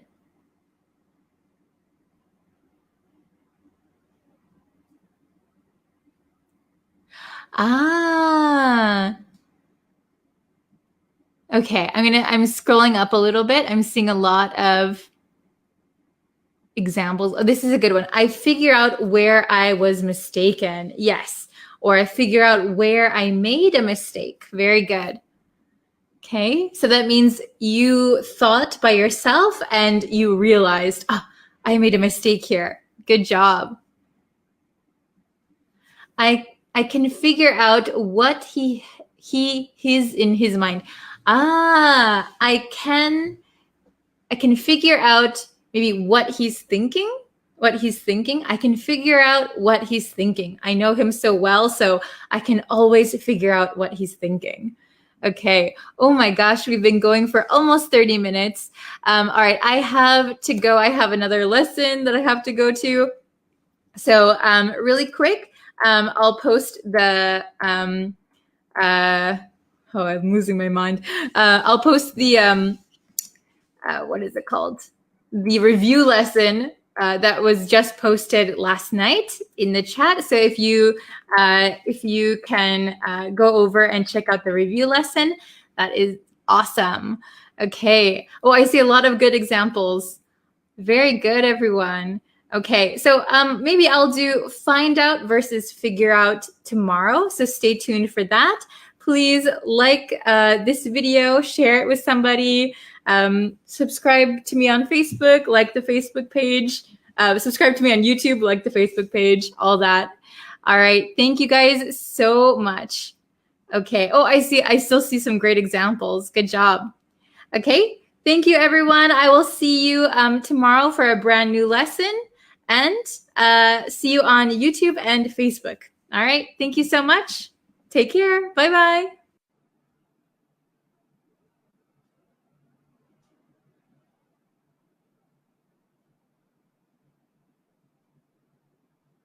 Oh, hello, guys. I think I'm live now. Hi, everyone. How are you? I hope you can hear me again. Sometimes my mic works and sometimes it doesn't. So I'm just going to try. Oh, I hope you didn't hear that. I'm going to try my best today. I know this is like an odd time to start a live stream, but I thought like I'd see how many people are online right now. It's a really weird time to go live, but today I want to teach you a new idiom. So I have it all written out here. Ooh, can you see that? It's hard to see. Okay, so the idiom we're going to learn today is to bend over backwards, to bend over backwards. So if you think about bending over backwards, it is a pretty difficult thing to do. So that is the origin of the idiom. It comes from gymnastics. So to bend over backwards is a difficult thing to do. So if you're doing it, you're trying really hard, okay? So let's look at the meaning, okay? So for those of you just joining us, to bend over backwards, ooh, there we go. To bend over backwards means to try very hard to help or please someone. So to try very hard to make someone happy, to bend over backwards, okay? It's really hard to see. Let's see. Can you see like that? Okay. So I'll move over here a little bit. Hi, everyone. Okay. So I'll give some examples, all right? We have some examples here. So we can use bend to bend over backwards. So it's like a verb. So we can use it the same way as a regular verb. So to bend can become bended, bent, bending, okay? So number one, I bent over backwards to help him, but he never thanked me. I bent over backwards to help him, but he never thanked me. So I did a lot to make him happy. I tried very, very hard to please someone, but he never thanked me. So I bent over backwards to help him. I did a lot. Number two, she always bends over backwards for her clients. She always bends over backwards for her clients. So that means that she tries very, very hard to please her clients. She does a lot for them. So if you think about a time where you helped someone, where you tried very, very hard to make them happy, that means maybe you were bending over backwards for them.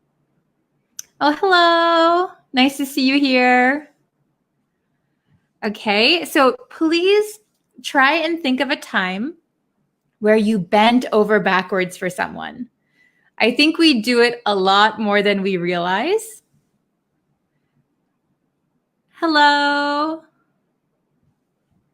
Yes, so if you're just joining us, we talked about the idiom to bend over backwards. So simply it means to try very hard to help or please someone. And I gave some examples. I bent over backwards to help him, but he never thanked me. She always bends over backwards for her clients. Okay, so remember that the origin of this idiom is from gymnastics. So to bend over, whoa, I hope you didn't hear that. I bumped the mic. To bend over backwards is a very difficult thing to do. Okay? So please write in the comments a time that you bent over backwards for someone. All right, thank you guys so much for watching. I'll have some new lessons uploaded very, very soon. And if you want, you can go over to the YouTube channel and watch all of the longer videos over there. I have a new one that's coming out pretty soon. So if you subscribe, you'll see when it's uploaded. Okay. Thank you guys so much. And I hope I'll see you in the next lesson too. Okay. Bye for now. See you next time.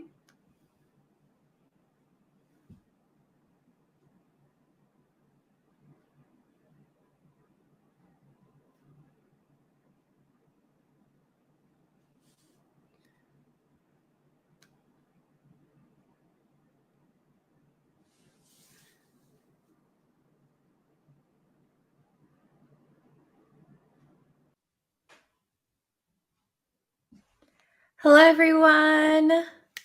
How are you doing today? I am just recovering from being sick. So thank you guys for waiting for today's lesson. Just while I wait, while people get in the chat, if you could, we have a bunch of lessons on YouTube. So if you could go over and subscribe to the YouTube channel, you can see a bunch of lessons there.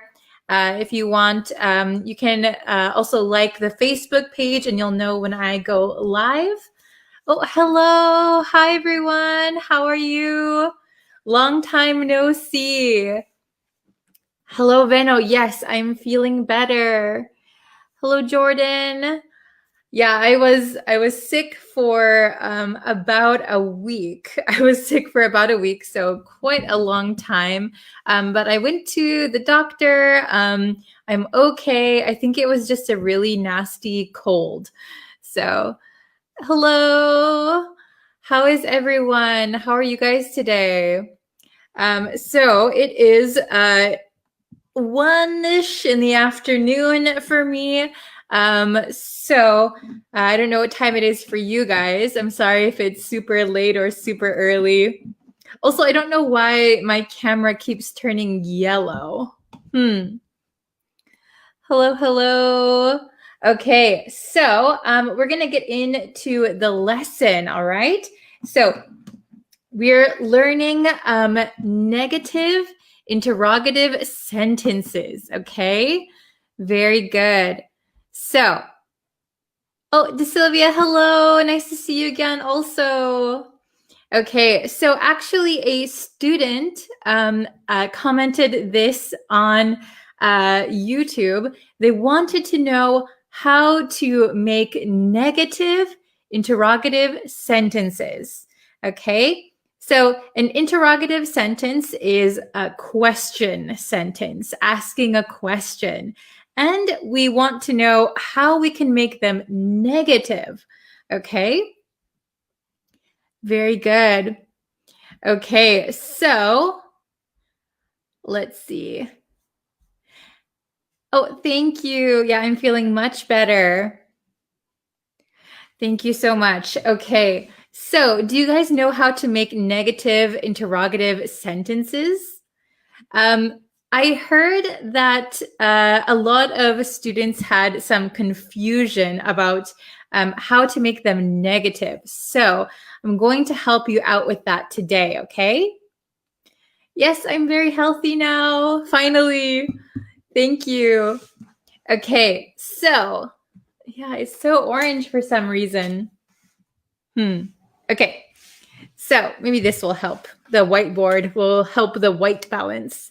Okay, so we're going to look at yes or no questions for today. You can also make negative interrogative questions with question words like what, who, when, where.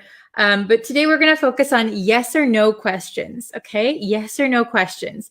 So they are formed with auxiliary verbs at the start of the sentence, okay? So like do, are, is, have, did.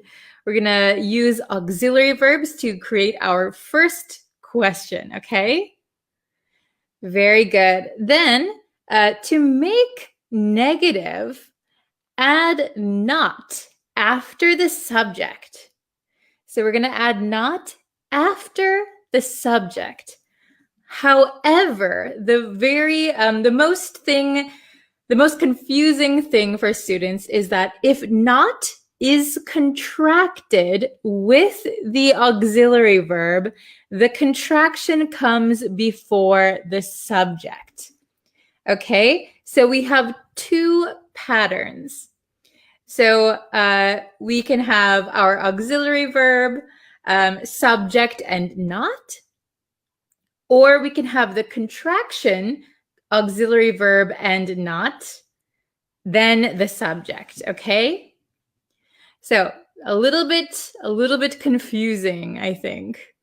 All right, very good. So let's look at number 1. So we have a question here. Do you have time? Do you have time? Let's see, can you make this into a negative as an interrogative question? So as an interrogative sentence. So we're going to make it into a question, right? It is a question here. Do you have time? But a negative question. Okay. Can anyone answer? How would you make this into a negative? Oh, I'm doing well. Thank you, Eric. Okay, so do you have time? Remember, we have two patterns. So, oh, very good. Do you not have time? So this is the first pattern. Do you not have time? So do you not? So we're going to put not after the subject. Do you not have time? So in this case, we don't use this pattern so often. Do you not have time? This kind of sounds like you're emphasizing, oh, do you not have time? I thought you did have time, but you don't have time. So here, do you not have time? It's a little bit of an emphasis.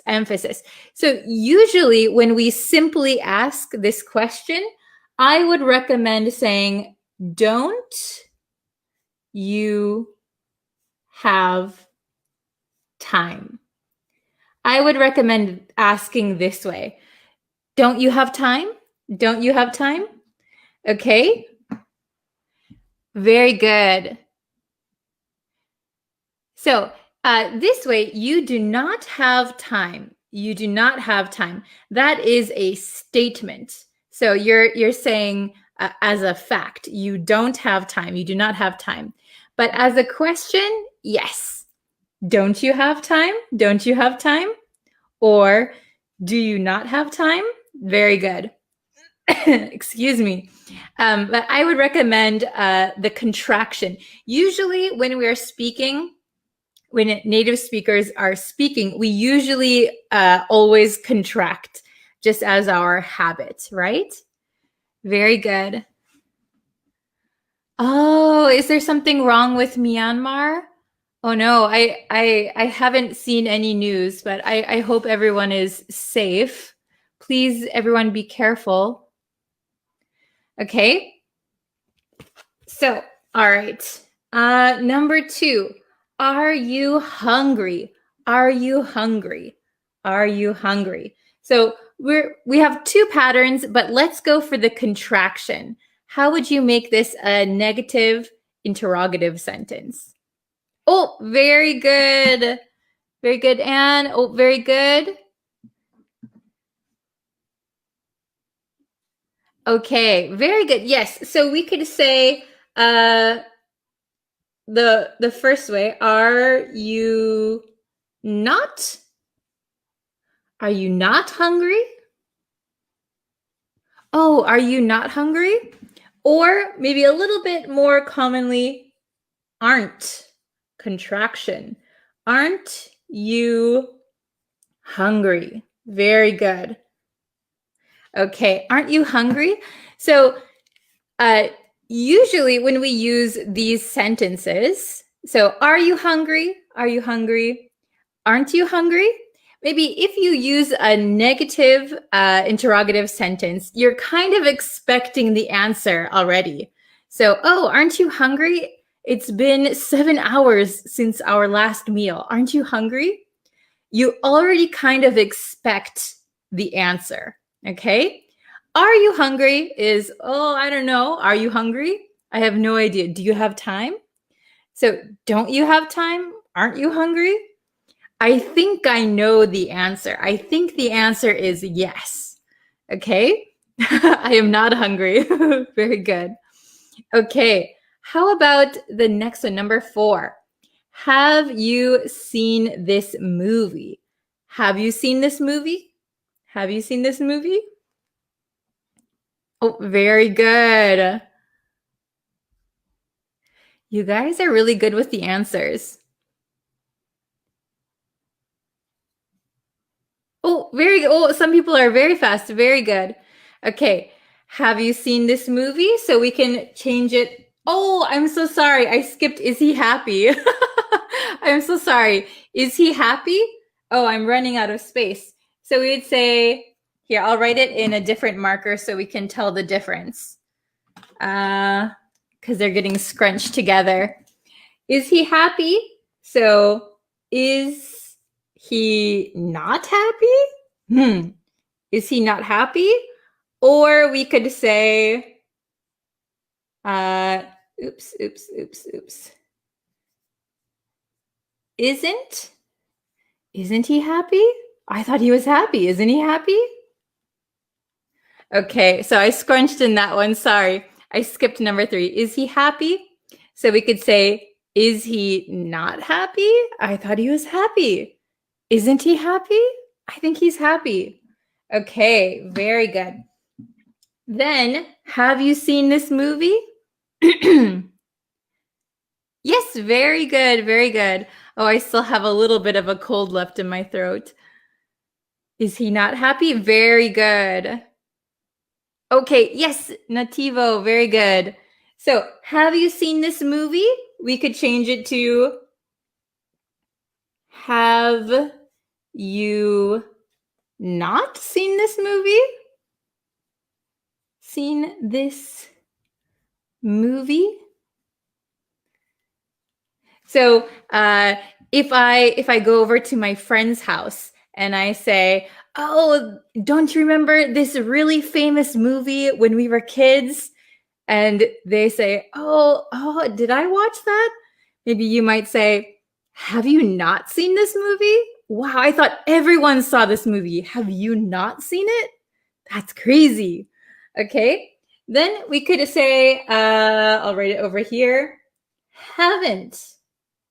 Remember, the contraction comes before the subject. Haven't you seen this movie?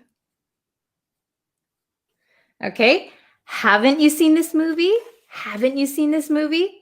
Again, a lot of times in speaking, we will go for the contraction. So it's really important for you to know that the contraction always comes before the subject, okay? So we wouldn't say, you haven't seen this movie? Haven't you seen it? You haven't seen this movie? So remember, the contraction comes before the subject. Excuse me. Oh my goodness. Okay. Number 5, did you study? Did you study? Did you study? Okay.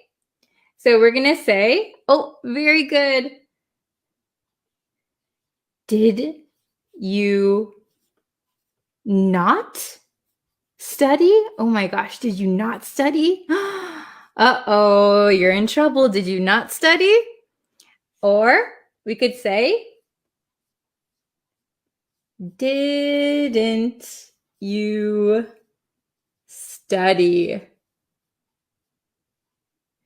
Didn't you study? Didn't you study? Uh-oh, our test is today. Didn't you study? Very good. Oh, you guys are so good with the answers. Yes. Okay, so remember, with yes or no questions, they're formed with auxiliary verbs at the start of the sentence. And to make negative, we add not after the subject. If not is contracted with the auxiliary verb, you're going to put that before the subject. Okay? Very good. Okay. What is my goodness? Oh, very good question. I say that a lot, I guess. So, it's actually, oh my goodness. Oh my, oops. I spelled it wrong. Good. Oops. Oh my goodness. Oh my goodness.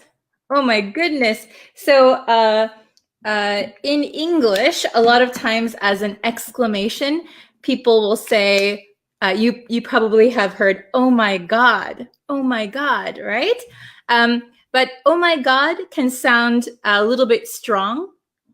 And maybe some people don't like to say, oh my God, right?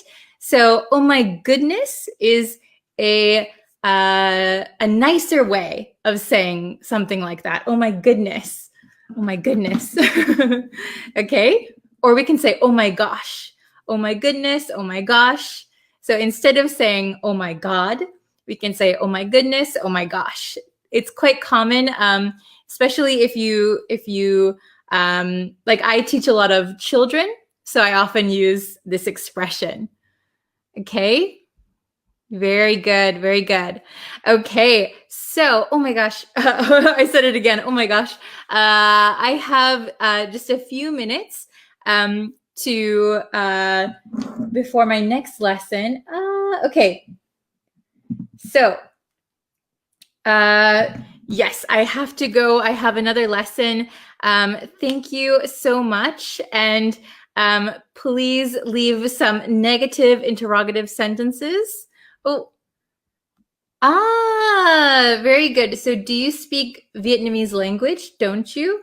So maybe we would say, don't you speak Vietnamese? Don't you speak Vietnamese? Very good. Okay.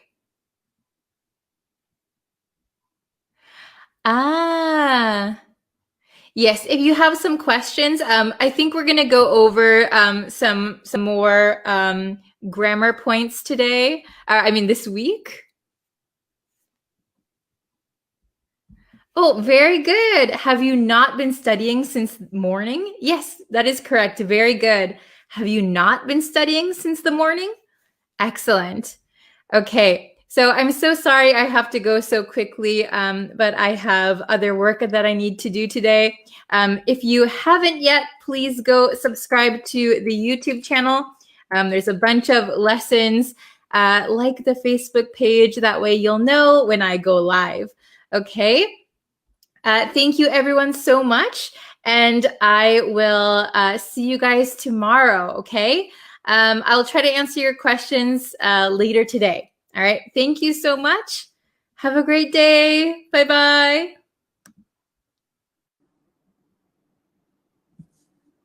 Hello, everyone. Welcome, welcome. Mic is on. I always have to check. It's right here. Okay. So I only have about 10 minutes today, so I got to do a super quick lesson. Let's see. Make my screen bigger. Okay.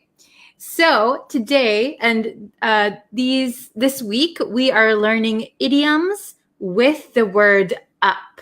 Idioms with up is what we've been studying. So yesterday, we learned 3 idioms. So if you haven't watched that lesson, go check it out. We'll have a review lesson at the end of this week. Okay? So, hello. Hi, everyone. Thank you for joining me. Sorry, I have just 10 minutes today. I have a really busy schedule, so I can only do a really short lesson. Oh, hello, Anna. Hello, Samya. Okay, so today's idiom, we're only going to learn one because of a limited time, but we're going to learn screw up. Screw up. So this is a very casual, informal idiom. Screw up. Do you know what screw up means? Anybody? Screw up. So this might be a new one. It's very casual. It's informal. But we do say it a lot. Okay? So we use screw up when you make a mistake or you don't manage a situation in the best way. So usually when we say screw up, we're in trouble or we're apologizing. So you don't want to screw up. Screw up is not a good thing to do. Oh, hello from Peru. Very good. Oh, yes, very good. To do something wrong is to screw it up. Yes. Oh, hello from Mexico. Hi. Wow, we always have so many different kinds of nationalities. That's awesome. Okay, so let's look at screw up. Let's see. So I have the meaning written out here. So you can look at it a little bit more easily. So screw up means to completely mismanage or mishandle a situation. To completely mismanage or mishandle a situation. So basically making a mistake. Oh, hello from India. Very nice. You screw up your job interview. Yes, you could screw up your job interview. You don't want to, but if you do screw up your job interview, hopefully you'll get a second chance to do it one more time. Hello from Myanmar. Okay, so meaning is basically to make a mistake. Okay, so let's look at the examples. I'm sorry, Amanda, I screwed up. I'm sorry, Amanda, I screwed up. So screw up, like I made a mistake. I did something wrong. I did something bad. I'm sorry, Amanda, I screwed up. So you often see screwed up. I screwed up with like an apology. I'm sorry, I screwed up. Don't hate me. Okay. Number 2. This one is, I'll get into this one, but this is very, you'll sound very American if you say it like this. Okay. I royally screwed up at work and now I think I'll get fired. I royally screwed up at work and now I think I'll get fired. Oh no. So, screw up is to make like a mistake. But if you put royally in front of it, this is a very American way to say you really, really made a mistake.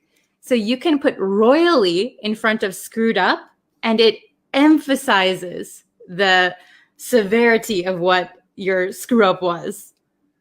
Oh, hello from Indonesia, Bangladesh, Mexico. Hello from Myanmar. Okay, so this one, we can save royally for big mistakes. So in this case, I think I'll get fired. So that must be a big mistake. So in the comments, please write a time when you royally screwed up. When you royally screwed up. So I will give you an example. Let's see. When I was 16,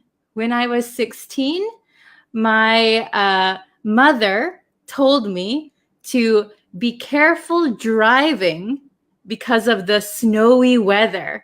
She told me many times, be careful, be careful, be careful. But I was 16, so I didn't really understand how to be super careful in snowy weather when I was driving. So I was driving a little bit fast and I got into a small car accident, but I royally screwed up. My parents were so angry.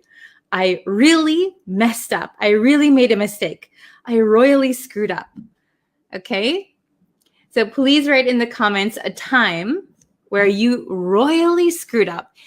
This is a very American saying, royally screw up. Okay, and number 3, let's look at it. She screwed up the application and has to start over. She screwed up the application and has to start over.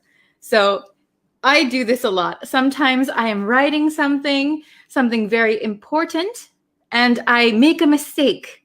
I screwed up my application. Now I have to start over. Okay? So she screwed up the application and has to start over. She has to write one more time. That's the worst. That happens to me a lot. Okay? Ooh, Pakistan. Karki. You are Sam Karki from Darjeeling. Okay, awesome. Thank you for being here. And thank you for writing your name like phonetically. It really helps me to pronounce it. Okay, so let's just quickly review. Oh, can I do this with one hand? Okay, so we learned screw up. Ooh, can you see that? We are learning screw up today. Screw up. And what does screw up mean? It means to make a mistake or mismanage something or mishandle a situation. Oh, yes. Very good. Okay, so Sarah said, can we say, I royally screwed up in my last exams? Yeah, you can say, I royally screwed up my last exams would be perfect. I screwed up the examination. Yes. Hi from Sri Lanka. Hello. Okay, so I'll just read these one more time really quickly. Let me check the time. Oh yeah, I only have a few more minutes. Okay, so I'm sorry, Amanda, I screwed up. So you have to apologize for something. I made a mistake. I'm sorry, Amanda, I screwed up. I'm sorry, Sam, I screwed up. Okay? Number 2, I royally screwed up at work and now I think I'll get fired. So this is a big mistake. Big mistake. And number 3, she screwed up the application and has to start over. She screwed up the application and now she has to start over. Very good.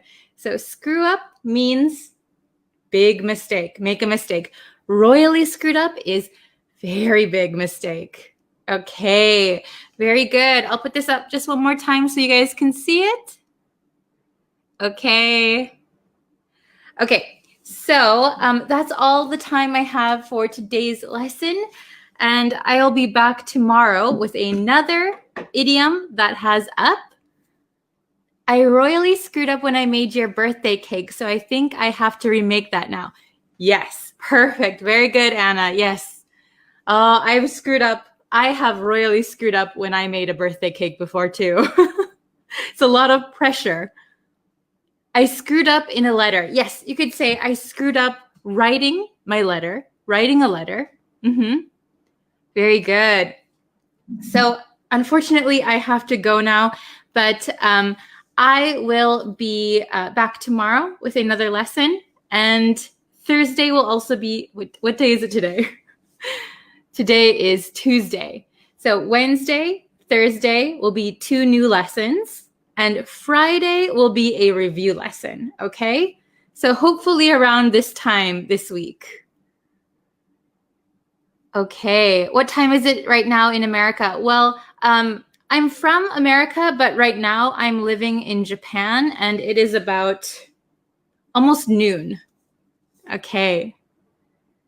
Oh, thank you for joining, Anna. It's always a pleasure having you. Oh, thank you, Kevin. Thank you very much.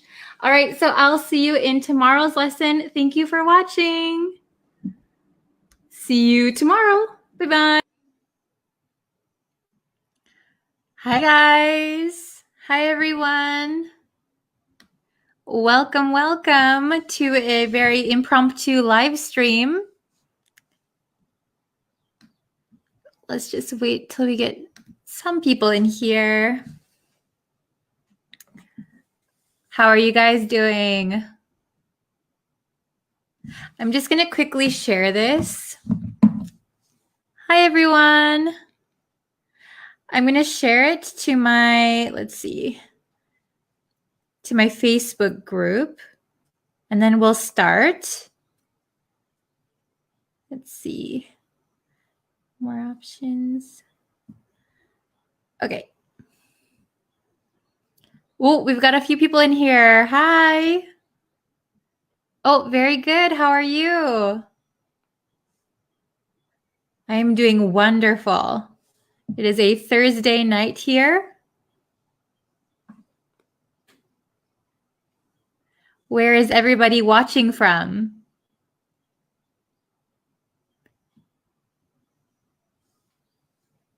Oh, hello. Good morning. I'm pretty good. I'm glad you guys are doing good too. Let's see. I think I shared it. And then let's see. Hold on one second, guys. Hello, hello. Good morning. Hi.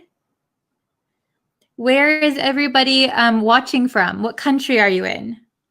And what time is it? Oh, from Ethiopia. Wow. Kurdistan. Okay. Wow. Lots of different places. That's awesome. Okay. I'm just finishing sharing this and then we'll start the lesson. Good morning. Ooh, Algeria. Very cool. Okay. So I shared it. So we're going to start. Ooh, Iraq. I'm probably, same time as Japan. Very cool. I'm probably not pronouncing your countries the right way. I'm sorry. Okay, so let's start the lesson. So today, I always have trouble showing these things. We're going to learn the past perfect continuous. Past perfect continuous. Can you see that? I'll put it in front of me. Past perfect continuous. So this is when something happens in the past and stops in the past. So you can see it starts here, continue, and stops. So it does not continue into the present. It stops in the past. Okay? So that is the big thing we have to remember.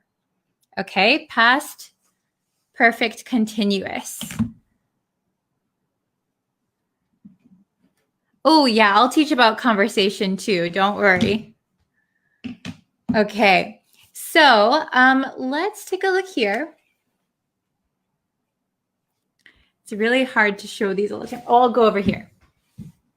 Does that work? No. Oh, here, I got to move my microphone a little bit. So can you still hear me like this? Can you guys still hear me? Okay. So we are going to look at the structure. So the structure is had plus been plus the present participle. Okay? So I have 3 examples here. And one thing to remember is that we usually use a duration. We usually include a duration in our sentence. So, for example, in the first one, I had been waiting at the station for 1 hour before he finally arrived. So the duration is 1 hour. 1 hour. Can you see that? I had been waiting at the station for 1 hour before he finally arrived. So the waiting started in the past and stopped in the past. He finally arrived, so my waiting stopped. Okay? Now let's look at number 2. Oh, I think my hand is smudging it a little bit. Number 2. Had you been studying English long before you decided to come to the US? Had you been studying English long before you decided to come to the US? So, had you been studying English long. So long is the duration here. Before you decided to come to the US. So in that case, I'm going to put this down for a second. So you started studying English, keep studying, and maybe you decide to go to the US. So that interrupts your studying. So that's why we use the past perfect continuous. It happened in the past. Okay? Let's look at one more, number 3. I erased some of it with my fingers. If you can see the bottom one, number 3. I had not been studying long before moving to the US. I had not been studying long before moving to the US. Okay? So this is in the negative. So we put I had not. Not goes after had. I had not been studying long. Long is our duration. Long's over here. And moving to the US is what interrupts our studying. Okay? So I know it's a little bit tricky. I know some languages don't even have this tense. So it's something that takes a little bit of practice. But remember, it's had plus been plus the present participle, okay? Do you guys have any questions?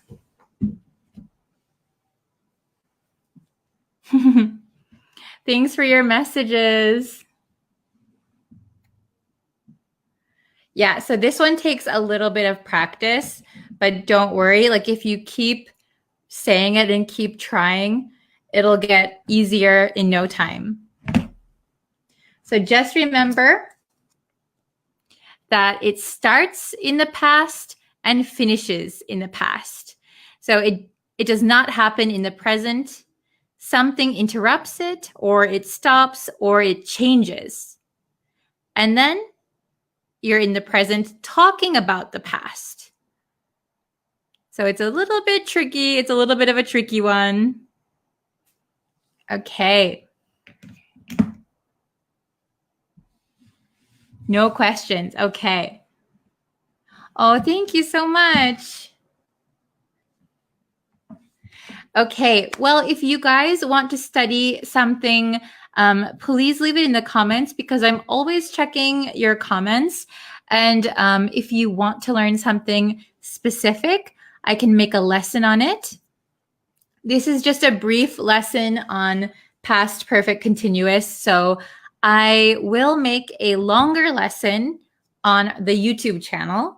So go and check out the YouTube channel. I'm posting videos there that are longer and they're more edited, and I prepare a little bit more for them. These live streams are kind of just very impromptu.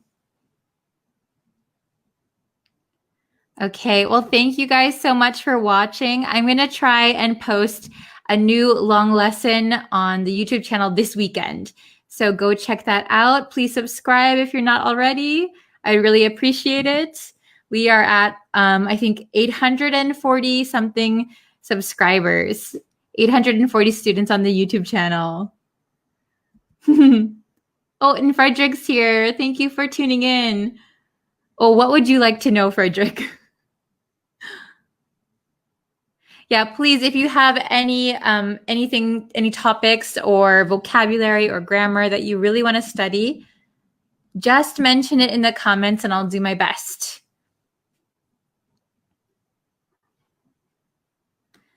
Okay, well, I'm going to head out. So thank you guys so much for watching. Oh, yeah, Frederick, I remembered the comma one. Yes, I will have to make a video on that. That's part of like the writing and those kind of mechanics.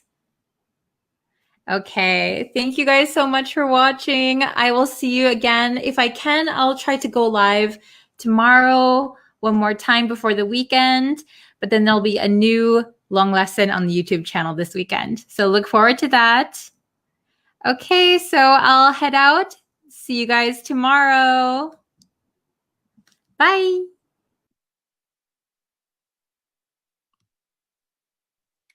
Hello, everyone. Hello, students.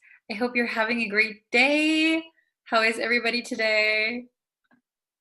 Okay, so today I wanted to go over one specific idiom that I realized we say a lot in America, and I'm not sure about in other parts of the world, like in England or anything, but we do often say it in America, and I just realized it's probably very confusing for non-native speakers who are maybe in America or talk with Americans.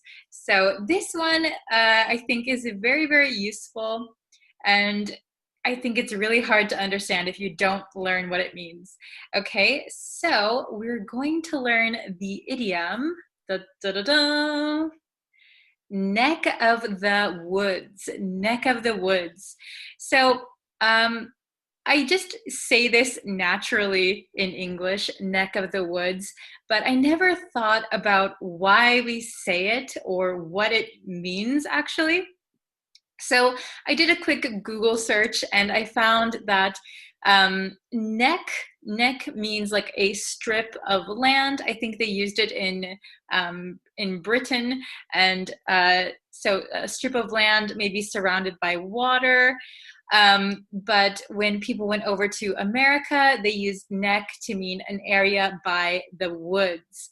So what neck of the woods means a particular area. It means a particular area. So neck of the woods equals a particular area. Okay, so I know just telling the meaning is probably confusing, right? So let's get into it, and I have some example sentences to share with you. Things that we would often say naturally while speaking with other native speakers. So I think this one is going to be really useful for you guys. Okay, so I have my other big whiteboard. Let's see. Okay. Oh, and okay, I don't know where my other marker went, but it's okay because everything is already written down anyway. But okay.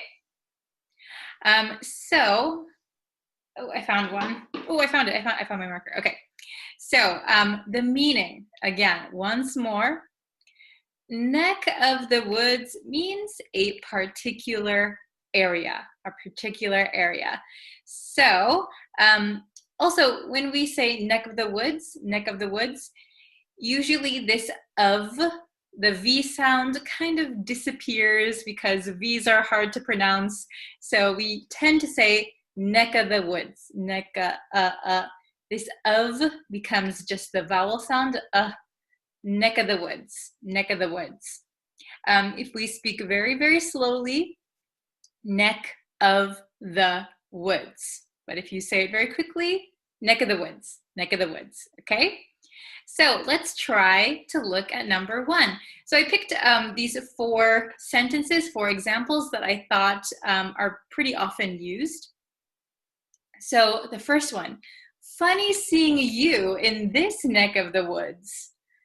Funny seeing you in this neck of the woods.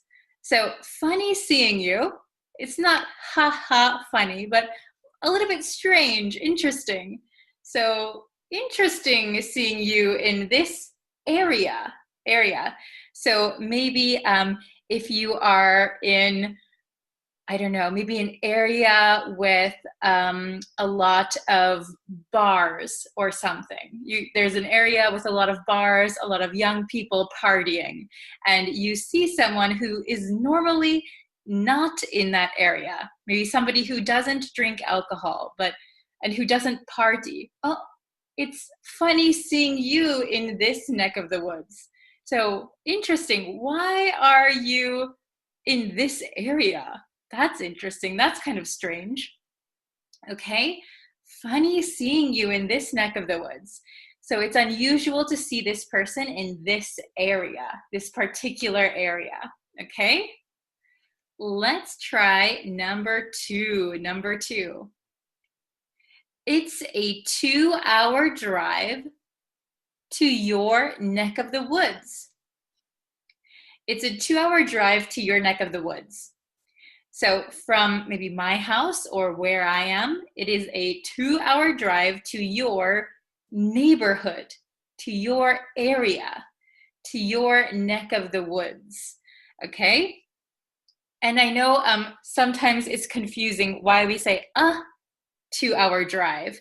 So this 2-hour, notice it doesn't have 2 hours. 2-hour becomes an adjective for this kind of drive. What kind of drive is it? It's a 2-hour drive.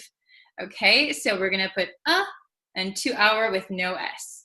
Okay, it's a 2-hour drive to your neck of the woods.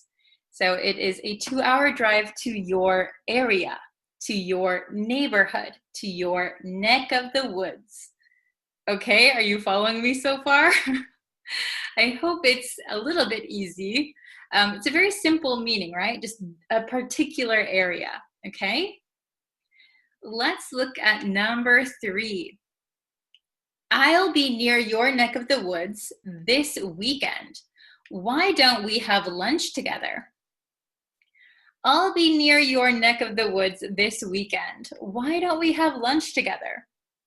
So what does this mean? It means I'll be near your neighborhood, or I'll be near where you work, wherever the other person is, right? Their area. I'll be near your neighborhood, your area, this weekend. Why don't we have lunch together? Okay? So instead of saying your area or your neighborhood, we generally say your neck of the woods. Okay? So how about number 4? This is the last example that I have. Let's see. If you're ever in our neck of the woods, make sure you stop by to say hello. So if you're ever in our neighborhood, if you're ever near our house, make sure, so certainly make sure you stop by our house to say hello. Okay? If you're ever in our neck of the woods, make sure to stop by and say hello. Okay? Is it understandable so far? If you have any questions, please leave them in the comments. You can always leave them in the comments. I will try and answer as many as I can. Okay, so let's just go over this. Oh, I erased the exclamation point, but it's okay.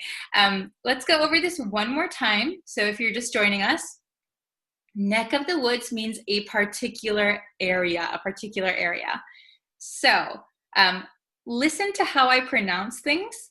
And if you can, try and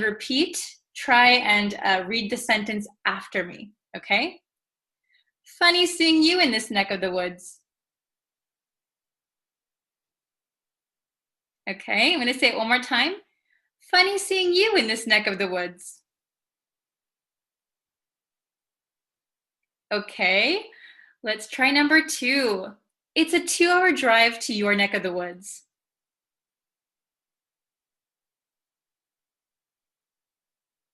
Okay, it's a 2-hour drive to your neck of the woods.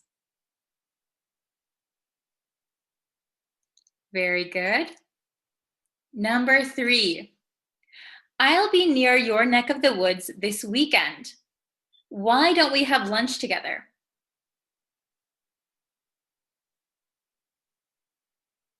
Okay, this is a very long sentence. The last 2 are pretty long, but that's good. It's always good to practice longer sentences, right? So let's try it one more time. I'll say it, and then please repeat it if you can, okay? I'll be near your neck of the woods this weekend. Why don't we have lunch together?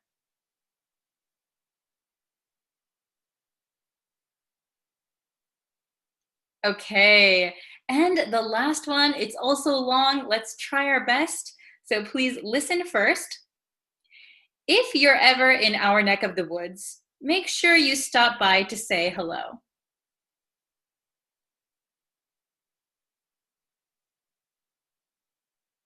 Okay, we'll try it one more time. If you're ever in our neck of the woods, make sure you stop by to say hello.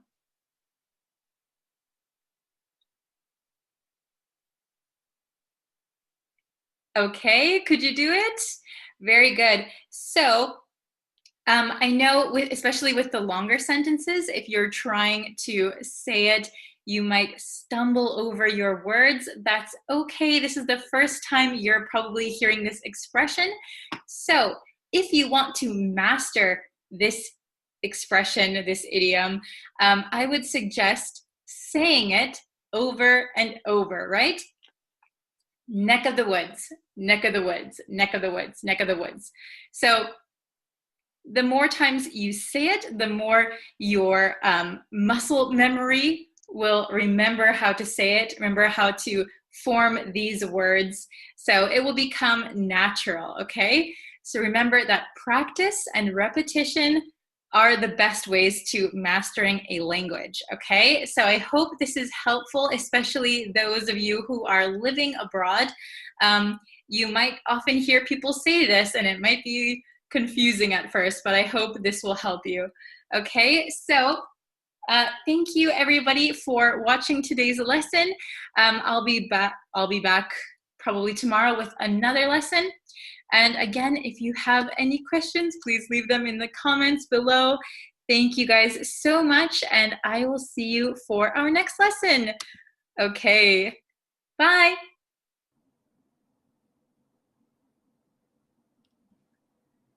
Hello, students.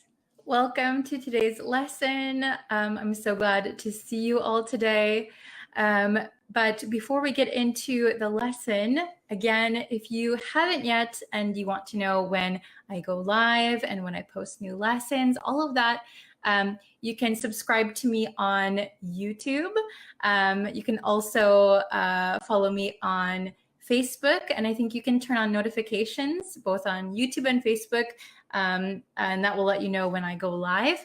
And you can also follow me on TikTok now. Okay, so it looks like some people are in the chat now. Welcome. Hello, hello. Nice to see you.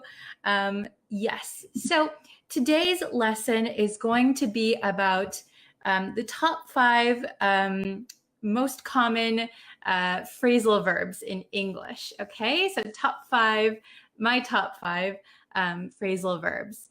And stick around until the end, because there's going to be a quiz at the end, and we're going to test your knowledge, okay? We'll see how much you can remember from the lesson.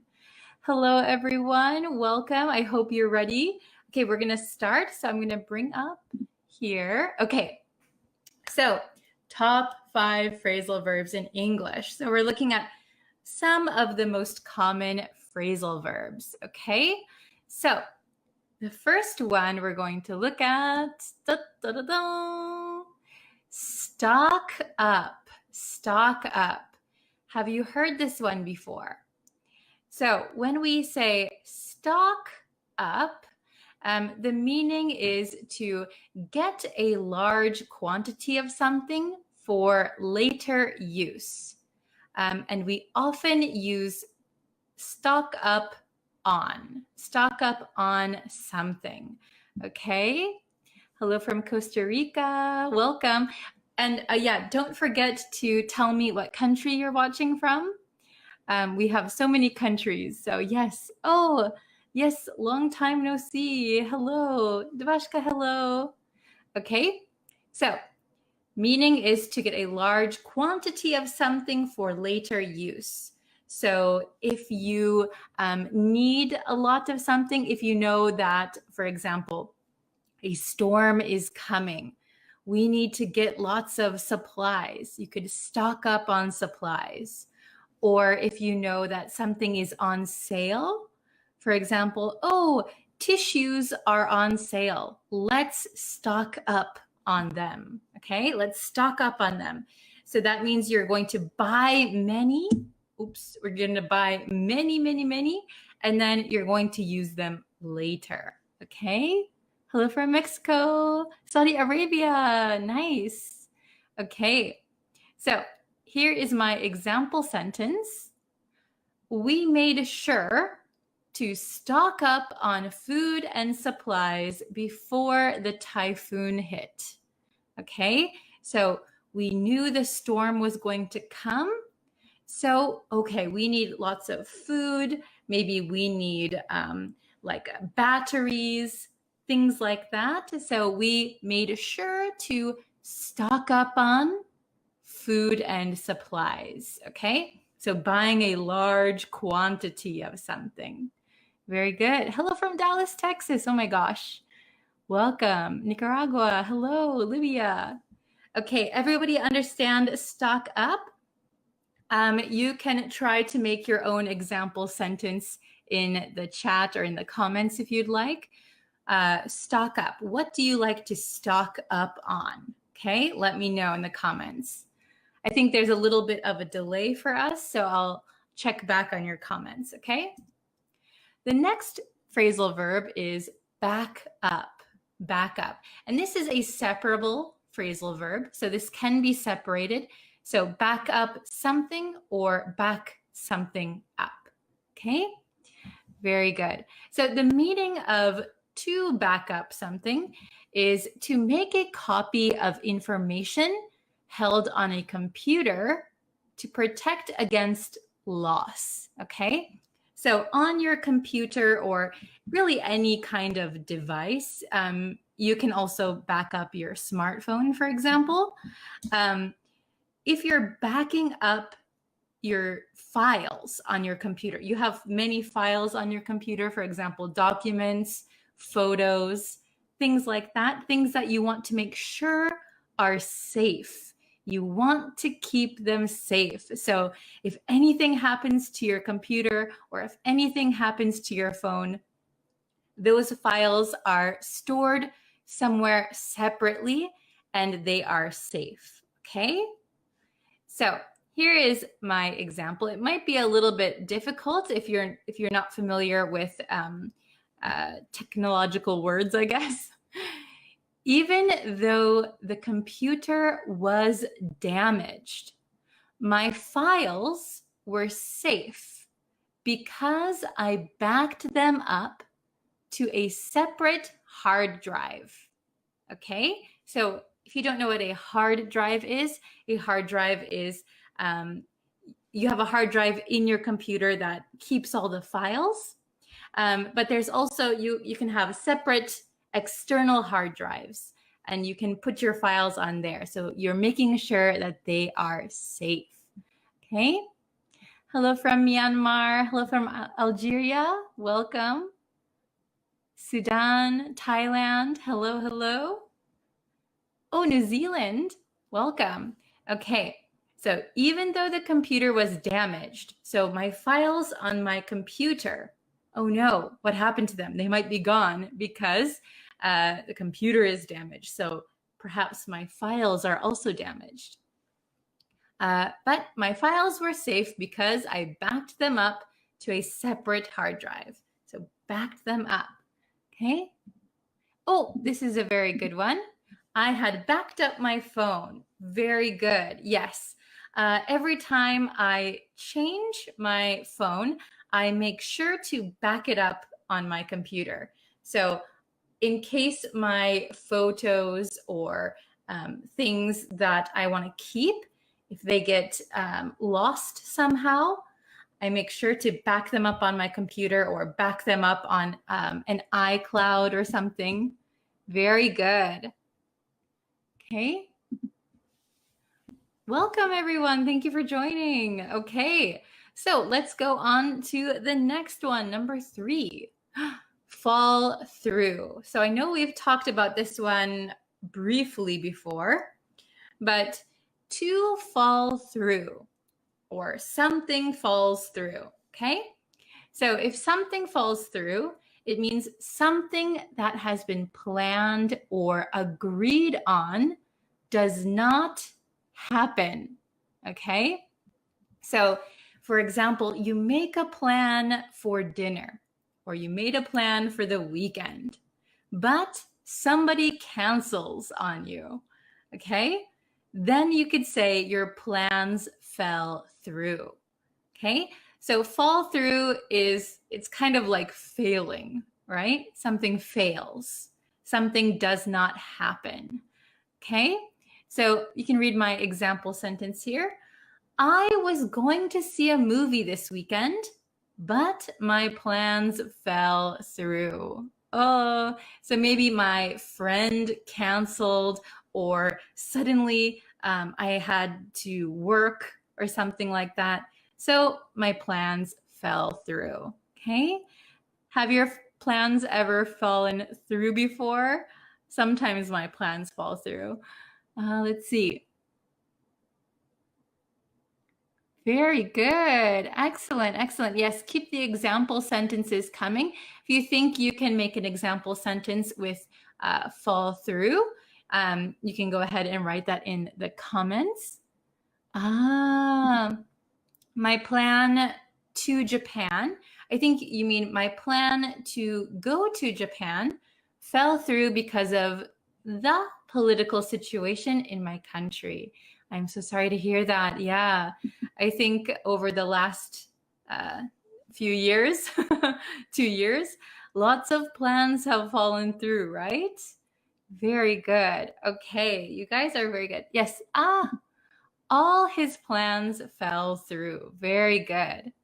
Okay, so we'll go on to the next one. Very good. Okay, number 4, be into. To be into something. This is a very common phrasal verb. At least in America, you'll hear this a lot. So if someone is into something, it means to be interested or involved with. So to like something very much. You like something very much, so you're into it. You are into it. Okay, be into. I am into yoga these days. So that means I really am interested, or I really like yoga. Okay, what are you into these days? Okay, let me know. Oh, I see some examples for fall through. Yesterday, I decided to go fishing, but my plan fell through. Excellent example sentence. Very well written. Good job. Yesterday, I decided to go fishing, but my plan fell through. Good job. My dreams fall through because of our government. Oh, I'm so sorry to hear that. I hope you can achieve your dreams. Okay? Because of COVID-19, all my plans fell through. Yes, mine also. I think a lot of people. I'm sorry to hear that. Okay, into. I am into fishing every day. Very good. I'm into fishing. I am into fishing. That means you're very interested in fishing. Good. I'm into improving my speaking skill nowadays. Very good, very good. So if you're really into studying, or if you're really into brushing up your English, this is a good one to use. Oh, I am into coffee. Very interesting. I love coffee, but I recently cut out caffeine. Cut out is another phrasal verb that we've learned. Cut out means to take out or eliminate. So I recently cut out caffeine, but I am also into coffee. Very good. Okay. Oh, thank you. I'm into learning Bree's English class. Thank you. I'm into swimming. Very good. I am into football and baseball, I think you meant. Very good. Sports. We are into studying with you. Oh, thank you very much. My dreams fall through because of my siblings. Oh no. Are they causing some trouble? Okay. Oh, thank you very much. Very good. Oh, very good. I am into learning English with you. Thank you. Okay. Awesome. So we'll go to the next one. This is the last one. End up. End up. So end up has several different meanings. We've talked about end up before, but we're going to focus on this meaning today. So end up means to eventually or finally do something. Okay, to eventually or finally do something. Okay, so in my example, excuse me, I just couldn't figure out my English homework. So I ended up asking my teacher for help. Okay, so the homework was so difficult. I tried to figure it out, or I tried to understand it on my own, but eventually I ended up asking my teacher for help. Okay, so sometimes ended up could have like an unexpected element. But we're going to focus on this meaning, to eventually or finally do something. So I was trying to figure out the problem, but I just ended up asking my teacher for help. Okay, very good. What is the difference between be into and interest in? So they mean the same thing. So I'm really into something. When you say I'm into something, that means that you're kind of like really focused on this one thing. You really, really like this one thing. Okay, so it's kind of like your current hobby or your current focus. Then interested in, you could be interested in many things, and maybe your interest varies. I'm really interested. I'm kind of interested. I'm a little interested. I'm not interested. There's like a varying degrees of interest. But if you're into something, you're very, very focused on it, or you really, really like it. You're really involved in it. So maybe to be into something is a little bit stronger than interested in my opinion. Okay, great job. Let's see. Let's see. I end up doing my project plan. I see, very good. So finally, you're doing your project plan, you mean?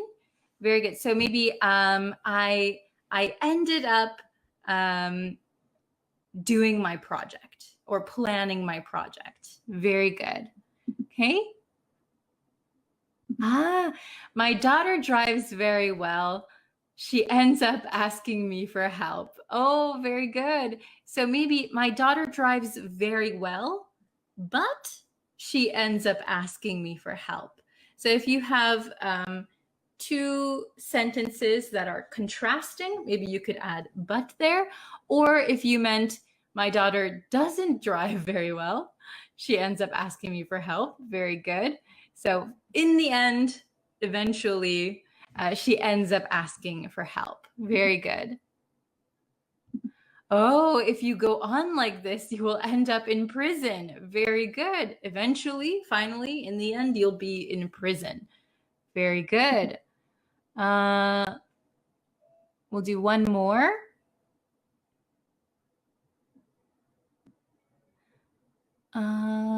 Let's see. Oh, I end up listening to pop music. Very good. So, for example, maybe you had a long day, you come home, and you end up listening to pop music at the end of your day. Very good. Okay. Oh, if you go on drinking so much, you may well end up an alcoholic. That's true. Yes. You might eventually become an alcoholic. Yes. Okay. Let's see. Let me just make a correction. I ended up my English studies. So to end up doing something. Okay. So usually if you want to say end up, we usually put like doing something. So I ended up studying English. For example, I ended up studying English. Okay, well done. Very good. Okay, so very good, you guys. Excellent examples. Oops. Where did it go?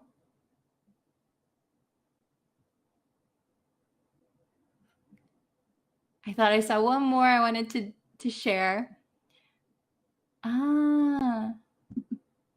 I ended up by loosening the game. Okay, so I think you want to say I ended up losing, like winning, losing. I ended up losing the game. Maybe that is what you meant, but very good.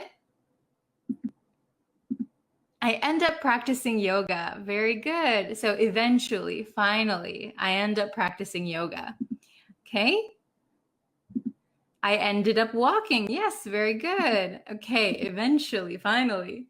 Okay, so now that we looked at the 5 phrasal verbs, we are going to take a little quiz. Okay, so you need to choose the correct answer. So hopefully you can remember all of the ones that we learned today. Okay, so question number 1. Before you update your computer, you should your files first. Okay? Do you think it is A, stock up? You should stock up your files first. B, back up. Or C, end up. Oh, very good. I see a correct answer already. Nice job.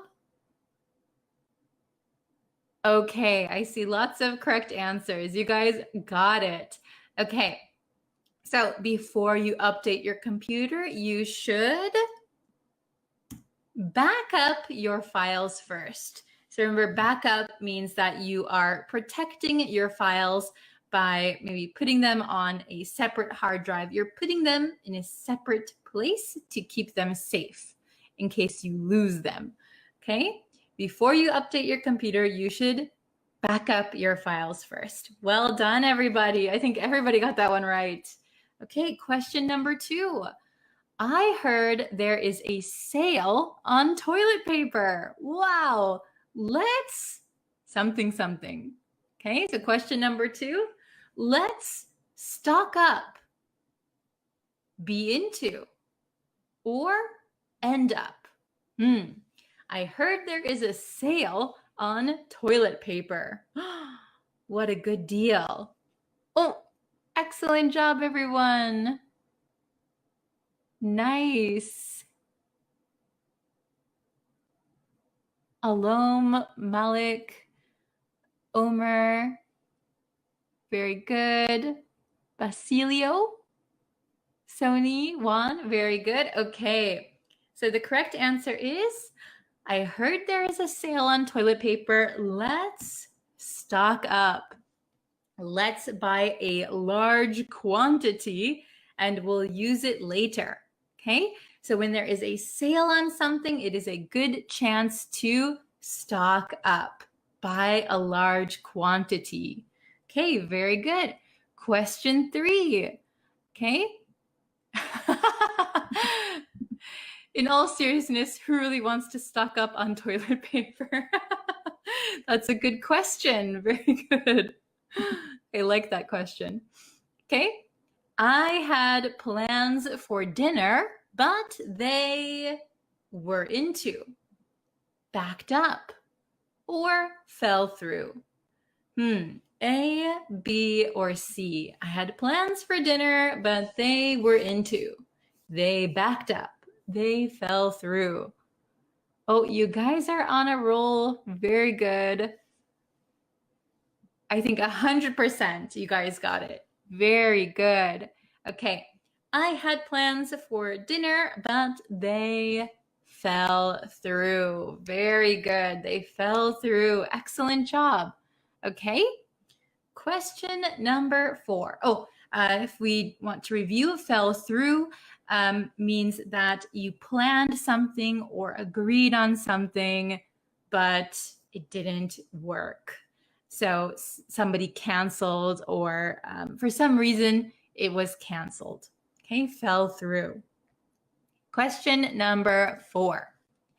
I used to skiing. but I haven't done it in years. Okay? I used to be into skiing. I used to stock up skiing. I used to back up skiing. A, B, or C? What do you think? Oh, Sony said A. Very good. Devashka, Hosti, Mohammed. Very good. MD. Okay, well done. I used to be into skiing, but I haven't done it in years. So when you're into something, you really, really like it. And maybe it's like your focus or you're kind of obsessed with something. I used to be into skiing, but I haven't done it in years. Okay? Very good. And the last question, let's see if you can get it right. Question number 5. Did you something calling that girl? Not yet, but I will. Okay, we have, did you back up calling that girl? Did you end up calling that girl? Or did you fall through calling that girl? Okay. Very good, everyone. Okay, I see lots of correct answers. Good job. So the correct answer here is end up, end up. So end up means finally, eventually.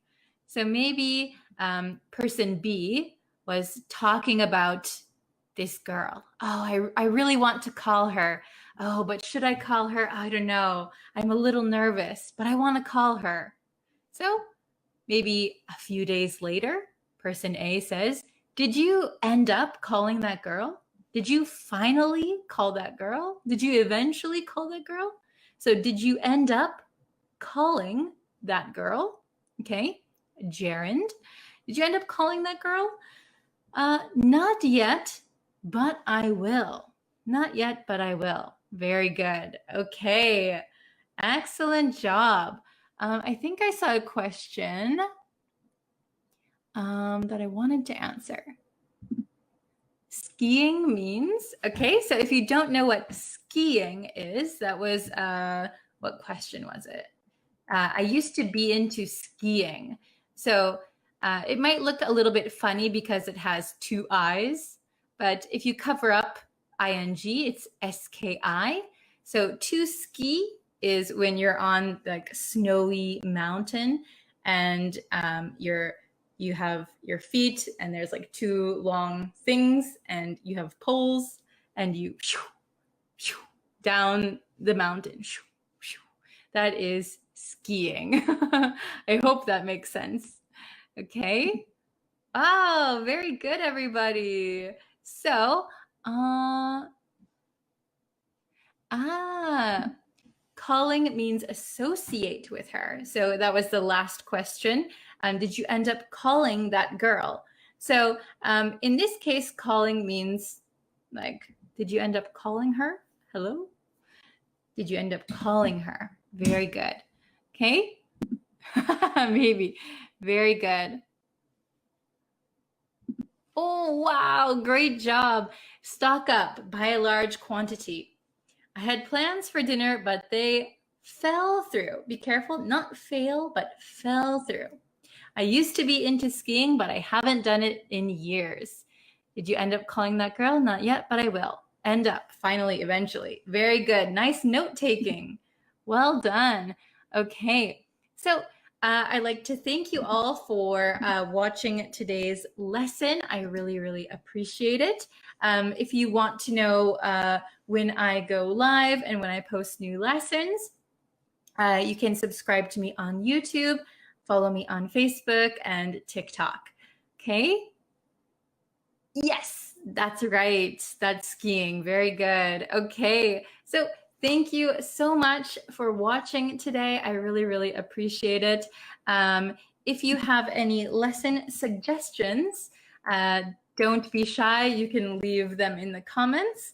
Also, if you'd like to make some example sentences with the 5 phrasal verbs that we learned today, please go ahead and do that. I always like to check the comments and see your guys' examples.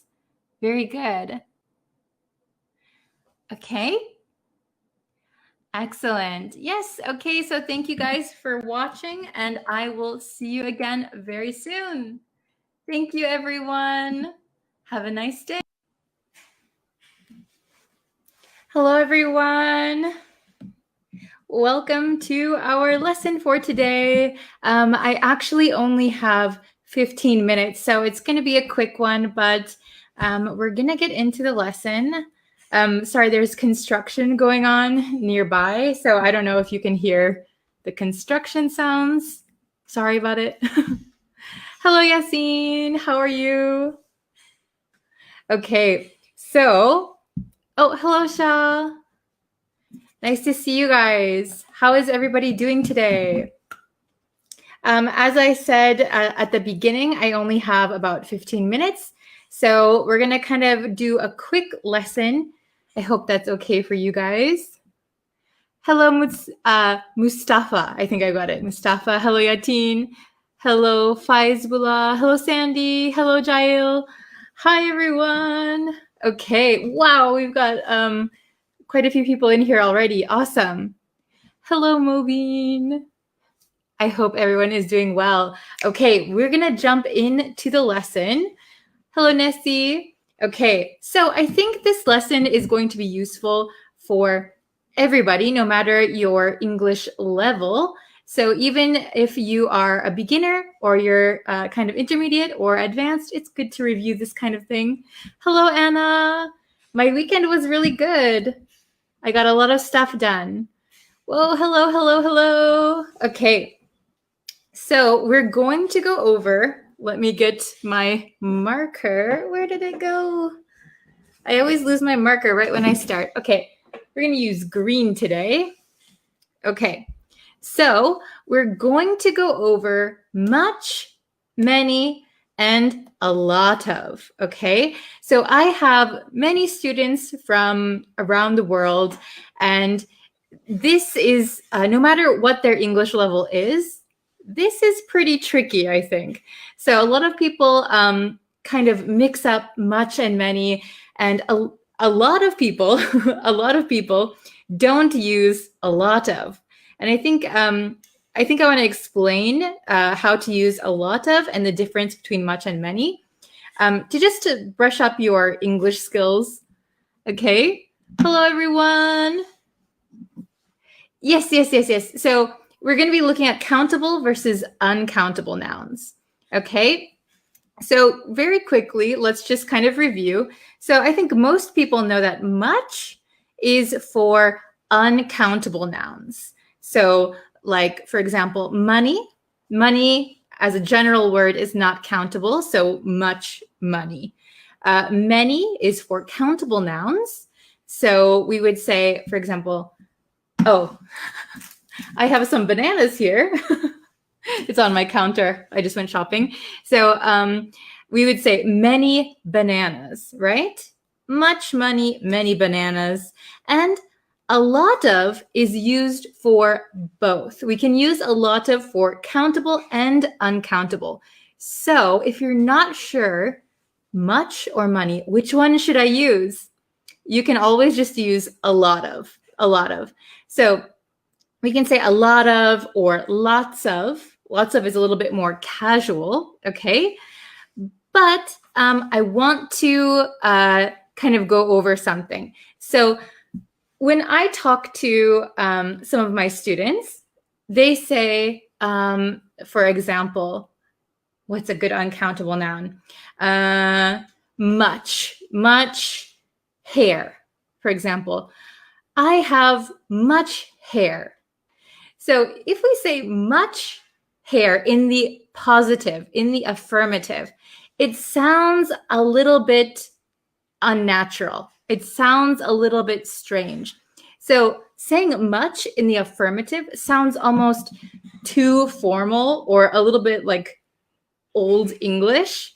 So usually if you want to use an uncountable noun in the affirmative, it's better to say a lot of. I have a lot of hair. Okay, a lot of. So much we usually use in questions or in the negative. Okay, so do you have much homework? I don't have much time.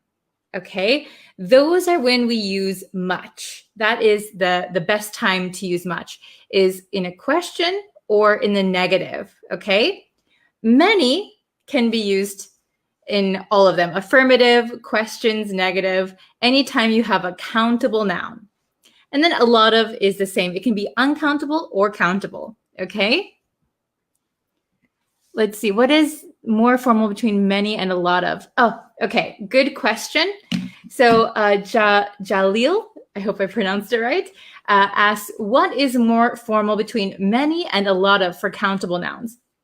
So I would say if you are writing like an essay, or if you're writing for like a newspaper, maybe many is better, but in conversation, both are okay, both are acceptable. And I think I say a lot of the time. But if you say lots, L-O-T-S, lots of, maybe that is more casual, I think, than a lot of. Good question. Okay, so let's go over our exercises. Oh, that's a good one. Orlando said, okay, I'm going to put that on the screen. Good example. How many cars do you have? Very good. Very good question. Very good example. So many is for countable, and it can be in the question form. Yes. How many cars do you have? Good example. Okay. So I have this up here. Let me just check the time real quick. Okay, I have 10 more minutes. Oh my gosh. Okay, we're going to do this. It'll be okay. Okay, so here we are. So much, remember, is uncountable things. So you can't count them. So like sand or grass or water, liquids, those are uncountable, right? And then we're going to use much for questions or negative sentences, okay? Many is for countable. So countable is things that you can count. So for example, I have 5 bananas. I have 2 cans of juice, okay? And then we can use many in the affirmative, so in the positive, the negative, or in, questions or in the negative, okay? Very good. And a lot of can basically be used for all of these, right? We can replace anything with a lot of. So countable or uncountable, negative, affirmative questions. Okay, so let's try and do these together. Okay, can you hear the construction sounds outside of my window? So distracting. Okay, so number 1. I don't have time.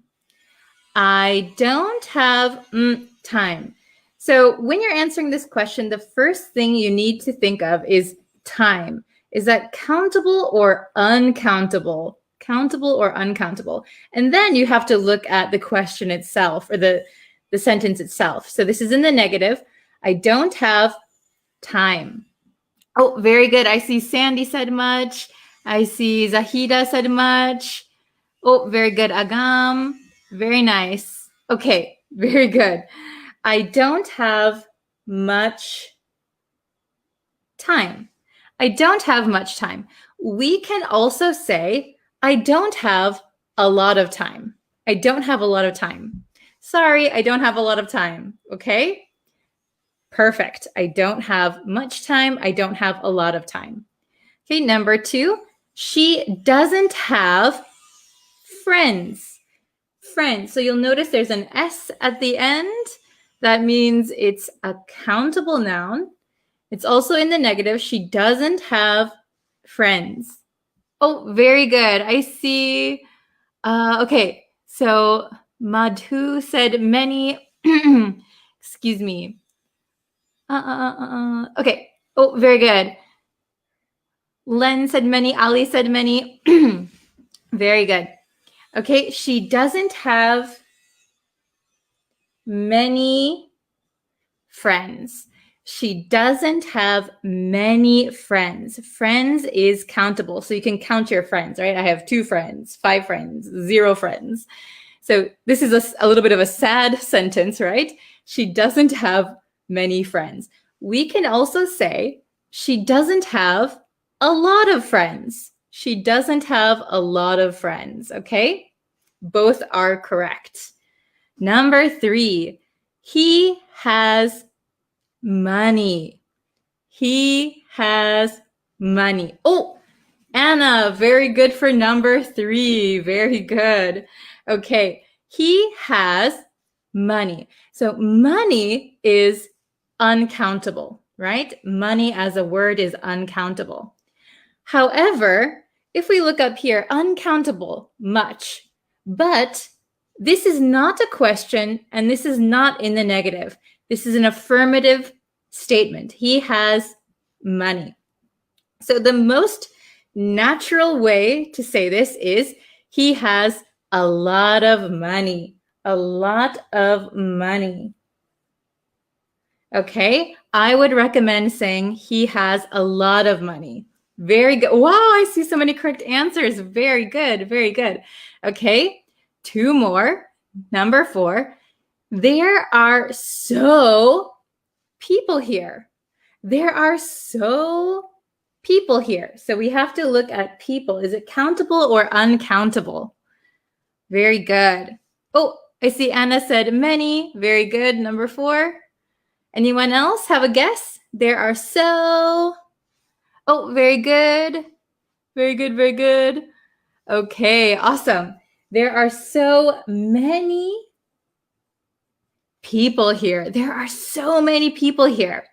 Now, I said we can use a lot of for most of these questions, right? However, if for number 4, if we want to put a lot of, we cannot use so. So we wouldn't say there are so a lot of people here. There are so a lot of people here. We would just say there are a lot of people here. So be careful of this so. So many. Okay, so many. Not so a lot of. Okay, and then the last one, number 5. Do you have homework? Now this is a question and we have to figure out, is homework countable or uncountable? So if we think, oh, I see a lot of correct answers. Very good. So homework is actually uncountable. Uncountable. And this is a question, so we can use much. It is a question and it's uncountable. Much. Do you have much homework? Do you have much homework? We can also say, do you have a lot of homework? Very good, everybody. Does everybody understand okay? Let me just check my time. Oh my goodness.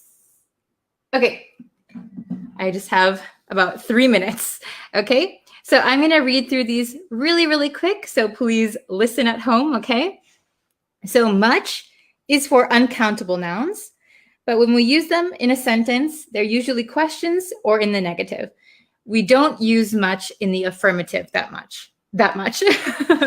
We don't use much in the affirmative usually. Then many is countable for countable nouns, and we can use it for the affirmative questions or in the negative. A lot of can be for countable or uncountable, affirmative, questions, or negative, okay? So number 1, I don't have much time, or I don't have a lot of time. Number 2, she doesn't have many friends, or she doesn't have a lot of friends. Number 3, he has a lot of money. He has a lot of money. Here we do not say much, not much money. It's in the affirmative. Okay. Number 4, there are so many people here. There are so many people here. We cannot say a lot of because we have the word so. But if we take out so many, there are a lot of people here.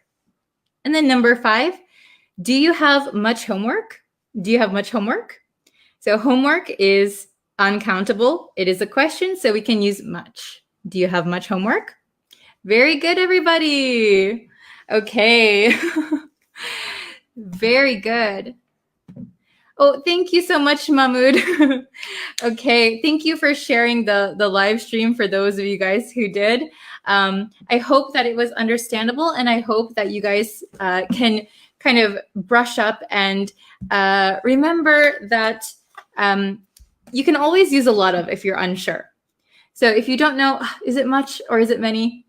Don't worry, because we have this very useful word, a lot of, okay? Sometimes we shorten it when we speak to a lotta. I have a lot of friends. I have a lot of money, okay? Oh, okay. I saw a good question here. What is the difference between many and money in pronunciation? Okay, so really quick, I think that's the only question I can take for today. Oh, I only have 1 minute. Oh my gosh. Okay, so very, very quickly, many has an A, right? Me. You can look at the way my mouth is shaped. Many. Here we have an O, so we say ma, me, ma, money, many, money. Very similar, I know.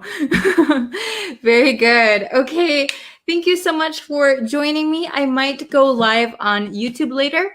I will let you know, but I have another lesson from now, so maybe in an hour and a half, I could go live. I'm not sure. I haven't decided, so I'll keep you updated. All right. Thank you very much, and I will see you in our next lesson. Take care, everyone. Thank you for your participation. Bye.